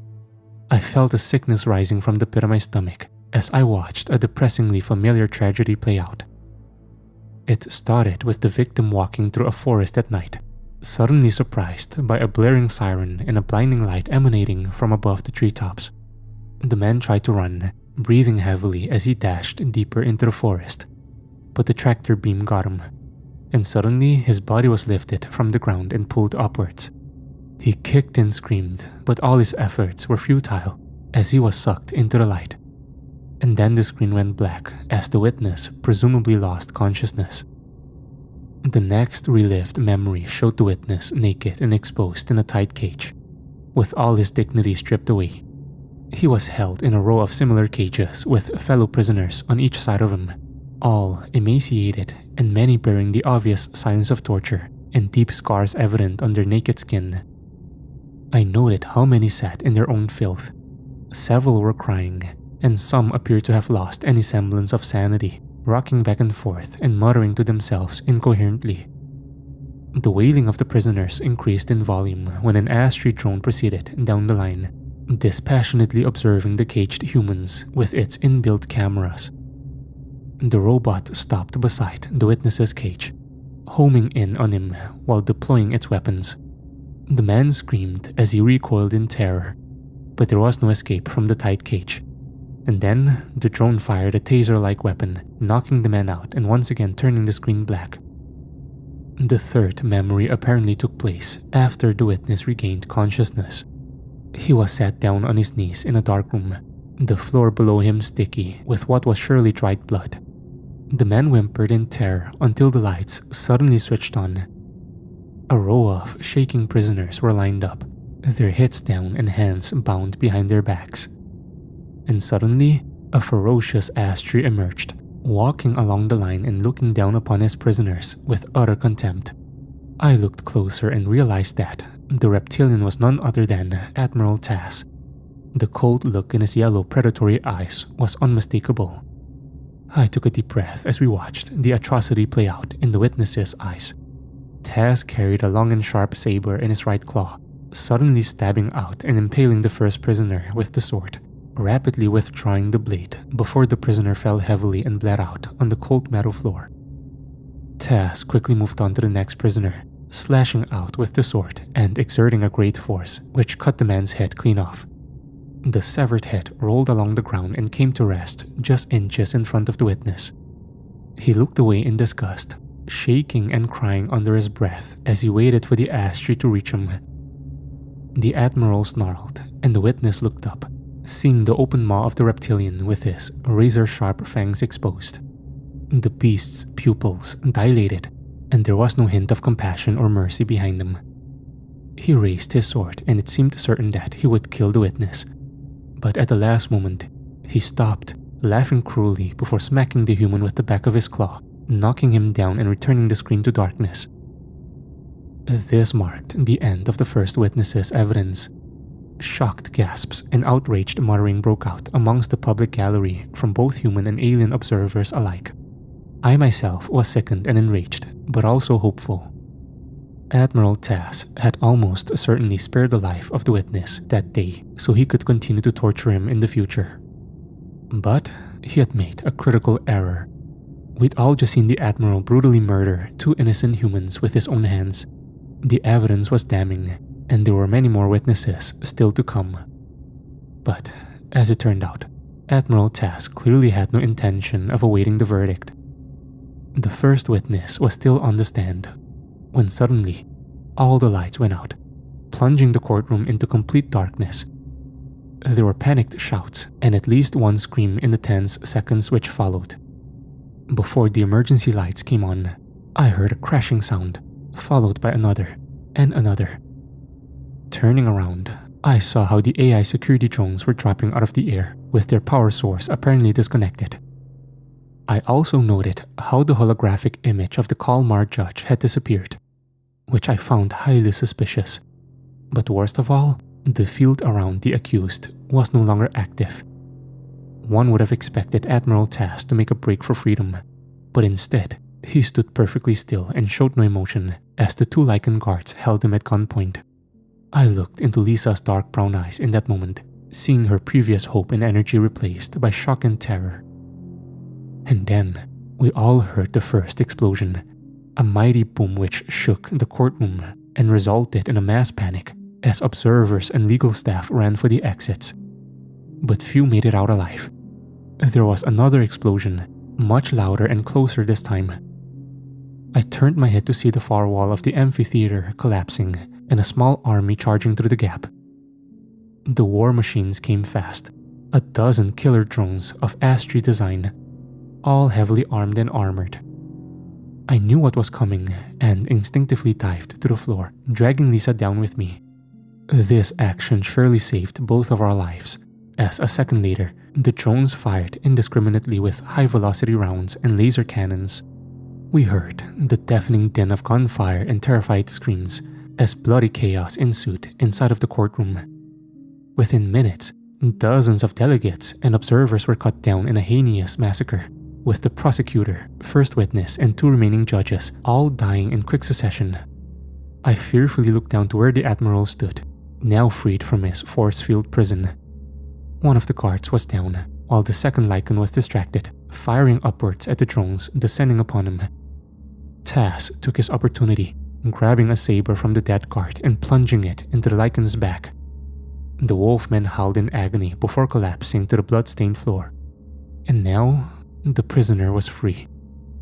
A moment later, and two juvenile Astri warriors burst through the hole in the wall, firing wildly as they came. They immediately went to the side of the Admiral, forming a protective circle around him. I remembered from the briefing that Tas had two sons, and now it seemed they had come to rescue their father. But how had this attack been possible? How had they got here and evaded our defenses? The answer seemed clear to me. It was the Kalmar. The bastards had double-crossed us, but there would be time for recriminations later, if we survived. I took advantage of a temporary lull in the fighting as the Astri invaders secured their perimeter, grabbing Lisa firmly by the hand. I whispered in her ear, saying, "We need to get out. They will kill us." Lisa nodded her head in agreement, and we moved, staying low as we rushed for the exit. Somehow, we made it out into the corridor as the gunfire started up behind us. We ran halfway down before getting caught in the crossfire, as a Confederation security guard fired from one end and the trio of Astri attacked from our rear. I thought quickly, seeing a door on our right-hand side and screaming, "Quick, in here!" We darted inside, barely avoiding the bullets and laser beams, but we were far from safe. "What the hell is this place?" Lisa asked fearfully. I scanned the room, and my blood froze when I saw the pair of metal gurneys in the center of the room and the various sharp and nasty implements held on a rack in the corner. We had unwittingly taken refuge inside of an Astri torture chamber, but it got worse. A moment later, and the three Astri burst inside, snarling with fury once they saw us. The first son held us at gunpoint, while his brother shot out the door's mechanism, trapping us all inside. Meanwhile, the Admiral glared at us with a murderous glint in his reptilian eyes, and I knew we were in serious trouble. The two juveniles darted forward, seizing both Lisa and I with their claws. We kicked and screamed, but couldn't escape, as our bodies were slammed down against the cold gurneys and our arms and legs were strapped in securely. I heard Lisa sobbing softly, but there was nothing I could do to help my boss, because I was tied down too, staring up at the ceiling as my whole body shook. The Astri had me in their ice-cold grasp again, and I didn't expect to be spared for a second time. Our captors left us alone for a time as they fought amongst each other. We could hear a flurry of activity on the other side of the sealed door, and it seemed like Confederation forces had regained control of the corridor. Admiral Tas snarled and growled, his tongue and claws clicking aggressively as he remonstrated with his sons. At one point, he lashed out, striking his younger child and beating him mercilessly whilst he was on the floor. Clearly, the rescue operation hadn't gone to plan. the assault force has successfully liberated the Admiral from the courtroom, but their escape plan must have gone south, as now they were cornered and trapped. I thought the situation might work to our advantage. If our captors needed us as hostages, they would surely have to keep us alive. But sadly, the Astri don't think this way. Once Tas had finished beating his youngest son, he turned his attentions towards us. My blood froze once I saw the pure hatred burning in his murderous eyes. The Astri Admiral had endured the humiliation of capture and imprisonment, and now he was filled with rage, ready to take vicious revenge upon us, his helpless and bound prisoners. I watched him looking down upon us as he considered who he would torture first. I fought against my restraints, but to no avail, and Tas grinned sadistically at me, showing his fangs before he moved on, his claws clicking on the meadow floor as he approached Lisa's gurney. No, I screamed. Leave her alone, you sick bastard. But he would not stop. Tas had a selection of torture implements to choose from, but he went old school, using his own sharp claws to inflict extreme pain. I heard Lisa pleading for mercy just before he cut into her flesh, and then she started to scream bloody murder.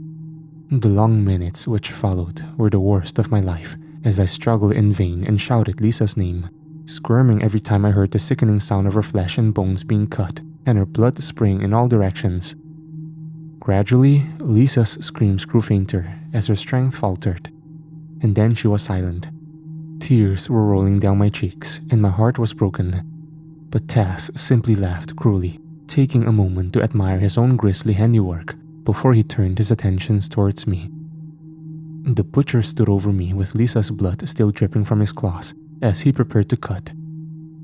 I closed my eyes, preparing for the worst. But salvation came at the last possible moment. I heard a soft popping sound. Opening my eyes and looking over Tas's shoulder, seeing the cover of an air vent shoot open and a small drone fly through the gap. The drone opened fire, shooting and killing the eldest son in a lightning attack. Next, the robot turned on Tas, but the Admiral acted quickly, raising his laser pistol and shooting the drone out of the air. But a moment later, there was an explosion which knocked Tas off balance and filled the room with a choking smoke. The door was blown open and armed troops charged through. Tas recovered and raised his gun to fire, but he was too slow on this occasion. I saw Jamie Wallace run into the torture chamber, firing as he came. His first round hit Tas square in his chest, throwing him backwards. The Astri fell heavily to the metal floor, squirming in agony from the bullet wound in his torso. But Wallace acted quickly, firing a second shot to the Admiral's head and ending his life once and for all. The younger son was the last Astri standing, but to my surprise, he threw his gun down and raised his claws to surrender. More troops entered the room, securing the prisoner and releasing me from my restraints. I should have been relieved, but instead, I felt sick to my stomach as I glanced across at Lisa's mutilated corpse and realized she was beyond help. Once again, I had survived, but Ambassador Tang had paid the ultimate price, becoming yet another victim of a war that should be done and dusted.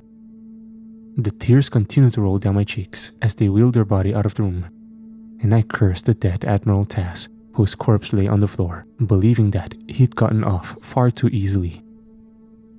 I was eventually escorted to the sick bay, where a medical drone examined me and prescribed a sedative for the shock. I continued to sit in the White Room, struggling to come to terms with the savagery of what I'd just witnessed. I didn't want to speak with anyone in that moment, not even Wallace, who had saved my life. But in the end, it was Gabriel, the Malak diplomat, who came to speak with me. And the alien knew just what to say. "I'm told you have suffered no serious injuries," he began in a cool and emotionless tone. "Yeah," I replied sharply, whilst avoiding the Malak's oval eyes. I wanted him to leave me alone, but Gabriel persevered regardless. "You grieve your fallen colleague?" he asked. "Of course I do," I shot back angrily. "That monster butchered her, and there was nothing I could do. Lisa deserved so much better. That last sentence hung in the air for a long moment. Gabriel didn't speak, but I sensed he was waiting for me to elaborate. I looked into his large, dark eyes whilst I did so, feeling that I could speak freely. Ambassador Tang was a great woman, I eventually muttered. I used to think she was naive, but now I see how brave she was. Lisa wanted more than anything else to bring Earth into the Confederation and help build a lasting peace in our galaxy. That was the noble mission she was prepared to die for. Gabriel nodded in understanding before he replied. Well, then it is your duty to continue her good work. You must ensure your colleague did not die in vain. Of course, he was right. I'm telling you this story to honor Ambassador Tang's legacy, and I will dedicate the rest of my life to fulfilling her mission. Like I said, times are changing. The governments of Earth cannot hide the truth any longer. One day soon, the Malak and the other races of the Confederation will make themselves known to the global population, and we will take our place in the galactic community. The Astri have suffered a catastrophic defeat, but there are other threats out there in the galaxy, not least from the treacherous Kalmar. We may be a long way from a permanent settlement, but together we are strong and will surely prevail. Peace be with you. My friends,